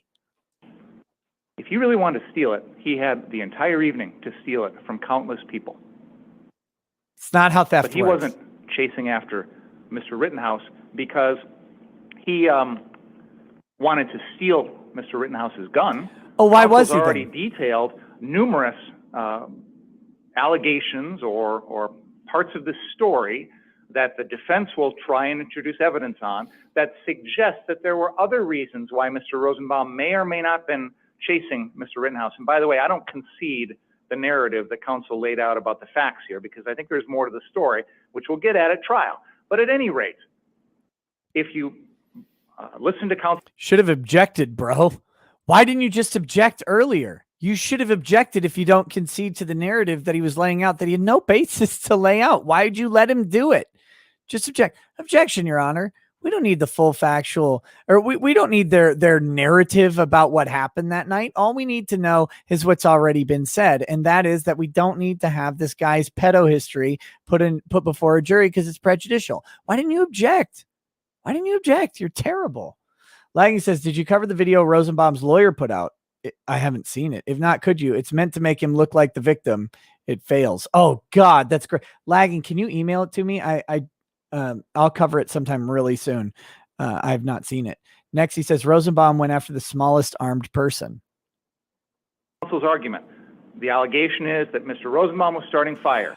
Also, a lot of the armed people were on Rosenbaum's side, like Gage Grosskreutz, right? Like, what's he going to do? Steal a gun from the people who agree with him? You got to find someone who doesn't. He was trying to destroy property. The defendant was grabbing a fire extinguisher, trying to stop Mr. Rosenbaum. They had multiple interactions, at least one at the car source on 59th. Oh, I hope this prosecutor's argument is that Kyle started it because he was trying to put out a fire caused by a felon. I mean, that'll go over well. And then maybe later on, as they're traveling down Sheridan towards the 63rd Street car source. At any rate, those are all potential explanations why Mr. Rosenbaum may have had a motive to do what he did that night. And they are far more relevant in time, plausible, and consistent with the evidence than this obscure notion, this implausible and irrational notion, this unreasonable notion that Mr. Rosenbaum decided this was the night that I need to go get myself a gun illegally on the street, and that's the person I'm going to take it from. I mean, Mr. Rosenbaum, to say that prosecutor sounding like a defense attorney right now for Rosenbaum. The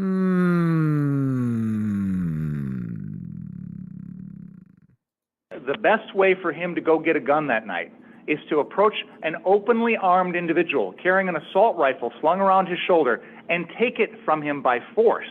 Where else is he going to get it? If he thinks he can overwhelm the person with force, then yeah. It strains credibility, Your Honor. Now, in their motion, the defense has suggested that there's some evidence Mr. Rosenbaum was reaching for Mr. Rittenhouse's gun. Now, you just said they had no reason to believe. No reason to believe at all. Except, and that's what Mark Richards went, this motherfucker, that's why he did that. Because, of course, that's the story that the state introduced. I believe it's in the criminal complaint that Rosenbaum reached for Kyle Rittenhouse's gun because they got the story from the Gateway Pundit reporter. They didn't mention that here in the hearing, but it's in their motion. Well, I'm not going to do it. This is already running longer than I thought. I'm pretty sure it's in the complaint. Okay, I am going to do it. Fuck this. Sorry. Let's see. I don't know. I could be wrong. I could be wrong about this complaint. Let me see if I can find the narrative. Here we go. Okay, let's see. Defendant then circles back, black car, and approaches Rosenbaum. Rosenbaum remains. The video shows as they cross the parking lot. Following the defendant is Rosenbaum, and trailing behind the defendant and Rosenbaum is a male who is later identified as Richard McGinnis, a reporter. The video shows that they cross the parking lot. Rosenbaum appears to throw an object at the defendant.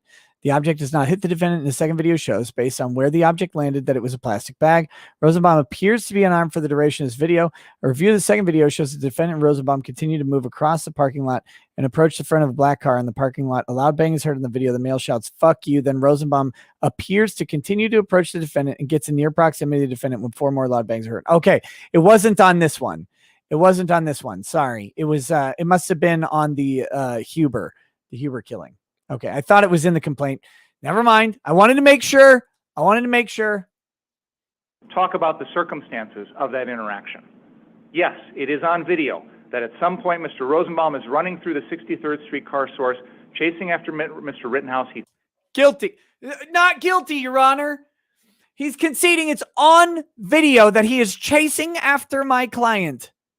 What is my client supposed to do? Throws a plastic bag, it's not a metallic bag, it's a plastic bag, towards Mr. Rittenhouse, which lands harmlessly. Who cares if it's a plastic bag or metallic bag? He attempted a battery on Rittenhouse. And that's not when he shoots. He shoots at the subsequent attempt of a battery. 10 feet behind Mr. Rittenhouse as they're running. I've read that over and over again about the plastic bag being thrown at somebody. No. Wait, you think it's in the next two paragraphs? Okay, hold on. Let me read this. Oh, Detective Separus interviewed McGinnis and indicates following before the shooting, McGinnis was interviewing the defendant. Defendant told McGinnis that he was a trained medic. McGinnis has handled many ARs and the defendant was not handling the weapon very well. McGinnis said that as they were walking south, another armed male who appeared to be in his 30s joined them and said he was there to protect the defendant. McGinnis stated that before the defendant reached the parking lot and ran across, the defendant and moved from the middle to Sheridan Road to the sidewalk. This is where McGinnis saw a male Rosenbaum initially try to engage the defendant. McGinnis stated that as the defendant was walking, Rosenbaum was trying to move to get closer to the defendant. When Rosenbaum advanced, the defendant did a juke move and started running. He said there were other people, blah, blah, blah. McGinnis described the point where the defendant had reached the car, described the defendant had the gun in a low ready position, meaning that he had the gun raised but pointed downward. The butt of the gun would have been at the angle downwards from the shoulder. McGinnis said the defendant brought the gun up. McGinnis said he stepped back and he thinks the defendant fired 3 rounds in succession. McGinnis said that when the first round went off, he thought it hit the pavement. McGinnis felt something in his leg and first thought he was wondering whether he'd gotten shot. He was behind slightly to the right of Rosenbaum in the line of fire when the defendant shot. McGinnis stated he did not hear the two exchange any words. Unarmed guy was trying to get the defendant's gun. The state put it right there. The state put it in the complaint. Thank you for making me read more. It's right in the complaint from the state.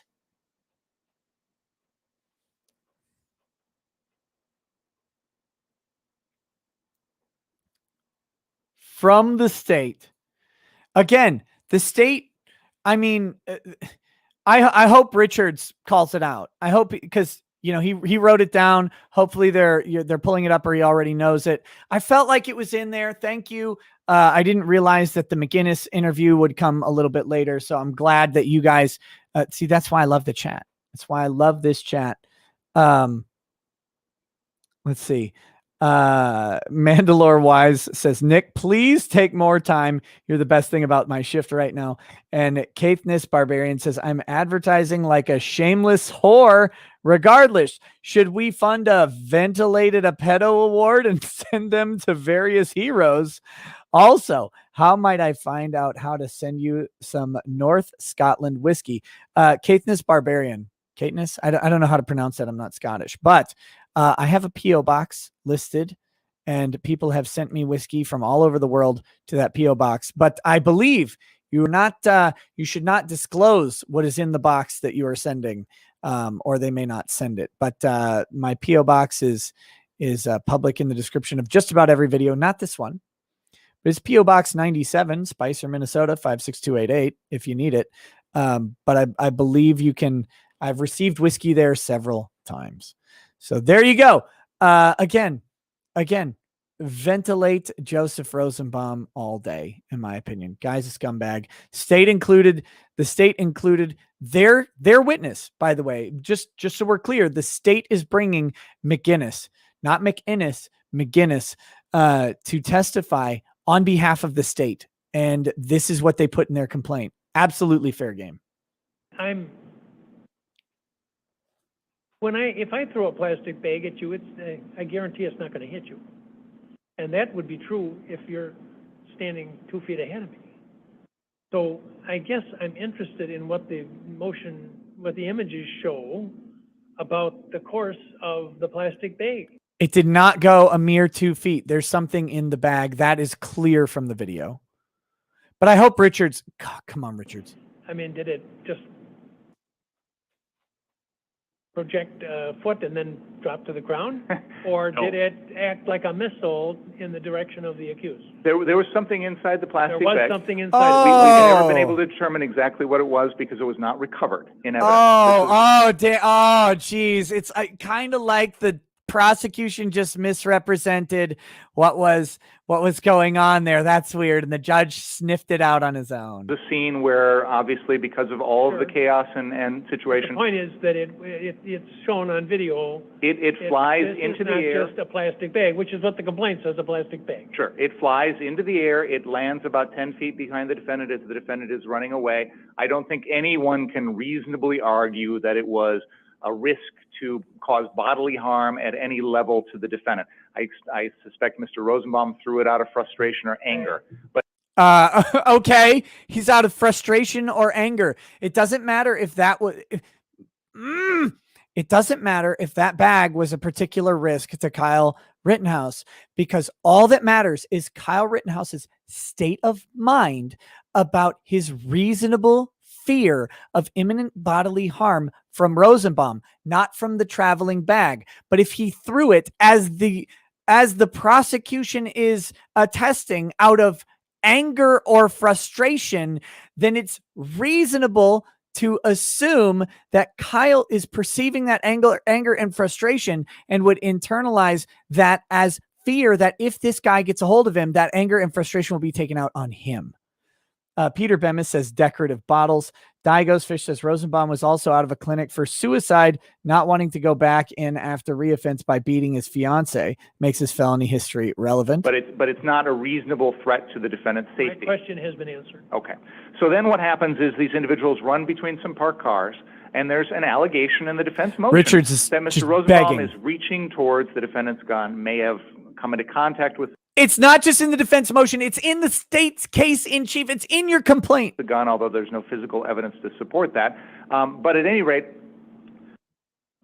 What physical evidence would you have to support that? Like, what physical evidence is there that someone reached for something? That's not a thing that exists. There can't be physical evidence of an act that doesn't produce a physical result. why is Mr. Rosenbaum allegedly doing that? We don't know. We don't have any statements from him. We have speculation from witnesses. We can speculate by watching the video, but that is all that is pure speculation.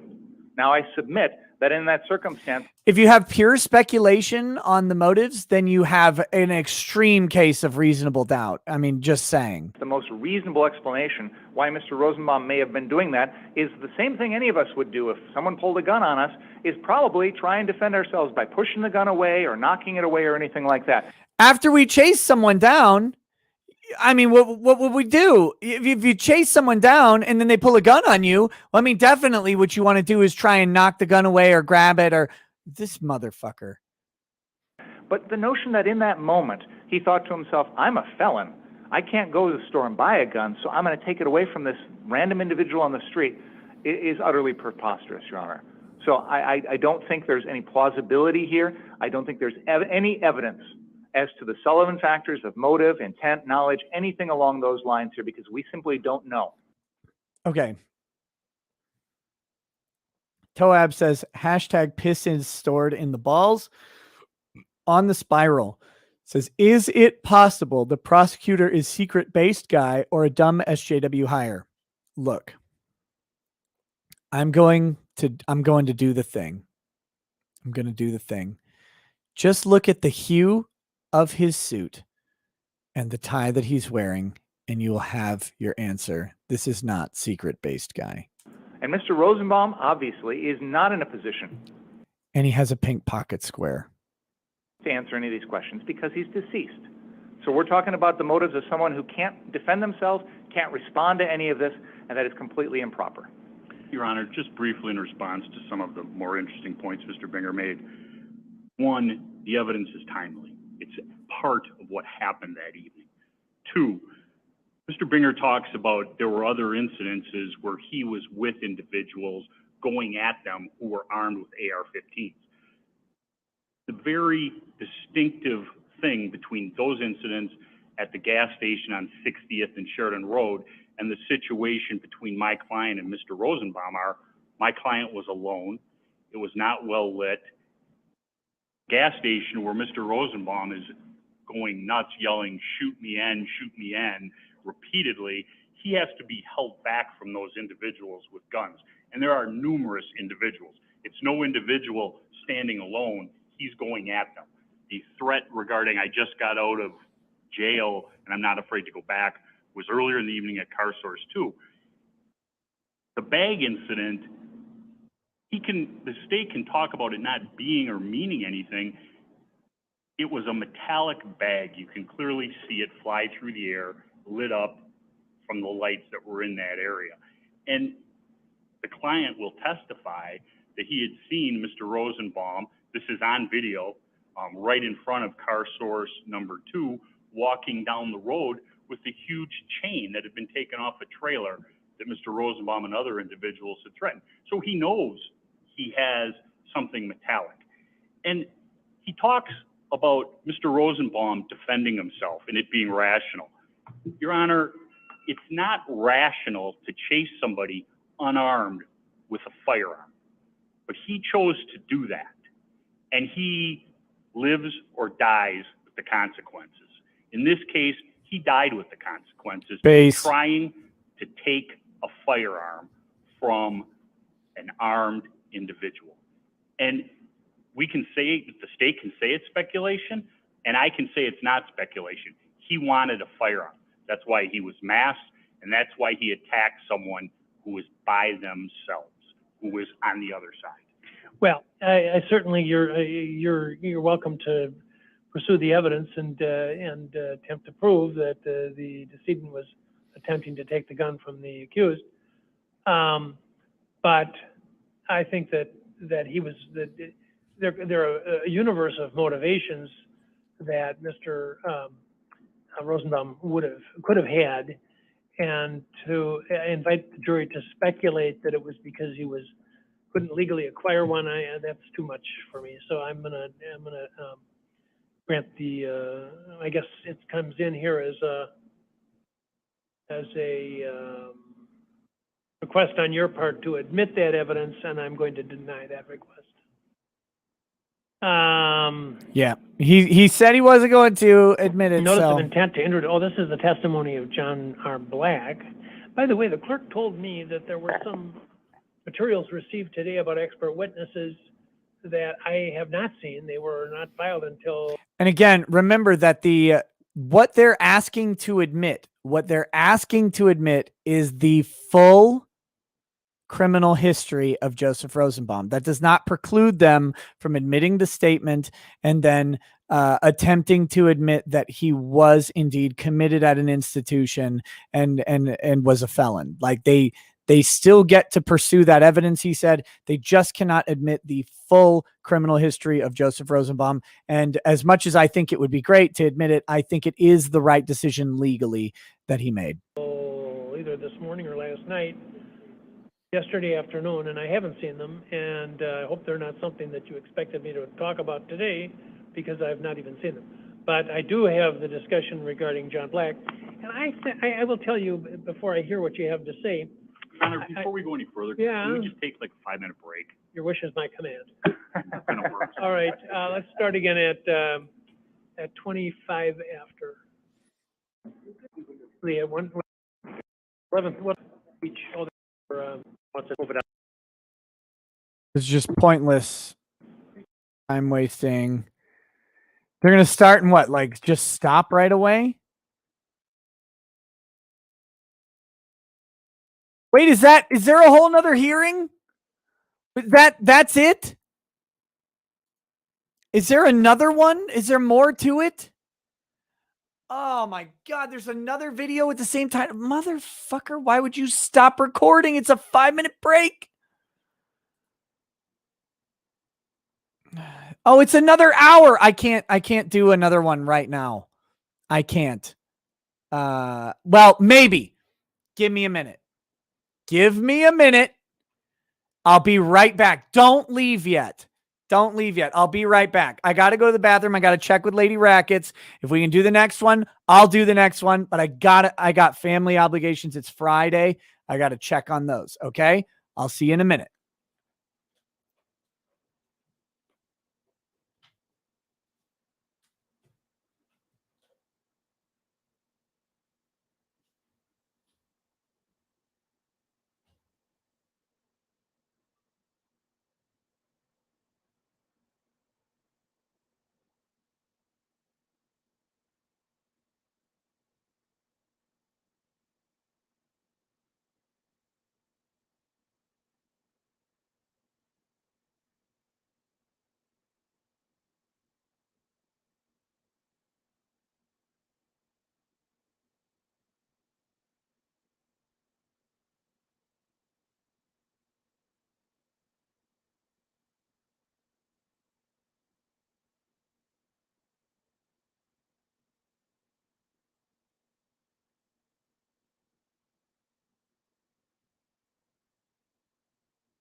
All right, guys.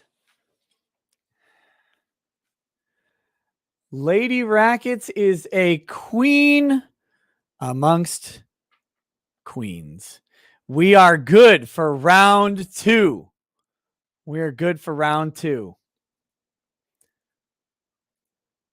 So we will get going here. Just a second. Let me get the video back up. I hope you guys are good for a second round. Here we go. Simp. I'll simp for Lady Rackets all day long. All right, here we go. Let's get back to when the lawyers are back at the table. Let's see what other issues we have here. The longest 5 minutes in history. Actually, I have no idea how long they actually had.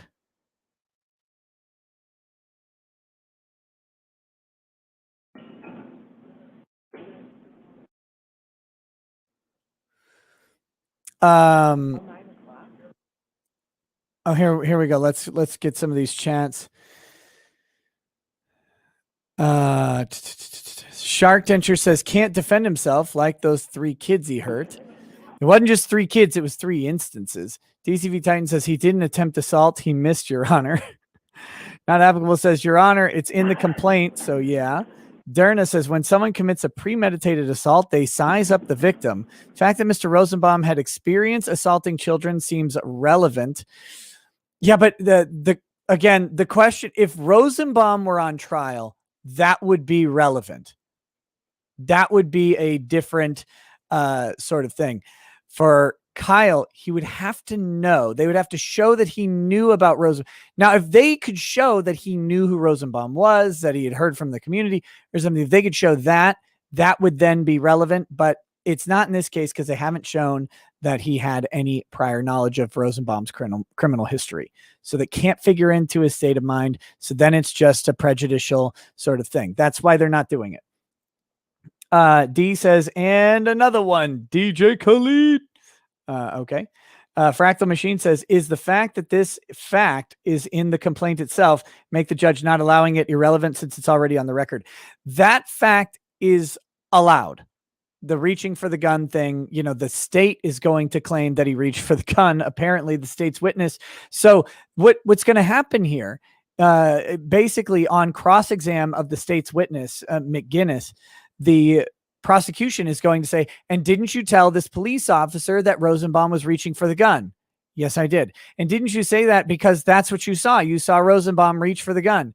Yes, that's all they need to do. That'll be in. Again, the only thing they're not allowed to bring in is Joseph Rosenbaum's entire criminal history, because Kyle couldn't have known that to make his decision. All the other stuff gets to come in, including those statements that he was just out of jail and that he wasn't afraid to go back and all that stuff. Charlie says, I got 5 on it. Slagless says for round 2. Clutch McDougal. By the way, this is a live stream marathon day, apparently, because once we're done with this stream, I'm going to take a little time, and then we're going to be back here with Ty Beard at 11 o'clock. We're going to be talking about Paizo games. We're going to be talking about some not stimulus stuff, but the spending bills and all sorts of great stuff tonight. So make sure you show up for 11 o'clock tonight as well. Clutch McDougal says, get something nice for Lady Rackets. I always do. I just bought her a truck. Not a new truck, a very old truck, actually. A 1966 Chevrolet grain truck. Mither and Emma says, come on, Nick. 5 minutes in court speak means it will be at least 15 minimum. Well, yeah, the judge has to go poop. Herding lawyers is like wrangling cats. Irby says, hey, Nick, guess who just purchased their first firearm today? I guess I got a hell of a deal with a used Diamondback for $500 since they're apparently pretty good. I'm super excited and wanted to share. Cheers, Nick. Hey, buddy. Awesome. Post pictures of it on Locals, man. Post a video of you shooting stuff. That's great. That'd be fantastic. Yorick says between round 1 and round 2 plus tonight's pre-planned stream, Nick is verging on Longman territory. And then good old Robbie says, what if Dan Aykroyd was KR's attorney? Dr. Detroit. I don't get the reference. I don't remember that. But here we go. We're going to get back into this video right now. Oh, and speaking of locals, ricadalaw.locals.com. Join up, get access to the Discord, get some, exclusive stuff. And I'll post a picture of the truck I bought Lady Rackets in the Discord when we get done here. I should have done that earlier. I'm just now thinking about it. Okay, here we go.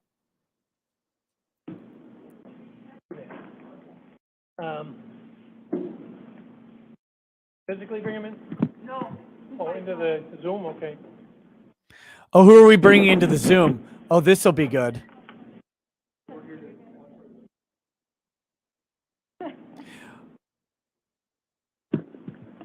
Yes, I took my 2K like shot and my 1500 like shot. You may not have seen it, but I did. I'm 3 shots deep in the middle of the day. This is terrible. Okay. Okay, do we? Yeah, no problem. Just waiting to get to a thing happening. Thompson, I think, in Racine. I'm occupied with another case, and Mr. Prosecutor is not able to. He's with Judge Repechek, so we're going to have to reschedule Mr. Thompson's case. So I apologize, Mr. Thompson, to you and to your lawyer. We will do, however, the case in Kenosha of the state against Joseph Beach. See, we're going to skip this. Look at this jump in the top right. For the case Okay, I'm not going to do that anymore. That's annoying. Let me just find the spot where he's no longer pictured. This state's witness list. Okay, here we go. Back to this.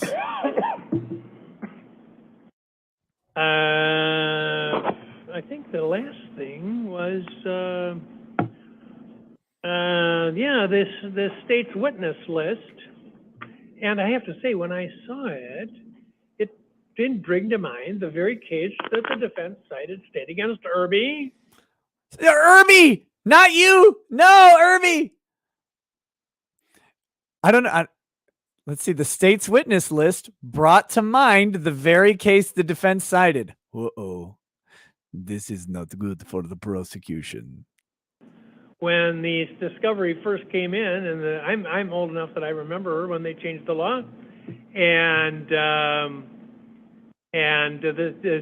prosecutor made a heavy list on the accused of every name. Yeah, this dude does have a smug face right now. He's like, he put that citation in the brief. In the community or something, and Supreme Court says you can't do that. So I don't want to take too much time on this. Have you narrowed down this 175 witness list? Judge, we were on the motion with Mr. Black. Oh, we were, but now that I'm talking about this, And we skipped a couple extra. we did, and we'll come back on Mr. Black. I must have turned my page when I took the break. Yeah, but let's talk about the 175 witnesses. Has that been slimmed down? Yes, so Attorney Binger did send the numbers of individuals that we are more likely to call. Okay. That, of course, may change as we get closer to trial, but we have narrowed it down in private, of course. We do want to be more expansive on our list, just in case something comes up that was unanticipated, and that way there's not a dispute at trial that a witness was not listed, but we have privately narrowed it. Satisfactorily? On one aspect.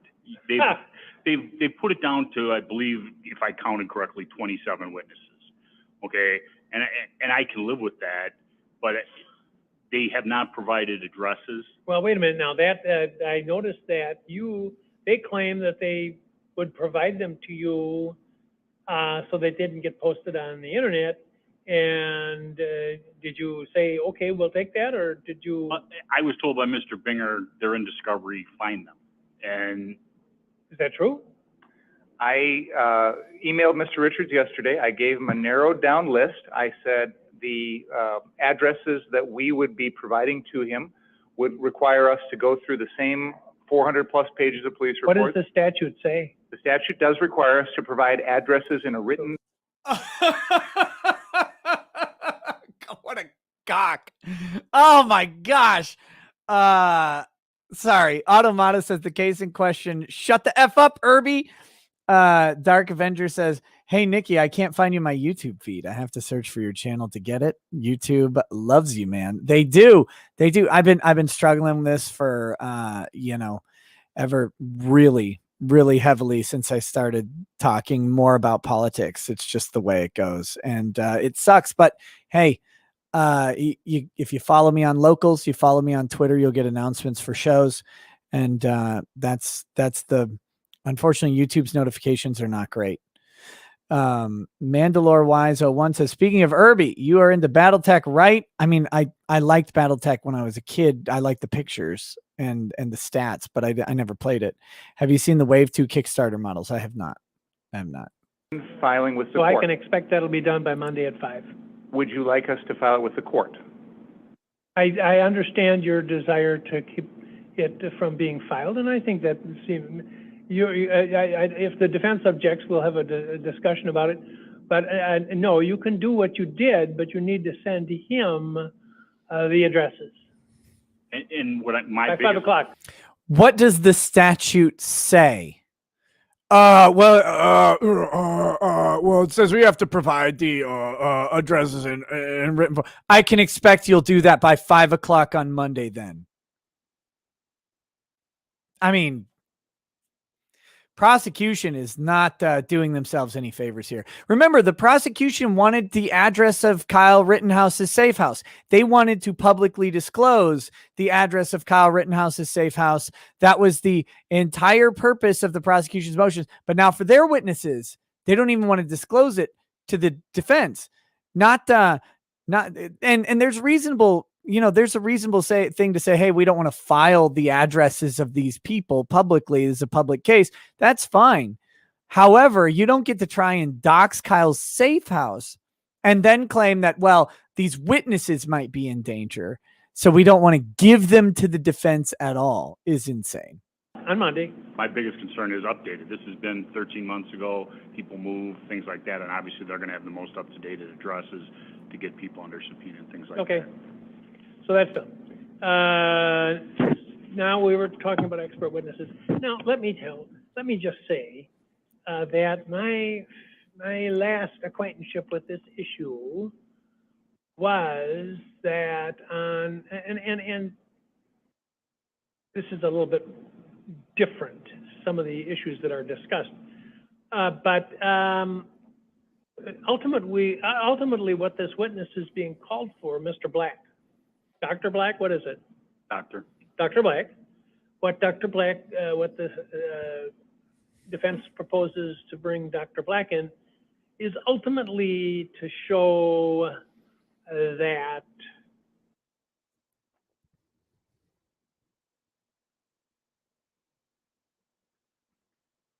What? the defendant's conduct conform to the law of self-defense. So Dr. Black must be some sort of self-defense expert. Because I don't know. It's more what I would characterize as use of force. And one of the things that we've been addressing, it was said earlier in this, is how he handled his firearm that evening, whether what he did with his firearm was reasonable. His reaction times to being attacked by Mr. Rosenbaum. He also has the ability through his software to break down every incident frame by frame, which allows him to put very accurate timelines on each of the shooting aspects. One of the things that I'm sure the state is going to... You know what, I'm going to interrupt you right now because I think we need to have a full-fledged Daubert hearing on this. So a Daubert hearing is actually a Daubert hearing, and that's where you get the opportunity to examine and cross-examine in a voir dire sort of way an expert witness and qualify them as an expert. So if you remember the scene in My Cousin Vinny where Joe Pesci interviews Marissa Tomei about the or actually the prosecuting attorney interviews Marissa Tomei about why she is qualified to speak on these issues of mechanics. That's what a Daubert hearing is, and that's how they qualify an expert witness to actually speak. The defense and the prosecution have an opportunity to try to disqualify the witness by showing that they don't possess expertise in their given field. So that's the purpose of the hearing that is in question. So they want to bring in a self-defense expert who's going to talk about reaction times, very, very critical elements of self-defense. Like did Kyle, because if the state's argument is that Kyle shot early, right, then this guy's going to come in and say, no, 27 milliseconds is an appropriate response time for self-defense to start. And then after 27 milliseconds, you've got the time it takes to raise a firearm, pull a trigger, all of these things. And they'll break that down using some sort of scientific method would be the idea. And he's saying also that this guy will have a frame by frame software approach to show that this comports with the timeline. And by using frame by frame sort of approach to this, you can break down the exact amount of time. It's pretty interesting that cameras can become very, very accurate timepieces very quickly because you have 30 frames per second going on most cameras.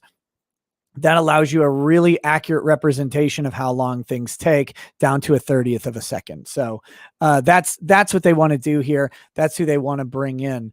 And he's saying, we're not going to be able to figure that out here. We need to have the full hearing on it. Bring your case as to why this guy's an expert and why he's required for this case in particular. And we'll let the state go ahead and argue against it. We've got a couple chats here.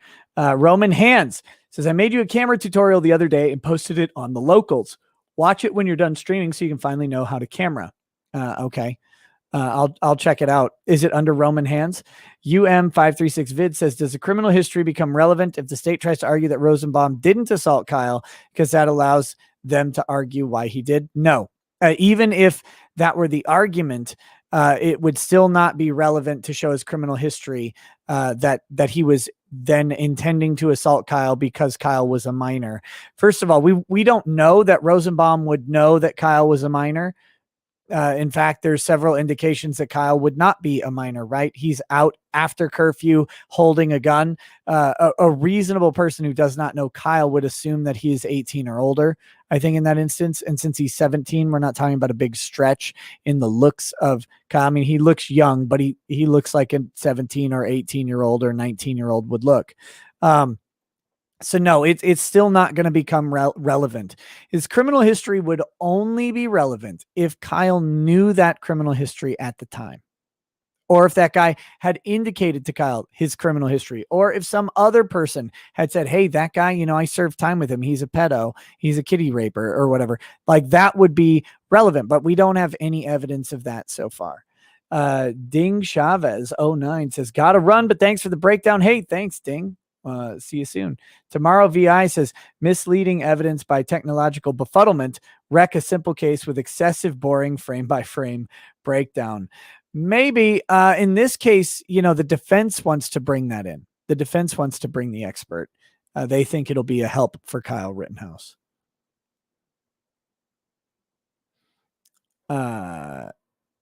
Let's see. AJ says, honestly, what's your prediction? And will you have Kyle on after he gets acquitted? If I have an opportunity to interview Kyle Rittenhouse, I would absolutely have him on the show. Absolutely have him on the show. But I don't know that I'll ever have that opportunity. All right. Let's get back to it. And I need to see the report. That would be on page 1 is I have not seen the report. What is it, 28 pages? I haven't seen it. I don't know what it says. And I'll have a better understanding of what you propose to prove. Certainly the law is that when it comes to use of force, when it comes to use of force, I'm the expert, not because I'm so bright, but because the Supreme Court says I'm the expert and I'm the only one who's going to be defining what is reasonable under the law. What constitutes offense. So I'm not going to have competition in the courtroom, so we're not going to have any evidence on that subject. On the other hand, Judges are terrible use of force experts, just so we're clear. Ugh. Just as in sexual assault cases, state brings in witnesses to prove a variety of things from people who are experienced in the field. So this use of force may have kernels that would be admissible. And I won't know that until I see the report and have the hearing. So before we leave, we'll have a Daubert hearing set. So do we need to take this up? And this is fine. He already said we were going to have the Daubert hearing, Daubert, God, stupid, the Daubert hearing set. And so that's an okay thing for the judge. And this is just the judge expressing concerns as to why he wants a full hearing on the issue. If it's on this matter, on use of force, the state Supreme Court says that I'm the use of force expert and we don't need an expert witness on that. And so then, no, but if you bring up these other things, again, that's use of force, right? That is not reaction times. That is not self-defense. That is not the order of events. That is not how the brain works in a self-defense situation. Is not a use of force question. A use of force question is the use of force reasonable under the law? That's why the judge becomes the expert.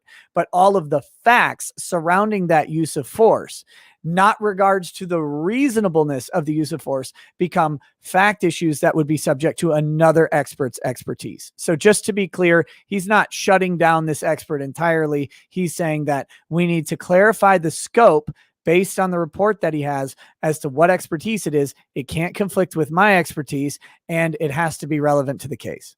And that's what the hearing is for. Other than that today? Is the court intending to hold that hearing prior to trial? I do. Yes, and you then, weirdo. The materials that were filed yesterday afternoon, do they pertain to expert witnesses also? They're notices of experts. Oh, There are Three of which were already on the witness list and they already had the reports. okay. Is We have the reports. there going to be an issue with respect to them?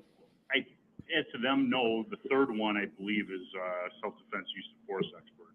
I didn't hear the last thing you said. Self-defense use of force expert, Okay. much like Dr. Black. State's got one too? Yes. Okay. All right. Well, we'll have a common Daubert hearing for them. And Your Honor, we don't plan on calling ours. Obviously, if the court grants our motion to exclude Dr. Black's testimony, then we won't need our witness either. But we have to plan for the contingency if the court rules otherwise. Okay. Next. Motion to compel discovery about donation lists, and is this still an issue? It is. Okay. Now, Okay.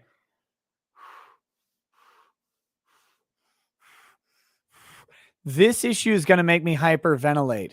So he is motioning to compel discovery of donor lists, of donor names, of donor, presumably of donor contact info, on the assumption that, well, then they won't be able to be impaneled for a jury. But that's insane, because you already have the method to go ahead and do this on a jury. You just ask the potential juror if they donated to Kyle Rittenhouse, and they answer under oath. It's called voir dire. It's how we do jury selection. There's no reason to give a complete list of people who donated, even a list of only people in Kenosha who donated to Kyle Rittenhouse. That is not necessary. It will be abused. It should never be permissible to have the government get a list of people who were in support of someone opposed to the government in a state action because they quote unquote want it.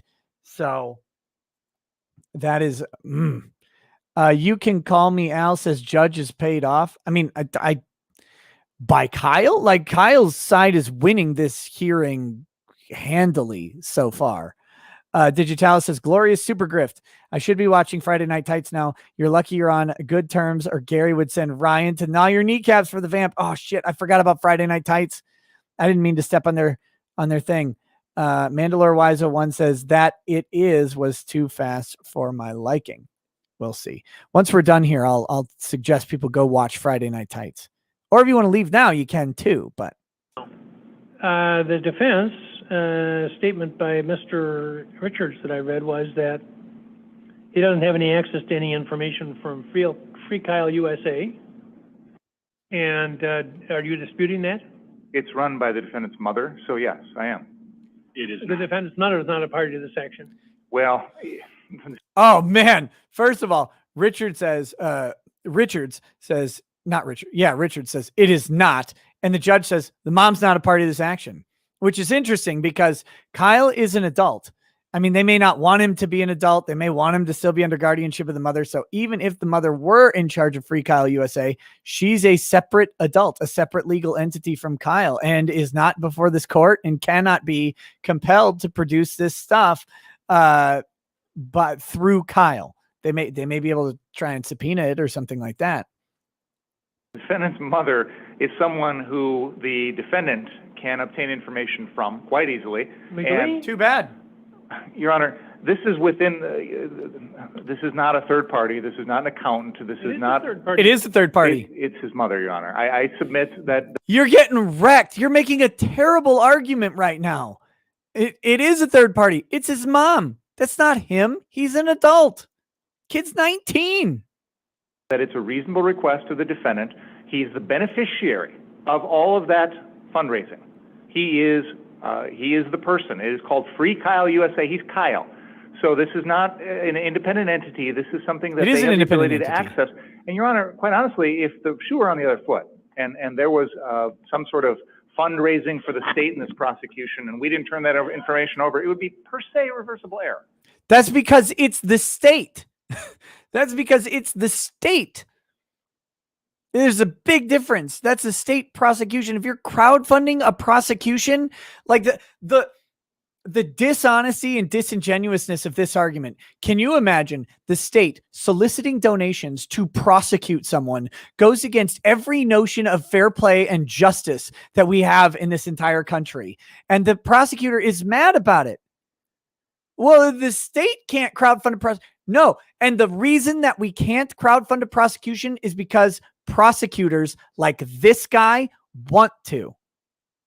They want the mob prosecution. His entire case is based on a mob prosecution. That's his entire case. That's what they're worried about. If they can't mob prosecute Kyle, they're going to lose. He's terrified of that. So we're entitled to the same. By what authority can I order a citizen to provide, that you can subpoena, by the way, to provide material to the defense attorney or to the defendant that is her proprietary information and command them to cough it up? The law is I can make them produce what they have. I cannot compel them to produce something, nor do I know of any authority that I can make her give it to them. Is the law different from what I've stated? Your Honor, will you issue, if the if the state supplies you with a subpoena, will you issue a subpoena then? I'm not going to give an advisory statement. I'm going to tell you that I do not think I have the legal authority to compel the defendant to procure information from somebody else who owns it and provide it to you or to the court even. By the way, this is a quick object lesson. As crowdfunding of lawsuits becomes very popular, as this becomes a phenomenon that keeps going into the future, and as someone who has done crowdfunding at a very, very significant level for a lawsuit, there are reasons why a third party might be in charge of funding, and why a third party like me would set up the funding in the way that it was done. There are reasons for it. And this is one of them. This is part of it. If the party receiving the money has no ability to obtain the knowledge of who is sending the money, then none of that information can be forced out of the party or their counsel. You have to go after the third party to do it. And there are various protections. There are various questions, like what relevance does it have? Why do you think that you should have access to this from me? Why should I produce this? There are defenses that can be put up to a subpoena request or to a court order. And people, if you are crowdfunding involving a lawsuit, you should really, really think about how you're doing it, what you're doing, and what the implications are if you do it wrong. So I just want to point that out. Let's see. Dragon's Treasure says, here's my money just for the appreciation of the legal analysis. Hey, thanks, buddy. Fractal Machine says the state is already crowdfunded. Literally. Yeah, that's true. Michael Beacon says the crowd fund for the state's action is our taxes.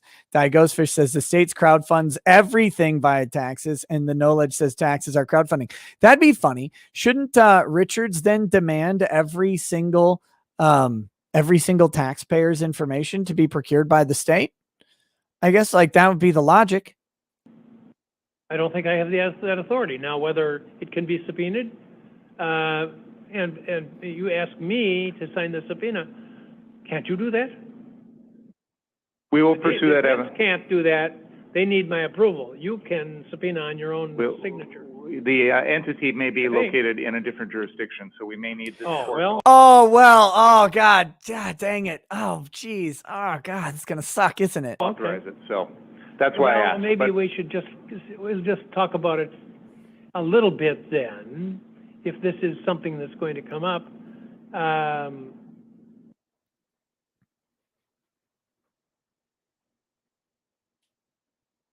Come on, Judge. No, I'm not going to talk about it a little bit. I'll save that for another day if we need to. Make them request a subpoena. Don't talk about it ahead of time. Make the state do the work. Allow the defense to respond. Allow the defense to attempt to quash the subpoena if they believe that's proper. Make them do it. Put in the legwork. This fucking squirrely prosecutor. It's your job to do this. You know you're doing this on the promise of making a significantly higher salary or moving on to a bigger thing than being a county prosecutor. You know, do the work. Then you also ask for the Fight Back Foundation. Same thing. And that's the Lynn Wood organization. You want a list of their donors. You have that? No. Your Honor, same issue. And Fight Back is represented, it's run by Lynn Wood and a board. We separated from them in late December 2020, early January 2021. I tried to get the exact date, but I received two different answers, so I don't want to give a specific date. However, there is no contact with that organization anymore. I know that at one point, some of the civil lawyers involved in this sought to seek that information because they believe there hasn't been a full accounting for the funds that were given. There is no communication or cooperation. I believe Fight Back is in Texas, incorporated in Texas. I don't have it. I've never had it. I've never requested it. Same issue. Understood. Okay. And I'm going to pass on that. Well, I'll deny the motion at this point. Denied. State's second motion to omit other acts evidence, reporting about an incident that is claimed to have occurred on the 10th of August involving an incident outside of CVS.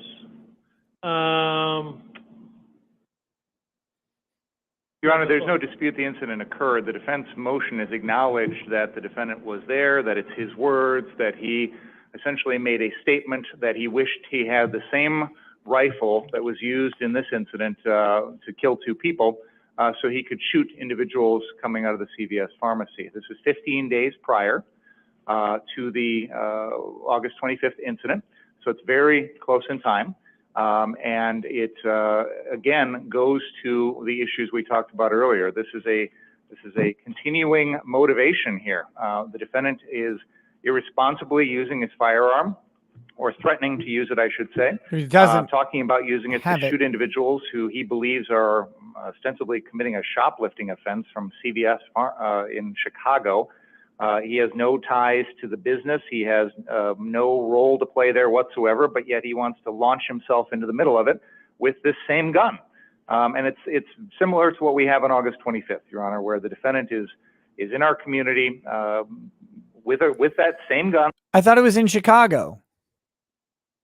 I thought he said in Chicago. And using it in a manner that I think is legally unjustified. But how is he using the gun in a manner that's legally unjustified if he doesn't? I'm very confused. How does he use a gun in a manner that's unjustified by not having the gun, but saying he wished he had it? This goes exactly to his state of mind in terms of his understanding of use of force, his understanding of self-defense. Self-defense of property by use of deadly force is not allowed, and that's very clear. So this is a completely unjustified use of a weapon. It's the exact same weapon that we're talking about here. So for all those reasons, Your Honor, I believe that this is admissible.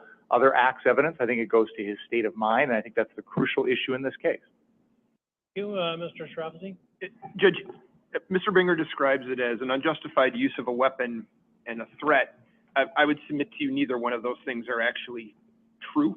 Yeah. I don't know if you've seen the video or not. However, I have. Okay. So it is a video of him sitting in a vehicle, having a conversation with, I believe, Dominic Black.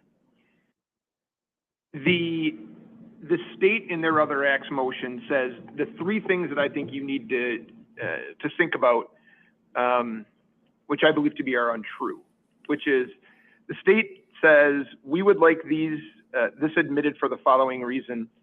The defendant's understanding of the proper use of his AR and of deadly force is crucial to this case. The video demonstrates that the defendant was eager to use deadly force in an unlawful situation. The video demonstrates the defendant fervently sought to insert himself as an armed vigilante into situations that had nothing to do with him. Finally, and perhaps most importantly, the video proves the defendant was ready and willing to use deadly force in situations where it was completely unjustified. That video doesn't show any of that. He didn't have a weapon. He was sitting in a vehicle having a conversation with someone else. He never made contact with those By the way, whoever released that video is a dick. people at CVS. If you watch the video, they don't know, presumably, they don't know he's even there. He doesn't even step from the vehicle to verbally confront them in any way. He doesn't do anything. He doesn't open his window. He doesn't honk the horn. He does nothing but passively sit and watch what's happening. So to say this video demonstrates his willingness to insert himself into these situations, that's untrue. He didn't insert himself. He could have, but he didn't. If you look at the actual situation and you compare it to, and I want you to know this, Judge, there are situations that I think this would be relevant, okay? And it would be admissible. If he had fired a round at someone who was simply damaging property, I think we might be in a different spot. That didn't happen. Joseph Rosenbaum, Gage Grosskreutz, and Anthony Huber were not, as far as I can tell, were not looting anything that night. It is indisputable that Rosenbaum was a rioter, not debatable. And it is not debatable that Gage Grosskreutz was armed with a Glock pistol in his waistband. That is not debatable either. And that he drew it. Does the fact that he made that statement 14 days prior and took no action, didn't have a gun, didn't get out of the car, didn't do anything. Does that make it more probable that this wasn't self-defense? I would submit to you the answer is no, because, as I've said to you before, this wasn't him taking pot shots at looters. Mr. Rosenbaum was chasing him. That started the whole thing, right? So when you're looking at it, this is Sullivan to a T. Words, the reason Sullivan, it wasn't admissible is, in one instance, it was words, and the other instance, it was violence. In this instance, it's words on August 10th, and on August 25th, it is not debatable that there's violence. It, as I said, it doesn't go any further to make a determination as to whether or not that was in self-defense. If he was claiming something else, if he was just saying, my gun accidentally fired, or I was shooting at a looter, I would submit to you that I'd be in a different spot than I am right now. Yeah. Okay. So he's saying they're trying to include this for something that didn't happen. He didn't shoot at someone 15 days later coming out of a CVS. He didn't do that. He didn't say, man, I wish I had my gun so I could shoot people coming out of the CVS, and then go to a different CVS later when he has the gun, start shooting people who are stealing. That's not what happened. It's nothing even close to what was happening. And in fact, the entire point of the self-defense of Kyle Rittenhouse is not based on him being a vigilante as much as the prosecution wants it to be. The unfortunate thing for the prosecution and the fortunate thing for Kyle is that all of those people were directly involved in assaulting Kyle at the time they were shot. And that is just a really inconvenient thing to have happen. Dripping Not So Handsome Jack says, how do you squash a subpoena, Nick? Don't know. Peter Bemis says, prosecutor sounds like Biden. Is his mom? She can give them, the thing. Mither Emmer says, this is a complete stretch. Good old Robbie says, I say yes to the Silverman Act of 2021. Derma says, self-defense of a third party is unjustified. No, self-defense of a third party is not unjustified necessarily. It depends on the circumstances. Your Honor, he didn't even know the woman that was being raped. Once a hero, always a hero, Your Honor. And Donald Helm says, thanks for the continued analysis and coverage. Hey, you're welcome. And Axio says, been gone for a minute. Gotta show love to my Griff Lord. Country's still on fire. Guess I'll just drink whiskey and laugh while Rome burns. Exactly. And then finally we have Bladed Cloud 6966 says, hey, Nick, want to give you info where to start on the RuneScape case I mentioned earlier. Check out Penguin Zero, the official podcast number 168, where Teen tells his side of the story. Hope this helps. I'll try. Fun fact, I was on the official podcast bonus episode a very long time ago, and those guys were great. And I had no idea who Charlie was at the time. It was cool. I was invited by Kaya. Kaya, I think his name, Kaya Orson. And we had a good conversation.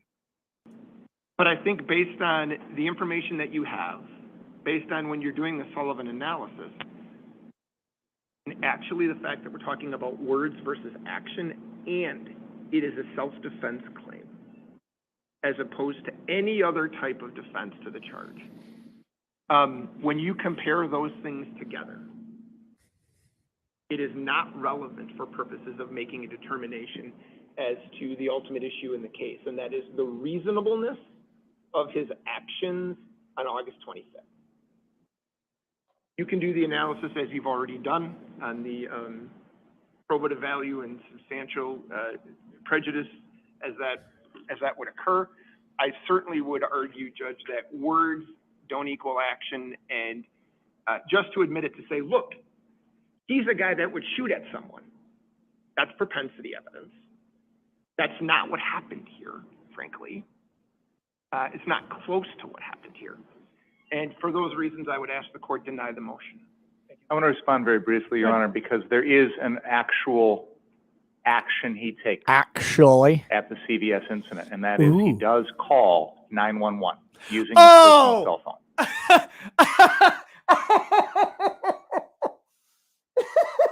That's the actions of a vigilante, you dummy. He calls 911. Are you serious?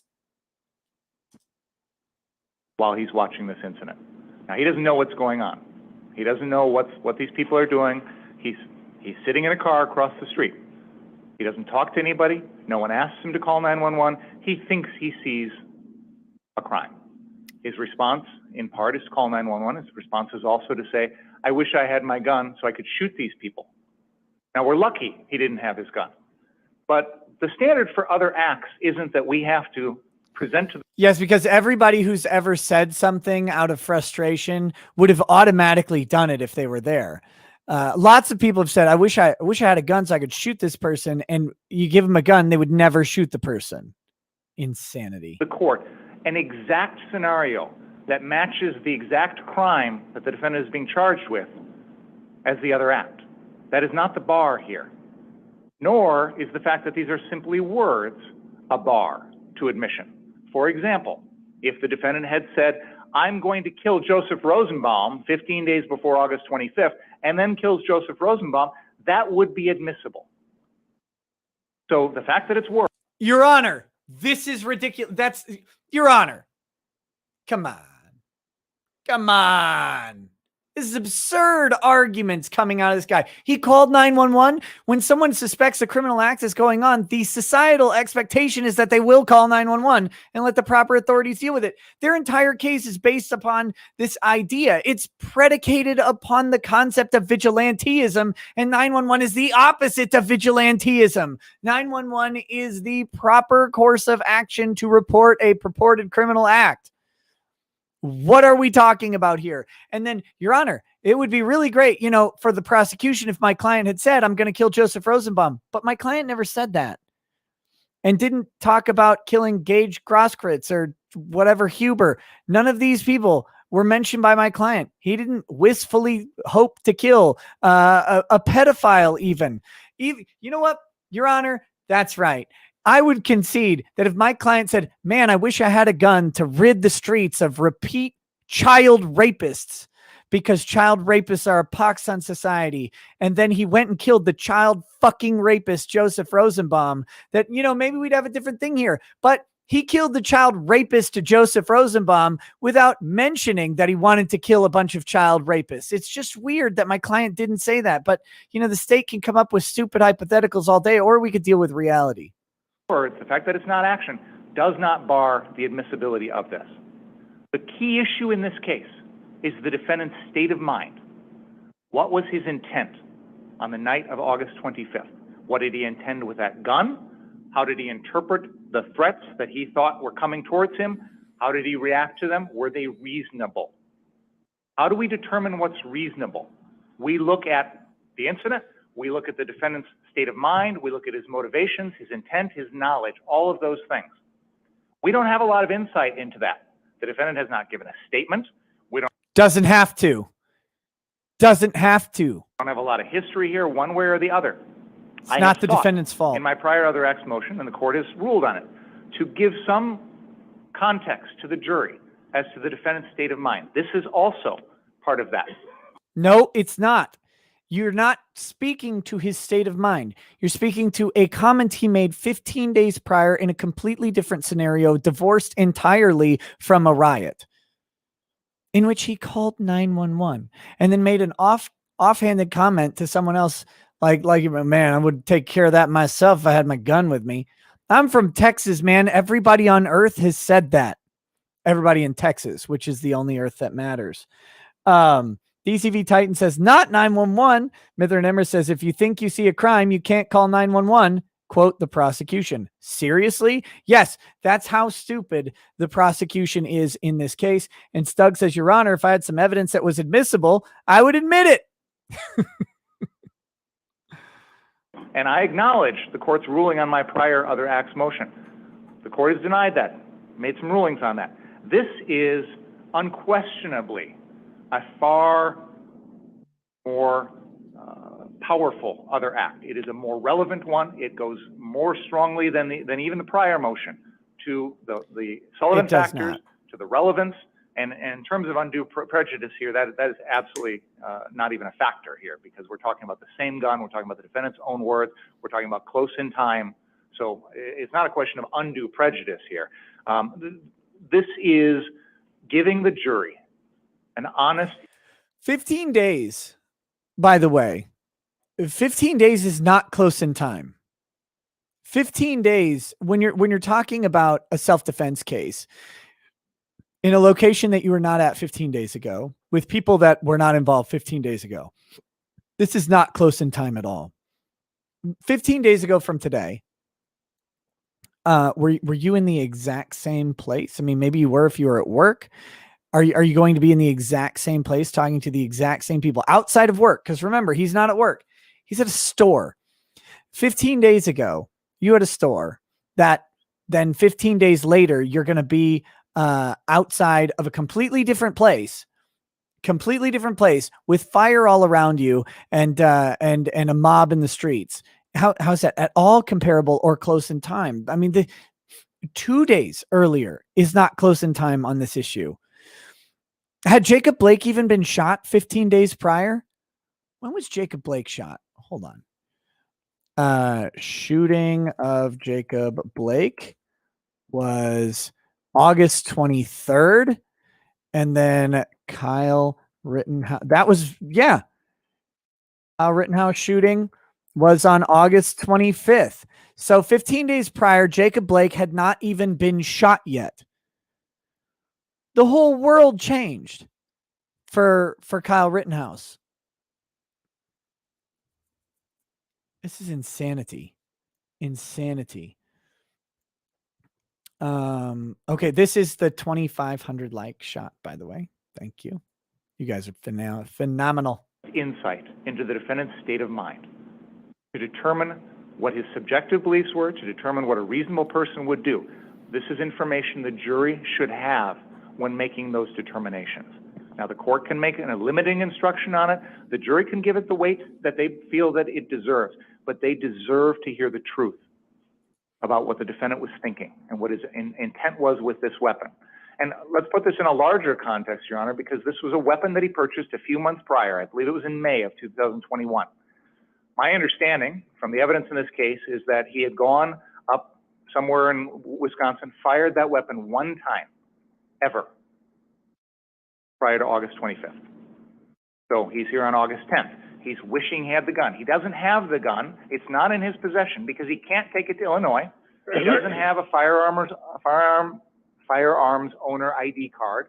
He can't get one because he's not 18. He's storing the gun at a friend's house here in Kenosha, and he's limited in terms of his access to it. He's shot it one time. He wishes he had it on August 10th because he would have used it if he had it that time to stop what he thought was a crime. You have no idea if he would have used it. And then on August 25th, we know what he did with it. So his relationship with that gun, his desire to use that gun, his inability to access that gun is all crucial here in terms of the context and the state of mind here. So when you put it in that context, it becomes even more relevant evidence. And I think the jury is entitled to hear it. Thank you. Thank you. And once again, I think the evidence is too dissimilar.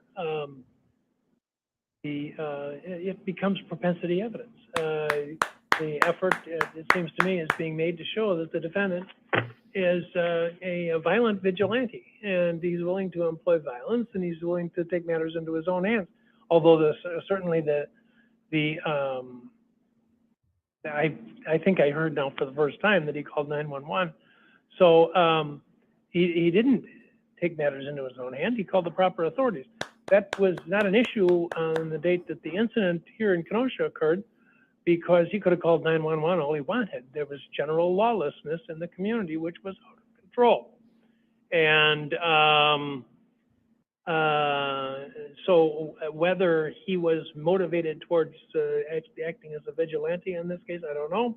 That's for the jury to decide, or whether if they get to that, if it's necessary for them to decide it. It's not necessary at all. But the acts are totally dissimilar, because in the one instance, he's observing what he believes to be a crime being committed. He makes some threatening statements, for sure.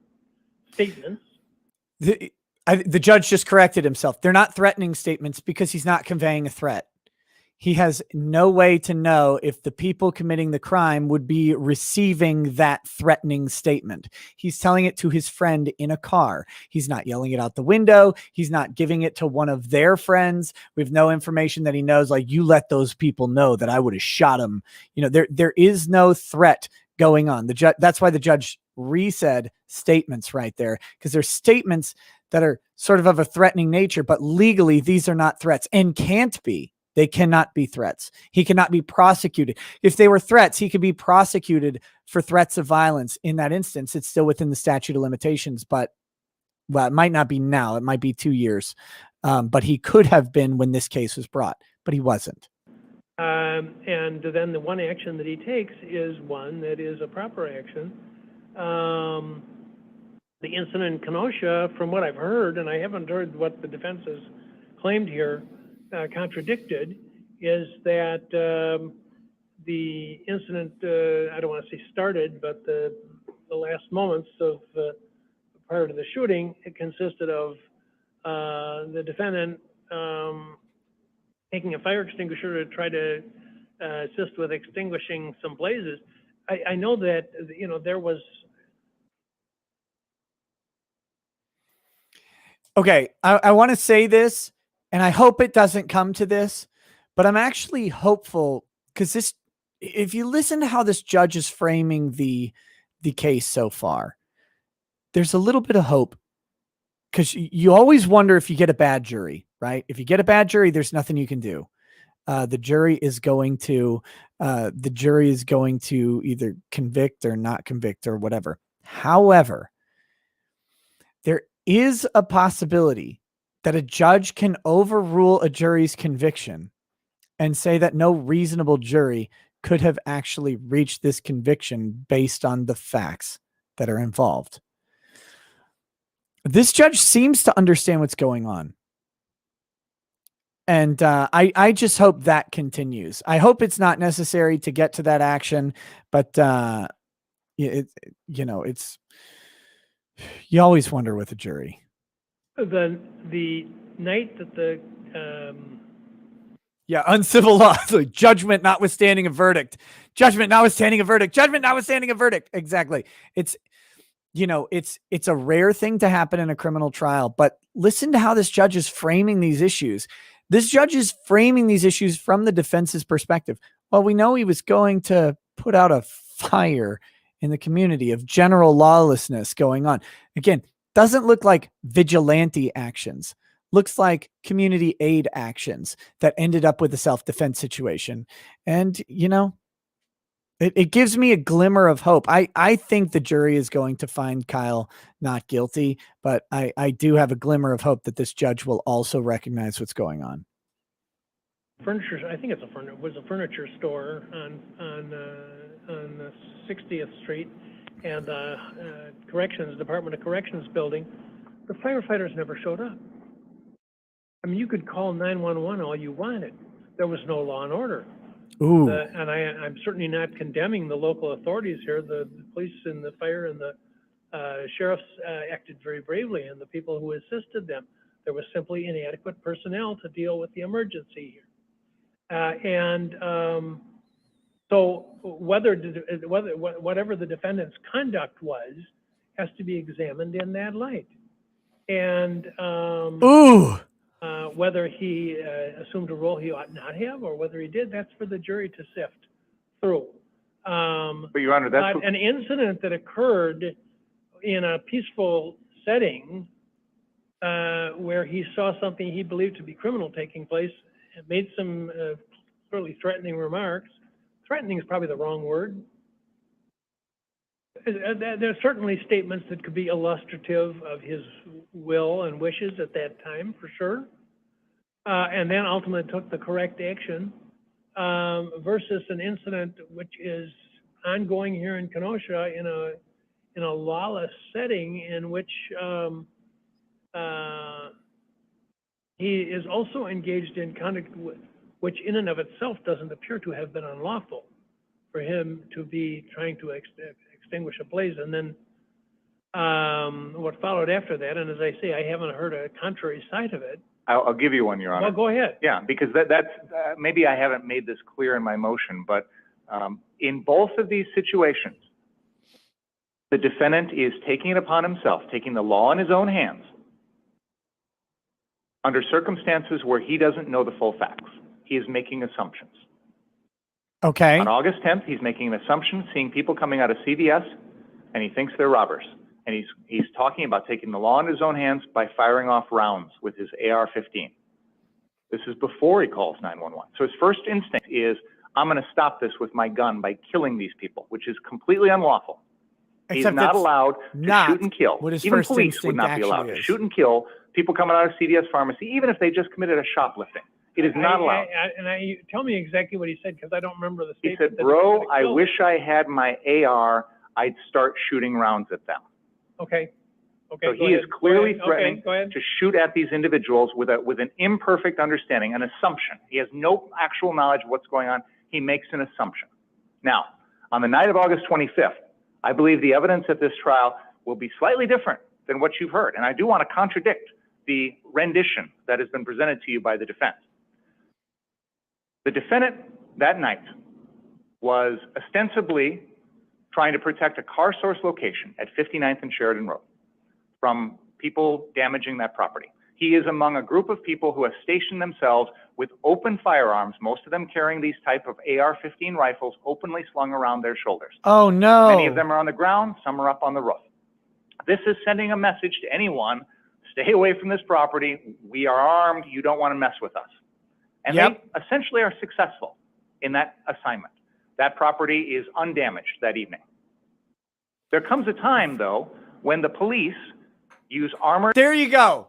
There you go. That's all you need to know about anything. That is all anybody needs to know about riots. Shockingly, a group of a couple guys holding ARs, standing outside of a property, prevented it from being damaged without violence. Because he's going to argue that Kyle wasn't the violence.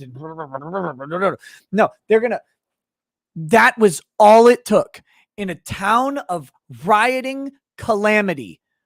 A couple bros standing outside with firearms prevented destruction on the scale that was going on in every neighboring business. That is all anyone needs to know about how riots actually work. Riots can only function in the absence of law enforcement or the overwhelming numbers and the absence of community action. Riots tend to function because a community overwhelmingly supports the riotous action. If the community does not, if you try and import or bake in a riot that doesn't belong there, where there isn't a community sentiment and the community stands up against it, the rioters lose basically every time, especially when good people are properly armed under the Second Amendment. Why? Because rioters are cowards. Rioters do property damage because they're cowards. Rioters move in groups in the dark because they're cowards. That's what they're doing. They're afraid of the other potential for action. They're afraid of the retribution that might come. They're doing a wrong act, overtly a wrong act. They know what they're doing. And if they don't have the community support, if they're going against the law enforcement and against the community, then they'll lose every time. This prosecutor just pointed out the effectiveness of good people protecting their own communities. I can't believe he's allowed to say it on YouTube. Oh my God.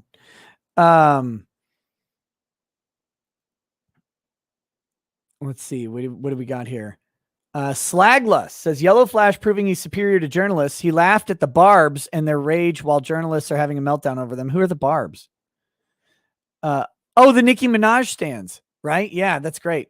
Spaz from Rain Man says, I feel sorry for the prosecutor. I know what it's like to have to fight an obviously losing case, but then again, F him and F Vito. Yeah. Polyfrog 64 says prosecutor is coping hard. He's the Punisher judge. Polyfrog 64 says, I don't have any faith in the justice system after Big Floyd. Reasonable doubt was there. Jury was tainted, etc. It's a sham. Trust the judge, Nick. Lol. I'm not saying trust every judge. This is a different judge. And by the way, if you listen to the judge in the Floyd case, the judge in the Floyd case accepted the state's or the Chauvin case. The judge in that case accepted the state's framing of the narrative from day one. Even when he ruled sort of briefly in Chauvin's favor, the judge was always framing the incident from the state's perspective. This judge is doing the opposite. It's a different judge. It's a different state. It's a far different circumstance. By the way, Chauvin is leagues beyond where Kyle Rittenhouse's self-defense claim is. Kyle Rittenhouse's self-defense claim is up here. Chauvin's claim for justifiable use of force is way down, very, very low. Chauvin was a bad hill for conservatives to die on. I said it early. Conservatives, whatever the right. I said it early. I said it often. I've said it throughout the thing.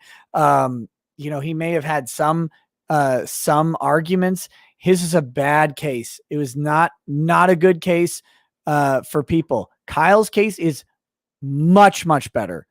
Always has been, always should have been. The fact that Chauvin's case got turned into this political thing is actually a little bit of a shame for not only Chauvin's case, but for the people politicking on both sides. Because it was just a bad fact set to raise your flag on that case. So I am actually hopeful in Kyle's case right now. Gothic Serpent 99 says, I'm imagining John Pierce sitting at that chair and says, defense attorney, you speculate how inept he would be compared to this guy who's sharp. Well, John would be just getting out of the presumed hospital with COVID, and he would not look good right now. CB says, way behind, but question, can Rittenhouse waive his right to a jury trial and have the judge decide the case? Yeah, you could ask for a bench trial, I think. But I think the jury trial is a much better option, because you only need, again, I said this earlier, you only need one juror to support you to be not guilty. 1 out of 12 is better odds than 1 out of 1. Axio says they successfully defended a building from vandalism. The horror. Polyfrog64 says in South America, you loot, they shoot plus boot. Base Crocodile says subpoena the prosecutor for political affiliations. Axio says it's literally the Minutemen. Foreign elements come in and get driven off by local armed citizens, almost like the founders are smart guys. Track Media only says the prosecutor really sounds frustrated and like he has never had his narrative challenged and that he expects a judge to just agree with them. Well, you just described every prosecutor on earth. Personnel carriers, Bearcats, and other armored vehicles to push all of the citizens that are out on the streets south of that location. Police establish a barrier at 60th and Sheridan, and essentially everyone is moved south of that and can't get back to 59th. So this car source location, they've now successfully protected, and everyone's gone. Okay. So there's no one to threaten this building anymore. However, prior to the police establishing that cordon line at 60th, the defendant and another armed individual, part of this group, go down to 63rd and Sheridan, to the other car source location, because they hear whoever was supposed to guard that location is no longer there anymore, and we need to go down there and check it out, maybe protect it. So they go down there. And at some point, they try and come back, only they can't get back because the cops have blocked off 60th and Sheridan. So now the defendant is trapped on the other side of that line. He's trapped with this other individual. He can't get back to the rest of his group. His job that night is to protect 59th and Sheridan. He can't do that job anymore. So what does he do at that point? Does he go home? Does he say, okay, it's 11:30 at night, my job is done, I'm gonna get out of here? No. He takes it upon himself to run around in a hostile crowd, a lawless situation, a chaotic situation, with people who have guns, people of varying motivations. He's openly carrying an AR-15 or a Smith & Wesson M&P 15 assault rifle type weapon. He's running around and he's trying to stop people from doing things. His whole premise to this, by the way, while Kyle was doing his job, was that Kyle had no reason to be there, was not asked to be there, and was acting out of pure vigilantism, which is a weird way to describe a job.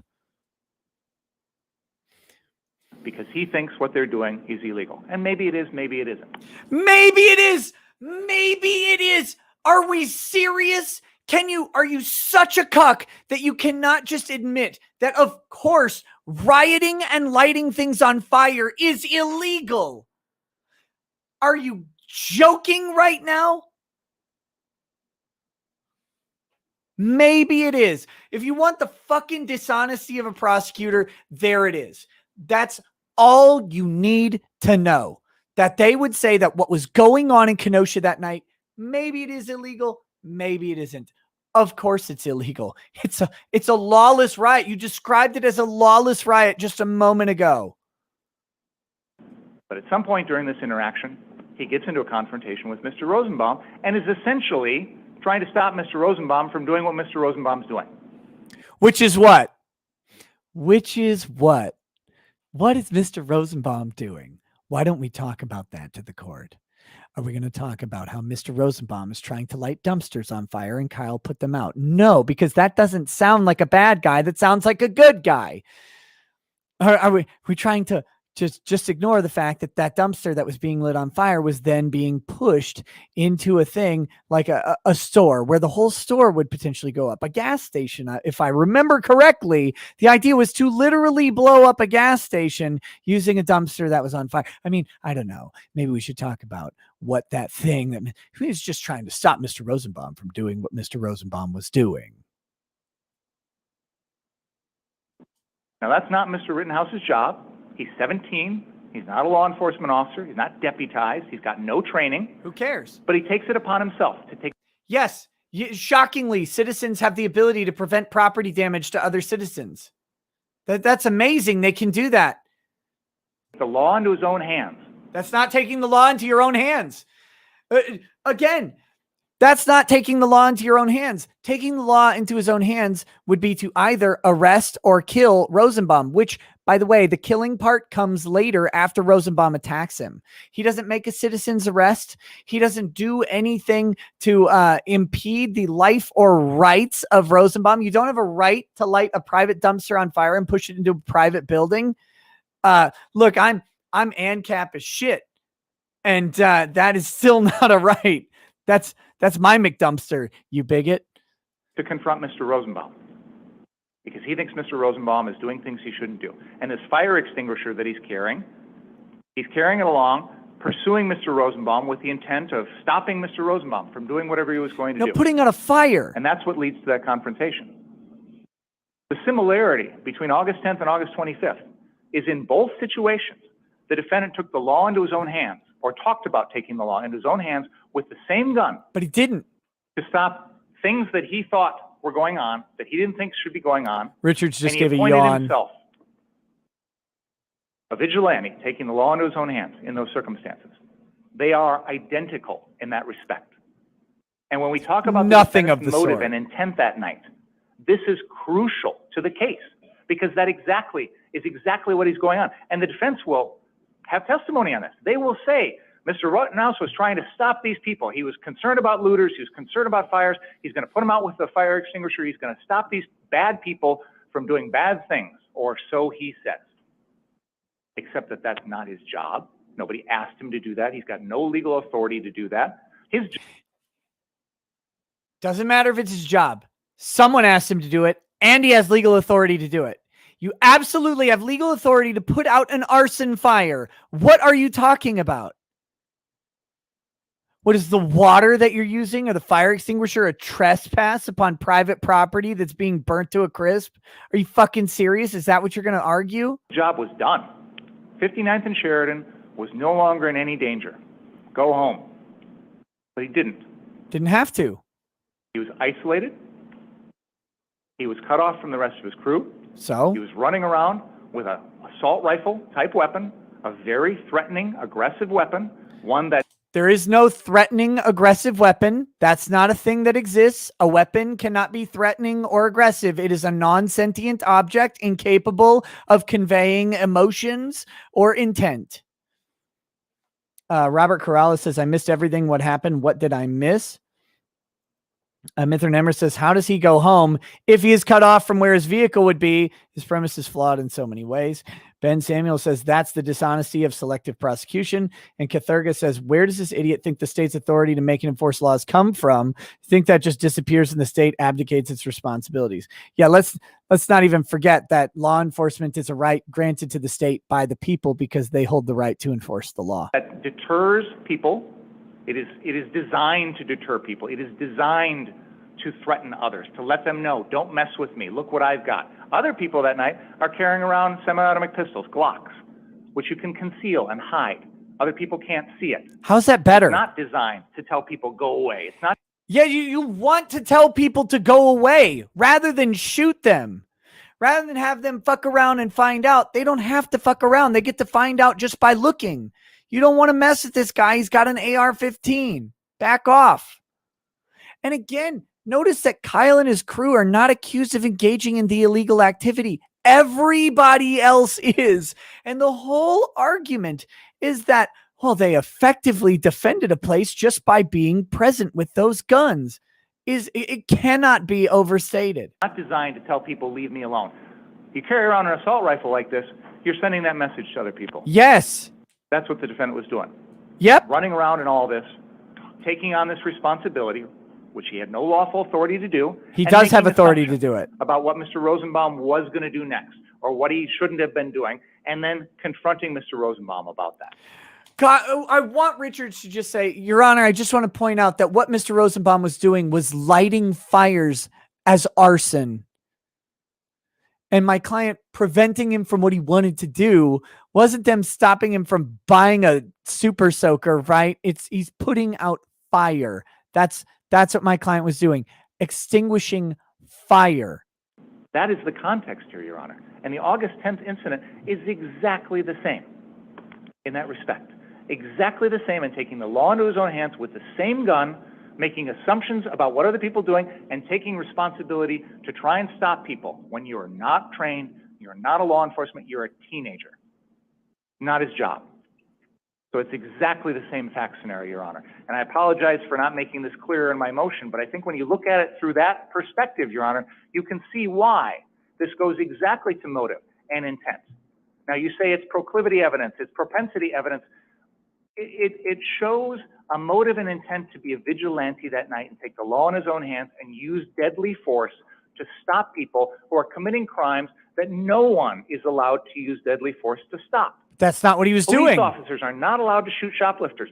Police officers are not allowed to shoot people who are about to set a vehicle in a used car lot on fire.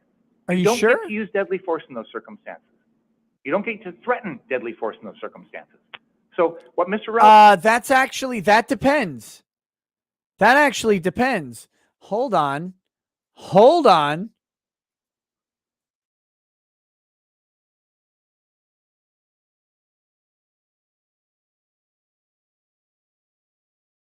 Let's see. Let's check this.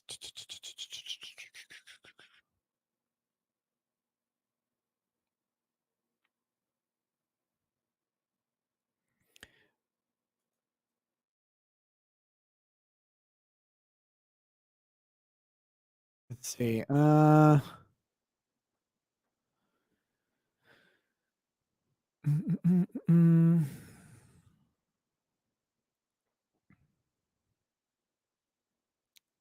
Okay, so hold on. Okay, let's pull up the deadly force statute. Let's take a quick look at it. The person is privileged to threaten or intentionally use force against another for the purpose of preventing or terminating what the person reasonably believes to be an unlawful interference with his or her person by such other person. The actor may intentionally use only such force or threat thereof as the actor reasonably believes is necessary to prevent or terminate the interference. May not intentionally use force which is intended or likely to cause death or great bodily harm unless the actor reasonably believes such force is necessary to prevent imminent death or great bodily harm to himself or herself. I'm actually curious if there's a specific self-defense statute that involves police officers, because typically there's actually some more leeway when someone is committing a felony. So let me see if I can find it real quick. Use of force by Wisconsin law enforcement.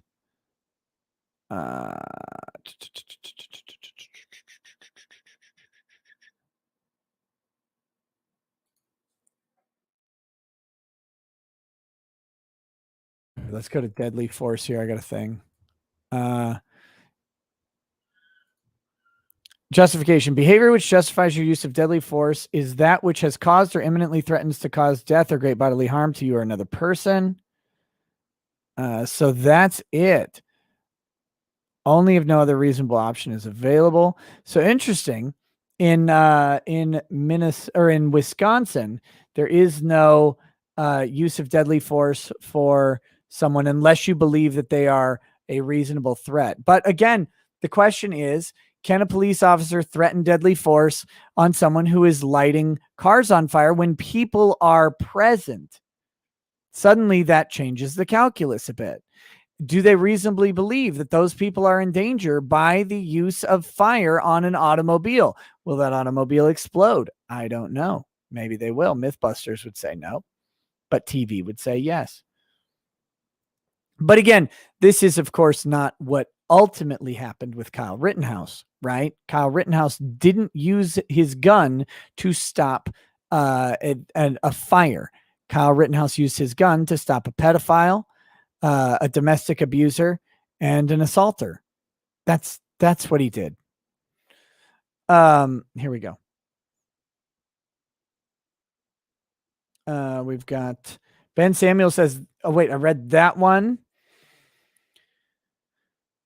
Base Crocodile says his nonsensical, aggressive AR-15 rant enrages me. The Knowledge says that's why open carry is a right in Wisconsin. Concealed is a privilege requiring a special license. Yes. 05 Red Rex 1 says, love you, bro. Keep fighting. Spaz from Rainman says, aren't police allowed to shoot fleeing felons in the back if they believe that it will go on to kill others if they escape? They can make that argument. It's getting harder and harder for that to happen. 131 Mickle says, Nick for $5. What is citizen's arrest? Yeah, a citizen's arrest is a weird thing in which a citizen convinces another person basically to submit themselves to the authorities. That's the best way to describe it, because the use of force gets really sketchy in citizen's arrest. Divus Magus says, just to be clear, the prosecution conflating use of deadly force with any act of preventing a crime, such as putting out an arson fire. Yep. Axio says, I remember as a kid having the impression that our civic duty was to help cops stop and progress crimes to the best of our ability, to better our society. I really miss that America. It's gone. It's dead. What Rittenhouse was doing was well beyond what even the police could have done that night. He took it upon himself, and that is unlawful. It is unjustified. That's actually not true. He didn't take it upon himself to police people by using deadly force. If a police officer had come and tried to put out a fire in that lawless crowd and was attacked, he would be justified in using deadly force in the exact same way Kyle Rittenhouse did. Actually, that's a great argument. That is a great argument. And because in Wisconsin, the laws around police officers and civilians are the same. So I just checked. The laws around civilians and police officers are the exact same in regards to deadly force. So if a police officer had gone and attempted to put out a fire, was confronted by a pedophile named Joseph Rosenbaum, was yelled at, he retreated, and the pedophile pursued him, would the police officer be justified in drawing his sidearm and putting Joseph Rosenbaum down where he belongs? Yes. 100% of the time, yes. If you replace Kyle Rittenhouse with a cop, which you actually can do in this scenario and be fully in comport with Wisconsin laws, then yes, it would be justified if a cop did it. It's justified if Kyle Rittenhouse did it. The laws are the exact same. There's no special exception or privilege necessary to defend this case. That's what we're talking about here. So that's the exact similarity between those, and that's why the state's asking that the court allow the jury to hear this, because it goes to his state of mind. It shows that he is the type of person who will act to take the law into his own hands. The defense will give their side of the story. They will portray the defendant as this altruistic young kid who came here to try and help. The jury can make the decision, but let's give them. No, the jury should not be allowed to make this decision, because this is not actually a fact question. The full picture here. And they can make a decision with the court's limiting instruction on this other acts issue. The jury can make a decision here as to what the intent and motive of the defendant was, what his subjective beliefs were, and whether or not they were reasonable. But this information is crucial to the jury being able to make that decision. and they deserve to hear it, along with everything else that's going to be submitted by the defense that's going to portray the defendant in a rosy, innocent, altruistic light. Let's have the full picture here. That's all I'm asking. So, Judge, I was unaware that Mr. Rittenhouse actually called the authorities on the August 10th date. And I do think that further supports the idea that that evidence would not be admissible. And the reason I say that is the state's position to you in their written motion now becomes further from reality. When they say the video demonstrates he was eager to use deadly force,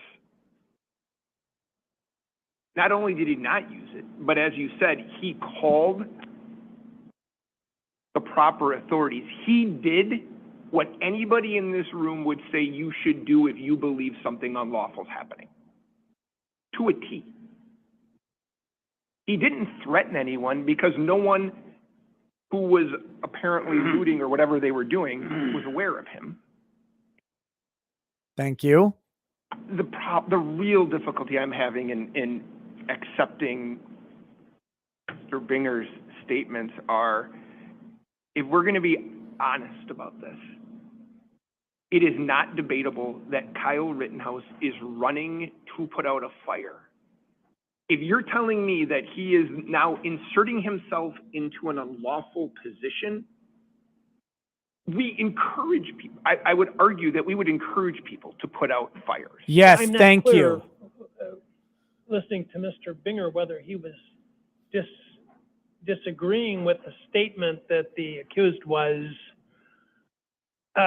moving towards putting the fire out, or whether he just said he should have gone home.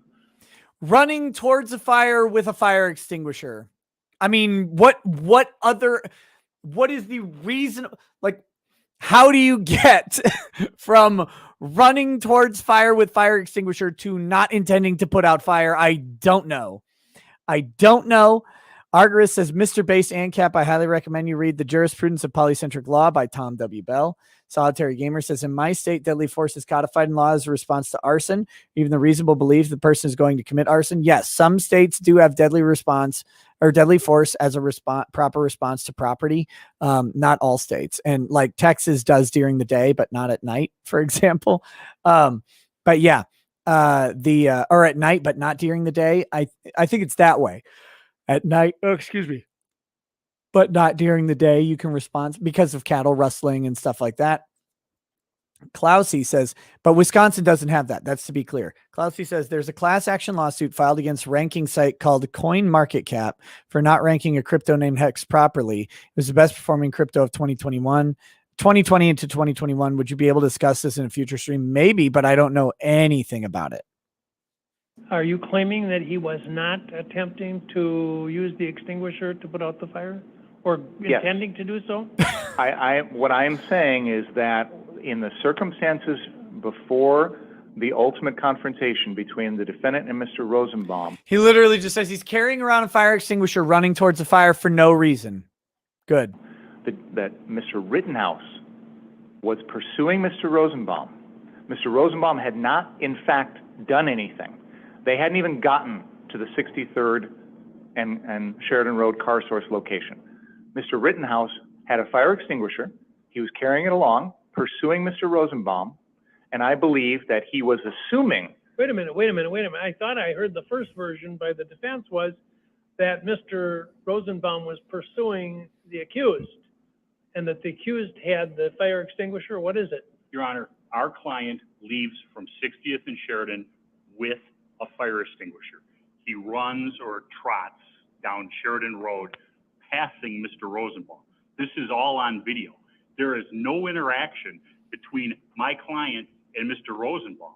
Then Mr. Rosenbaum gives chase, and it's in the video where Kyle drops the fire extinguisher right as he enters the lot of car source number 3 with Mr. Rosenbaum in hot pursuit of my client. There's nothing on the tape, any tape I've seen. If they have something I haven't seen, I'd love to see it, where he has any interaction with Mr. Rosenbaum. And the state says that he was down there earlier with Mr. Balch. I don't know when they're talking about, but when he left the 59th Street car source and went down, the whole thing is on video. He goes to Whoops. that, A prosecutor making up something to get a conviction? How quaint. parking lot, which would be the southwest corner of 60th and Sheridan. There's somebody who confronts Kyle, and he walks away from them, goes over to the gas station. That's where the call comes in. He's never down to the 63rd Street car source. He never has any interaction with Mr. Rosenbaum until Mr. Rosenbaum gives chase to Kyle. That's all on video. That is actually not, and I'll submit that Mr. Richards is right. He hasn't seen what I'm referring to, although he's got access to it. But on this particular evening, the FBI had a fixed-wing aircraft hovering above Kenosha. We have the footage from that. Counsel can obtain it from Joint Services. I emailed counsel a few weeks ago and let him know about it. Yesterday. What it shows. Yesterday. No, I can pull up the email, Mark. I emailed you several weeks ago and let you know about it. Why didn't you provide it? Why didn't you, if you're going to introduce this evidence, why didn't you provide it to the defense? The video is an infrared video, and what it shows is that. Let's get settled when you send it to him. I haven't received it yet. We're picking out it after today's hearing. But I mean, when were you notified that it's available? I emailed Mr. Richards on September 3rd. Okay. Okay. Go ahead.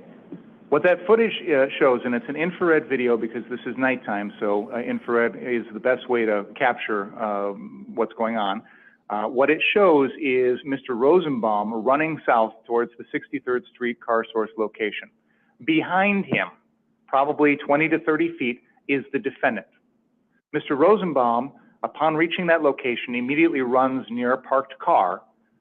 Mr. Rittenhouse follows him, runs to the other side of that parked car, and appears to turn and confront Mr. Rosenbaum. I will note that where Mr. Rittenhouse stops near that parked car is exactly where that fire extinguisher is later found, okay? So, Mr. Rosenbaum hadn't even gotten to that car source yet. Hadn't had the opportunity to do anything, hadn't done any fires, done any property damage, did nothing. Mr. Rittenhouse is following him with the fire extinguisher, probably because he thinks Mr. Rosenbaum is going to do something. But Mr. Rosenbaum never does. What happens is when they arrive at the car source location, Mr. Rittenhouse turns and confronts Mr. Rosenbaum from across this parked car, says something to him. And of course, we can't see, it's a video from an airplane, so we don't know what happened. Oh, man. But we know immediately upon that confrontation, Mr. Rosenbaum then runs around behind the parked car, and the chase starts at that point in the parking lot. But prior to that. Okay, so here's going to be the argument. They're going to argue without evidence that they can produce, just only evidence that they can speculate on, that Kyle Rittenhouse instigated a conflict with Rosenbaum at this point, and that therefore Kyle Rittenhouse is not justified in using deadly force against Rosenbaum as the instigator. And you've seen this argument running around Twitter. There's a big problem with that, though. Under Wisconsin law, even the instigator does not have to just die, bro. And if they make a valid effort to retreat, indicating clearly that they are not actually wanting to engage in conflict, they are then regain their right of self-defense to use of deadly force through the use of deadly force, and it is still justified. So even if this framing is allowed, it is still incorrect and still opposed to the actual law of self-defense in Wisconsin. Mr. Rosenbaum was running first. Mr. Rittenhouse was running after him. And I would note, running 20 to 30 feet behind someone doesn't necessarily mean you're running after them if they're both just running in the same direction. They're trying to make this seem like Kyle is chasing Rosenbaum, but they haven't provided any sort of reasoning as to why Kyle would be chasing Rosenbaum or that he was actually chasing Rosenbaum. Rather than they just had a common destination. And this is, of course, going to be a source of contention. he's running after him with an AR. But mind you, none of us have seen the FBI's secret video from that day that has somehow been locked down until now. Where's the IR drone footage? Where is it? Where's the FBI drone footage? Why hasn't this been released? Why isn't it being talked about? You know why it's not being talked about, right? because I'll just suggest maybe it doesn't show what they want it to show. AR-15 rifle, openly displayed. And Mr. Rosenbaum at no time has a weapon in this entire incident. And we know this because obviously the defense wanted to introduce that he was trying to get a weapon. So he never had a weapon at any point. So Mr. Rosenbaum is being chased by an armed individual who is assuming Mr. Rosenbaum is going to do something wrong and wants to stop him, and does in fact confront Mr. Rosenbaum at that parking lot. Can't That say he is the confronts him. context here. And the FBI video gives us the context here that we didn't previously have. Okay, and you said that Mr. Rosenbaum then circled the car, and then the chase began, and who's chasing whom? At that point, then, Mr. Rosenbaum goes around behind the car, starts to chase Mr. Rittenhouse. They run Okay. into the street briefly, then cut across the Car Source parking lot. It's at that point that Mr. Rosenbaum throws that plastic bag towards Mr. Rittenhouse. They then run in between some parked cars, and Mr. Rittenhouse shoots and kills Mr. Rosenbaum. Well, the Do it, Judge. I still think they're dissimilar incidents. I think that I don't think that they're going to be helpful to the jury in deciding whether the actions of the accused constituted lawful self-defense. You just got blown out. The events are so totally dissimilar. And Even after trying to pull a Saturday night switcheroo, he gets fucking blown out because they're obviously dissimilar. But this is colossal shit. Well, I sent him an email where he could get it. I'm sorry, that's not the rule typically in discovery. You have to provide the disclosure to the defense, and you didn't do it. Well, I sent him an email where he might grab it. Well, did you disclose it? Did you act? Do you intend? Like, you can find this video. Are you going to introduce it as evidence? What version? Are you going to edit it? What are we going to do here? Are you going to show a portion of it, all of it? Disclose to. and it comes down to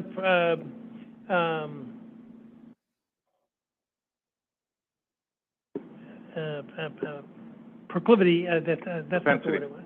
But propensity. Thank you. Propensity evidence to show that he's a violent vigilante, and he's going to act in accordance with what a violent vigilante will do. And the incidents are so dissimilar. It seems to me that, but on this one, I think I'm going to withhold a final decision with a bias towards refusing the receipt of the evidence. And so we can talk about this further at the time of the trial when I've heard more, and perhaps seen some of the footage that lawyers have been talking about. So I have a more complete understanding. But I want to address something in the chat real quick. Bald Eagle 1787 says, is there grounds for this DA to be disbarred for blatantly violating the rules of procedure? Let me black pill you on prosecutions and criminal defense. This prosecutor is acting exactly like every other prosecutor in the system. And I know this gets really unpopular to say because my 6%, 50% or 1350 or whatever. You can't understand this until you understand that prosecutors violate the rules of criminal procedure and lie literally every single day, constantly. Like this should be outside of the realm of reasonable behavior for a prosecutor. It is not. And if you want to know why Black Lives Matter has some valid complaints, this is why. Because for all of the legit prosecutions, and the overwhelming majority of prosecutions of all people of all colors are legitimate. Make no mistake. But for all of them, there are still a metric shit ton of illegitimate ones that happen on a daily basis, and procedure is ignored, and harmless errors occur, and oversights from the prosecution occur constantly. constantly. It's just a reality of our criminal justice system. And we have been so conditioned to the quote law and order thing, especially on the right. We have been so conditioned to the strong on law and order candidate. We've been so conditioned to that narrative that we overlook the fact that this happens all the time.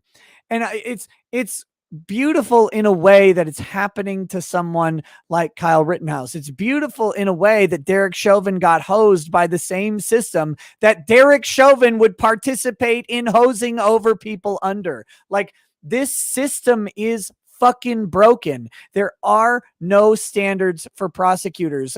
Prosecution is it is lawyering on easy mode because you have all the resources and all the biases that go with the state on your side.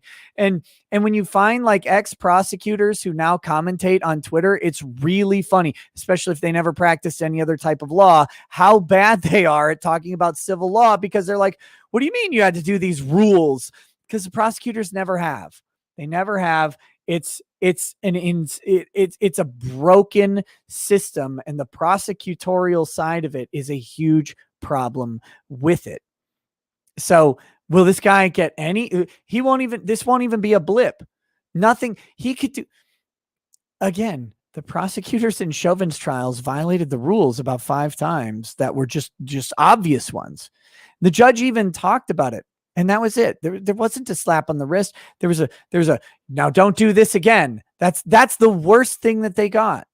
It's a criminal trial. Someone's rights are going to be deprived forever. Same thing with Kyle Rittenhouse. Was the prosecutor be like for not following the rules? No, of course not. This happens every day. Well, we have this video. What the fuck video is this?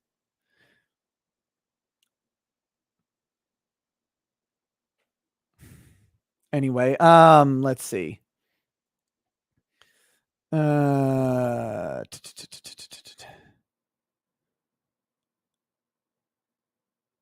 Charlene, the Unishopper, says, Media Matters is now digging into this judge's past. Coming soon to CNN, sexual harassment complaints. Be on it. Let's ask Barnes where we can bet. Spaz from Rainman says, also the third guy, Vic, if I remember law school right, feigning surrender is a war crime. It is, but Kenosha is not war. Not relevant in a civilian matter, but interesting context. Yes, correct. Ron Quay says the prosecution is liar. Objection. On what grounds? Because it's damaging to my case.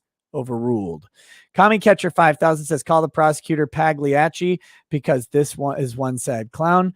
Lagging says found the video. I was wrong. It was a WAPO video. Kenosha, how 2 paths crossed in a fatal encounter that has divided the nation. His fiance is in it. Oh yeah, that's a great video. He was such a good pedophile. Not Applicable says literally said the words, we don't know what happened. Tomorrow VI says the FBI had footage it could have used to prosecute rioters. Yes. Axio says we sent a surprise discovery to your paralegal via Dropbox 3 days prior to trial without you CC'd. It was password protected and we didn't give it to you, but it isn't our fault. No, that was like in Chauvin's trial, right? He's like, I got several hundred pages of new documents this morning at 7 a.m. Die Ghostfish says secret heat blob video that completely contradicts actual video. The chase started 20 to 40 feet outside the lot. RB was chasing Kyle on the sidewalk. Denialist says almost 2 years. And a few weeks ago, I sent him away to access it. Charlie, welcome to paralegal status. Let's keep going. Finish this up. At this point, if I had to make a decision, and I don't, because this is admissibility, I would deny this admission of this evidence. Good. There's a motion to dismiss count 6 to which the state has not responded, that I saw anyway. You're right. I have not. I didn't. The issue has come up, and I have responded in the Dominic Black case, which is a identical legal issue, and I filed with the court a brief in that case. But essentially, the law is clear that there's a blanket prohibition on possession of a firearm by anyone under the age of 18. There are exceptions to that, and those exceptions are very narrow. They do not apply to this case. And I think really what the defense motion is arguing is that somehow it's the state's burden to disprove that those exceptions apply. I disagree with that. I think those exceptions are essentially affirmative defenses. If the defense, and the only one we're talking about here is these hunting statutes, which are Wisconsin statute section 29.304 and 29.593. There is no evidence in any way, shape, or form that the defendant was in compliance with those. This is not a situation where a 16-year-old was out deer hunting with his father, for example, which is what those exceptions are intended to cover. There's, like I said, a blanket prohibition. Actually, no, that's not what the exception is intended to cover. That a 16-year-old who's out deer hunting with his father who has not completed the hunting licenses is in violation of the statute. That's not the exception. That is the statute. The exception is that outside of that circumstance, the statute does not apply. It actually says this statute does not apply in these cases. And a minor may not possess a firearm like this, and that's really the end of the court's inquiry. It doesn't say like that because it doesn't apply to long-barreled rifles or long-barreled shotguns. He's again lying. It was intended to prevent handgun ownership by minors. For you, as far as I'm concerned. All right, I know I'm not going to take further argument. I want to read his brief first. Okay, so we don't get a ruling on that at this point. He's got to read the brief on it. That'll be that. That's the one I'm really interested in. I'm really curious what the judge is going to do there. You get a copy of that, Judge? Yes. Oh, shockingly, they didn't get a copy of the brief. Weird. File a copy of that. I also have the black case, and I haven't been called upon to make a decision. I think it was on for the counter. It got bumped due to a jury trial or something. So I believe I've read that brief before, but I certainly want to read it again, and I certainly want you to have the opportunity to see it. So I'll take that one under advisement also. Next issue is, well, let me ask you about this. Are we ready for the November 1st trial date? Yes, I believe so. I believe so. Okay. Next issue is, it would be my inclination to have the voir dire conducted.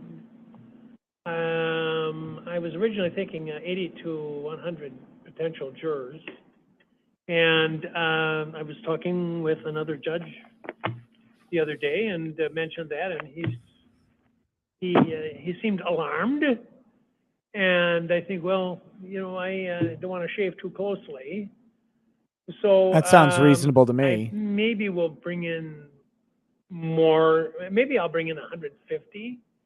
I'm not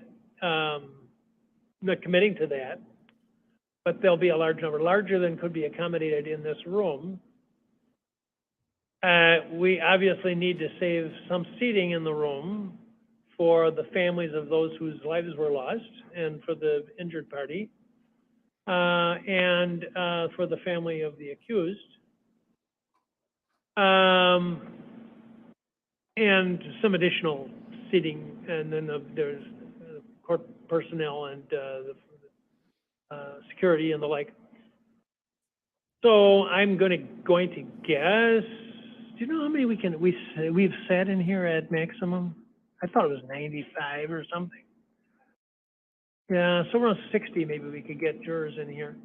So my inclination would be, if there's no objection, is to have the have the voir dire conducted in the normal way here in the courtroom with the numbers over, I would probably pick maybe 4 to 6 additional jurors. And then have... We're getting close to 3,000 likes. Holy crap. To work with, maybe we can get as high as 70 or 80. We'd work with those here in the courtroom. And that I would have the proceedings televised down to the jury assembly, which can hold a much larger number. And they would be instructed to watch what was happening here, just as they were if they were in the room. And that they're to make a mental note of any to which they would raise their hand, And then if they're called upon to replace a juror, they would be asked, You guys are to raise your great. hand, and if so, which questions? As if they had been in the courtroom, except that they would actually be participating over the miracles of television. Does anyone have objection to doing it that way? No, Your Honor. I don't have a problem with that. Would there be a Cheers to you bailiff or guys. somebody monitoring? Oh, sure, Okay. there'll be, yeah, believe me, there'll be, no, there'll be plenty of, That'd be precautions violating. to make sure there aren't any problems. But, yeah, okay, that was, I don't think there's actually a right to have it done all in one room, but I wanted to clear it with you folks anyway. The other thing is, I looked at your jury and your proposed questionnaires, which were very good. There were certainly some areas that I did not want to embrace. And I will also tell you that I suspect, due to my age and my longevity, that I maybe have tried more murder cases than anyone in the state. Damn. And I've never used a jury questionnaire that I can recall before. And if I did, it was only in a moment of weakness. There are a variety of reasons I'm not crazy about submitting a jury questionnaire. First off, I will tell you that when I do the voir dire, and I do have fairly restrictive views about what's admissible questions. There were some, for example, asking people about support for political groups or protest groups or whatever, that I would probably consider off limits. Ooh. In spite of the fact that they're very, very interesting there. So he might not allow questions about support for various political groups, which would mean, would he allow the question, do you support Free Kyle USA?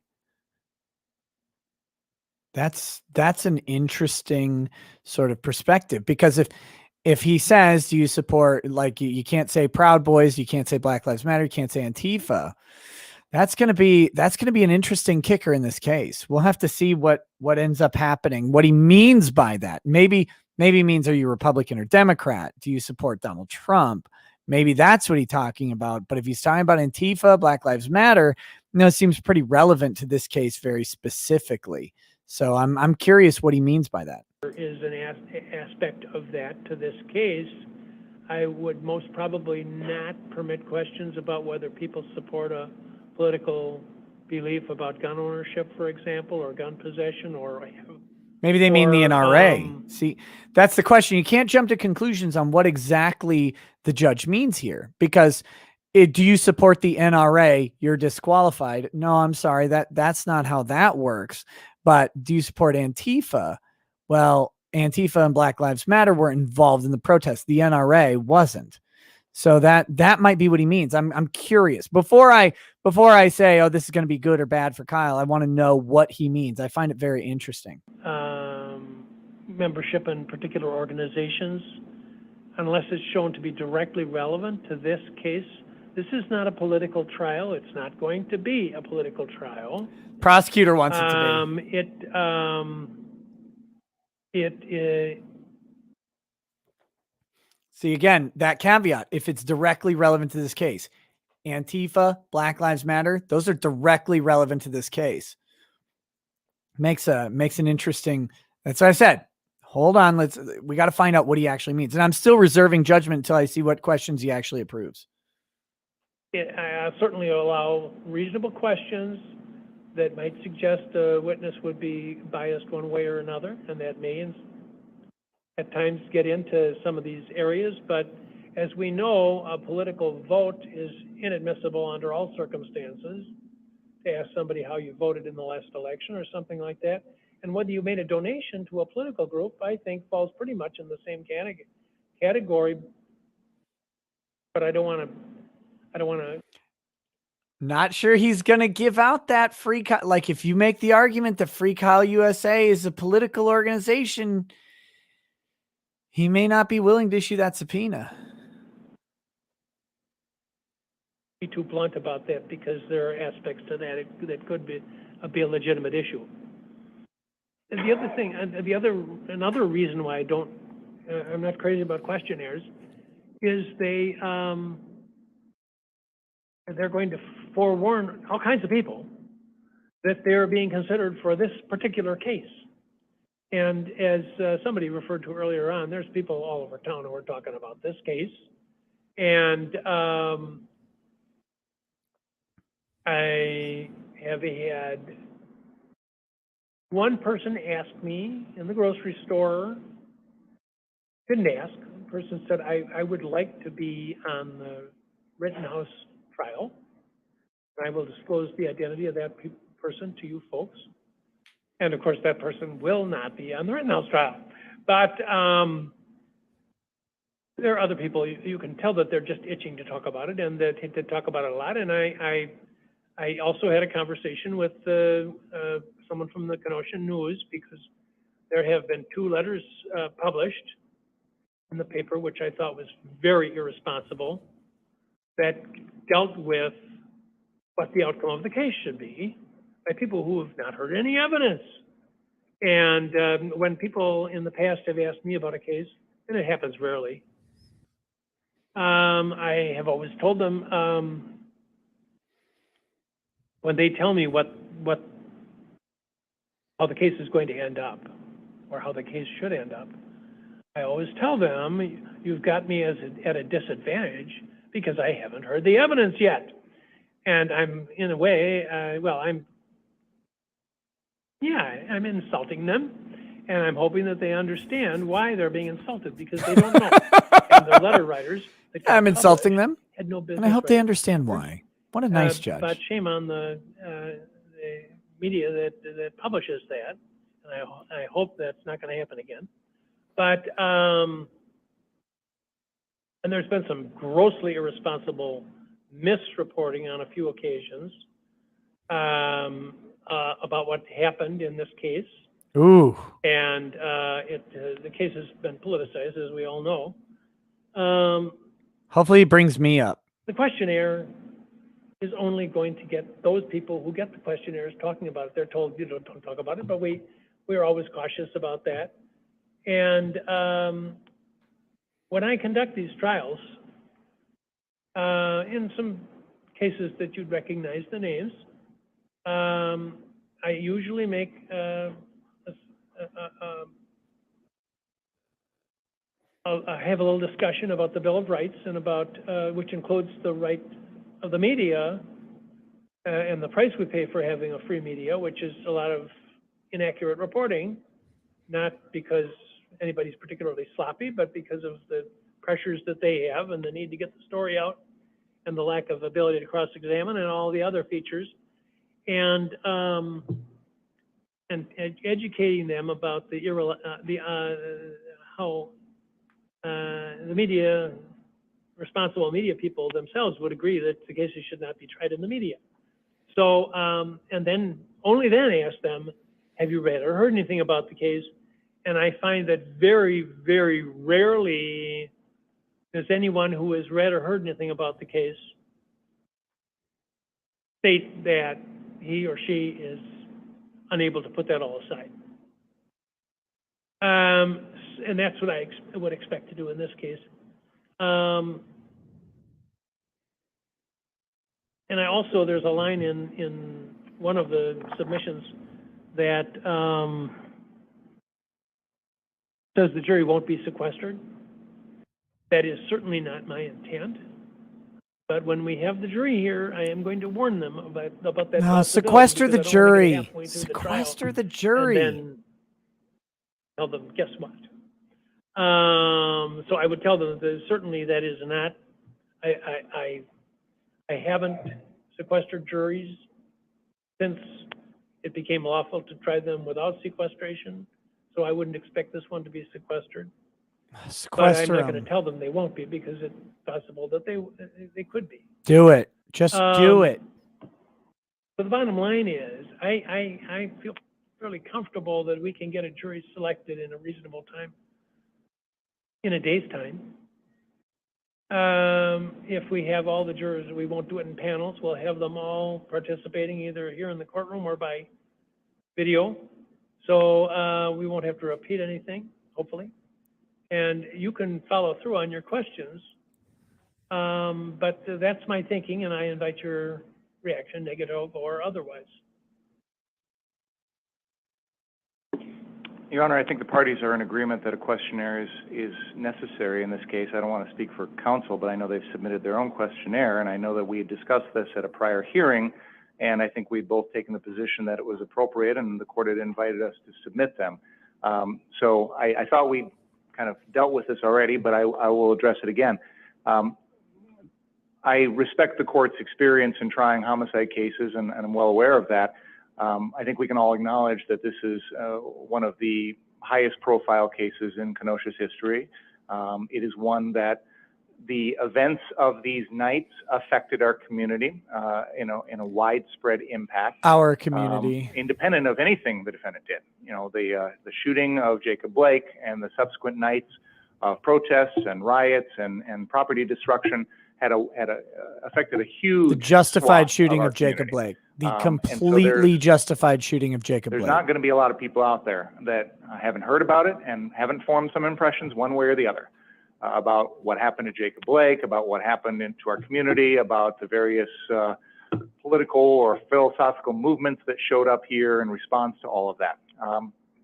It's probably oversimplifying it to say that most people fall on one side or the other of the spectrum, but certainly a large percentage of our population feel strongly one way or the other. There are clearly some that are not invested or don't have an opinion or whatever the case may be, but I think it's fair to say that this is an issue that is a polarizing one, these events, and they've crystallized around the defendant. There are some portion of the population that, for the way they see the world, his actions fit and are justified, and there's some portion of the population who see the world and his actions are unjustified. And I agree with the court. I'm not here to argue any of that. I'm concerned about what the law says. I'm concerned about justice in our criminal system here. And I believe that our charges against the defendant are appropriate, and I think that we will prove him guilty. But I don't need to get into a debate about the political movements or about Jacob Blake or about any of that stuff. But it would be, I think, naive for us to ignore the fact that the 100 or 150 people that you bring into this courtroom are all, not all, but most of them are going to have opinions and knowledge. Yeah. And a jury questionnaire is important to help the parties make our important decision in this case with enough time and to deliberate and to evaluate, to investigate, and to make a decision about those jurors. In the heat of the moment in voir dire, we may have a juror who doesn't answer a single question, who doesn't raise their hand. We've all seen that happen, where there's a member of the panel who never responded in any way to anything. And we don't really know at that point. We've got a little bit of information, maybe we've got a name or an address or an occupation, but other than that, we don't get a lot. If this were a misdemeanor retail theft, I can live with that. But the stakes obviously here are much different. So I Oh wait, you believe can't that a live jury with questionnaire not is getting a important, and prosecution I would here? urge the Oh, I court hope to, you lose then. finalize it, and I think it's important that we get it out the door with enough time to give the jurors an opportunity to fully respond to it, because both of these submissions are 10, 15, 20 pages in length. It's going to take some time. These headphones are and not then meant it's for gonna take extended time to get listening. back to Holy us, and of course, crap. time for the parties to review that and the court to review those, to make some evaluations of those individuals. But I see this as a unique situation in which this is important information that we're going to need in advance. We have set aside a couple weeks for this trial. I don't know if that's going to be enough time or not. We'll see. But I agree with the court that we want to try and do voir dire as quickly and efficiently as possible, and a questionnaire is going to be incredibly helpful in that process. I understand the court's concern that we're tipping off potential jurors, that this is the case they're being called on, but that's inevitable. You know, they show up on Monday morning, they're going to know. They're going to see it very quickly. I do believe, however, that no matter what we do here, it's important that we protect the jurors' confidentiality. We protect their safety, and I know we've had some discussions about that, but one of the things I wanted to bring up is during voir dire and during this entire process, Oh I think my it's important that God. we refer to the jurors only by number and not by name. Well, yeah, Because you I think think? there is a serious risk in this case that if their identities become published in today's day and age, the internet is the bane of our existence in the sense that anybody can put anything out there, home addresses, phone numbers, family members, etc. It makes jurors Contravailing statements to your shit case, you fucking hack. particularly vulnerable in today's day and age. So I think that no matter what we do, we need to make sure that we only refer to them by number in open court. Thank you. Thank you. Judge, Rothstein? so one of my last trials, we used jury questionnaires. While Mr. Binger's right, it's helpful to the lawyers, and I agree with him on getting them, by the way. What it was, though, was enormously helpful to the court. And the reason it was helpful to the court was everybody had heard about that case like everybody will have heard about this case. And the people with the strong positions on the case have provided that to you and to the parties in writing. And what they weren't able to do was poison the entire panel by saying, I've heard about the case, I think X or Y about this case. So people who had strong opinions, we were aware of it ahead of time. The judge was able to, if she needed to in that case, to do individual voir dire on those people, so they didn't poison, Voir in dire? this case, 150 people. Okay. About what was going on. That's what was really helpful in a case where everyone's going to have heard about it. So when you ask that question, every hand will go up. I would submit to you the majority of people have an opinion one way or another. And what I found to be really helpful, and that was Judge Ryder on a case where we were able to separate those people out pretty quickly, and she was able to ask them, would you be able to set this aside? Would you be able to do this? Without having to worry about their statements influencing other jurors, if they had heard things about the case, talking about those things that they had heard, which clearly wasn't evidence at that point, right? So I think everybody in that case found it useful. That's the reason that we had suggested it here. Because I don't think the type of case matters as much as the publicity behind it and the strong feelings one way or another. So I agree with Mr. Binger that I think it's appropriate because I think it'll help you at the end of the day. I think it'll help us to make sure we're not poisoning people. I don't know if you want to address the issue regarding anonymous jurors. I'm only really here to talk about the jury questionnaire thing, but I think at the end of the day, you would find it to be, you might not have used it, but I think you would find it to be useful in trying to make sure that you do get an impartial and fair panel. All right. Questionnaire is well, let me take a look necessary at in a it. case like this. It's absolutely I've given you my thoughts. necessary. I've heard what you have to say, and I want to grab. I want to point out that the big boy over here has barely moved this entire time. He allegedly got up during the break, but that's it. Oh my God, he's giant. Control of the case away from you guys. Let me think about it, and I'll make a decision by Monday or Tuesday. And then if that's done, then you'll get a composite of what I think are acceptable questions. So there's some that I'm not even going to go into right now. Real quick, Rekka Wronghouse asked a really good question. I want to address it. He says, the thing I don't get is why haven't they have considered that the potential jurors would be like, oh, I don't like their fucking asses, or oh, I don't know, lie their fucking asses off to get in on the case to put Kyle behind bars. They have considered that. It's actually that's why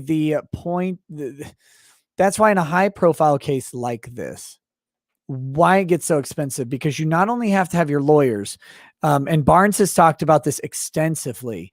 The jury selection process is one of the most critical parts of especially a public case like this, because you have to have a team of people who are not only analyzing the behavior of the jurors that you're asking questions of, but they're also literally researching the jurors who are impaneled or who are potentially impaneled, right? The jury pool. So if he brings in 150 people, you have to have immediate research going out on 150 people. That means background checks.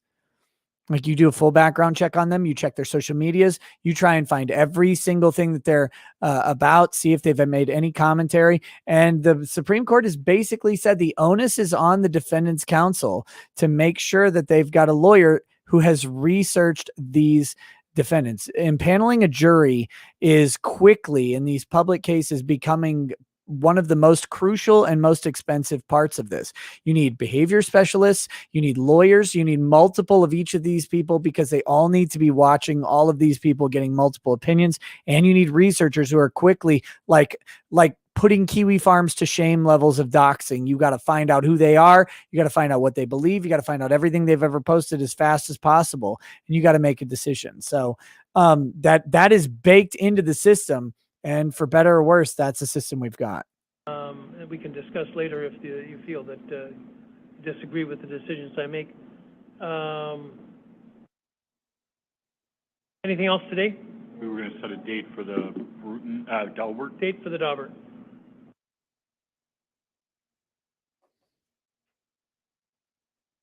I would guess so.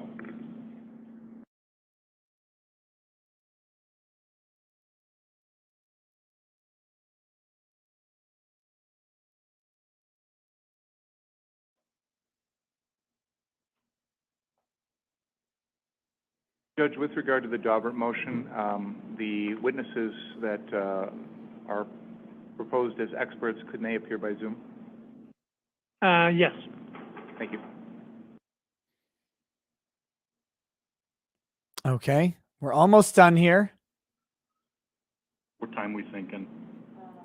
Okay, this is just scheduling. I don't care about this. They're going to schedule a Daubert hearing, and I'll see if I can cover it if it's public. I'll find out the actual date. I don't want to sit and watch them fuddle around with it for 3 minutes. Guys, we've been on for 5.5 hours. It's about 3 hours longer than I expected to go. I didn't realize there were 2 videos, so I was like, this will be a 2.5 hour stream. I'm like, oh my God. So thank you all for watching. Look, I'm going to spam the Friday Night Tights link in the chat. I encourage you to raid Friday Night Tights. Some good friends of mine over there, and tell them you're coming from this channel, and also tell them that they're giant pussies and they suck or whatever. That'd be great. Or tell them they're bad grifters. Join me tonight at 11 p.m. Central Time. Ty Beard will be on. We've got a lot to talk about. Thanks for hanging out with me today, guys. Look, you guys make these day streams work. I love doing these. I know some people have been like, more of these. Look, I love doing these streams where I get a good case with a hearing that we can watch and do them during the day. I'm trying to do more of them. The problem is always locating the appropriate case, locating the live streams that we can do it. But, as they pop up, we'll be watching. All right, guys, I'm going to peace out. I got to go to the bathroom worse than even before. Oh, wait, we've got a couple more super chats. I got to read these. Printer God, welcome to Paralegal Status. Hyderp X says, I know a lot of people focus on racism too much, but white people better take their country back. Jake says, I'm late. Is this kid screwed or what? No, I don't think he's screwed. I actually think he has a very good chance of beating this. Mandalore Wiso one says, thanks for going so long. It's getting close to the end of my shift, and this was well worth the many super chats I sent you. Hyderp X says, if white people had control of this country, Kyle would be chilling with his boys right now. Peter Bemis says, Judge, it's not going to be a political trial. Prosecutor, damn it. Mandalore says, Barnes would be livid if they don't allow detailed jury selection.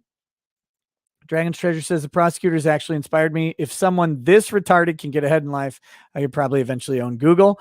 Mr. Security says, I also used my stimulus check to buy an AR-15. Am I a bad person now? Yes.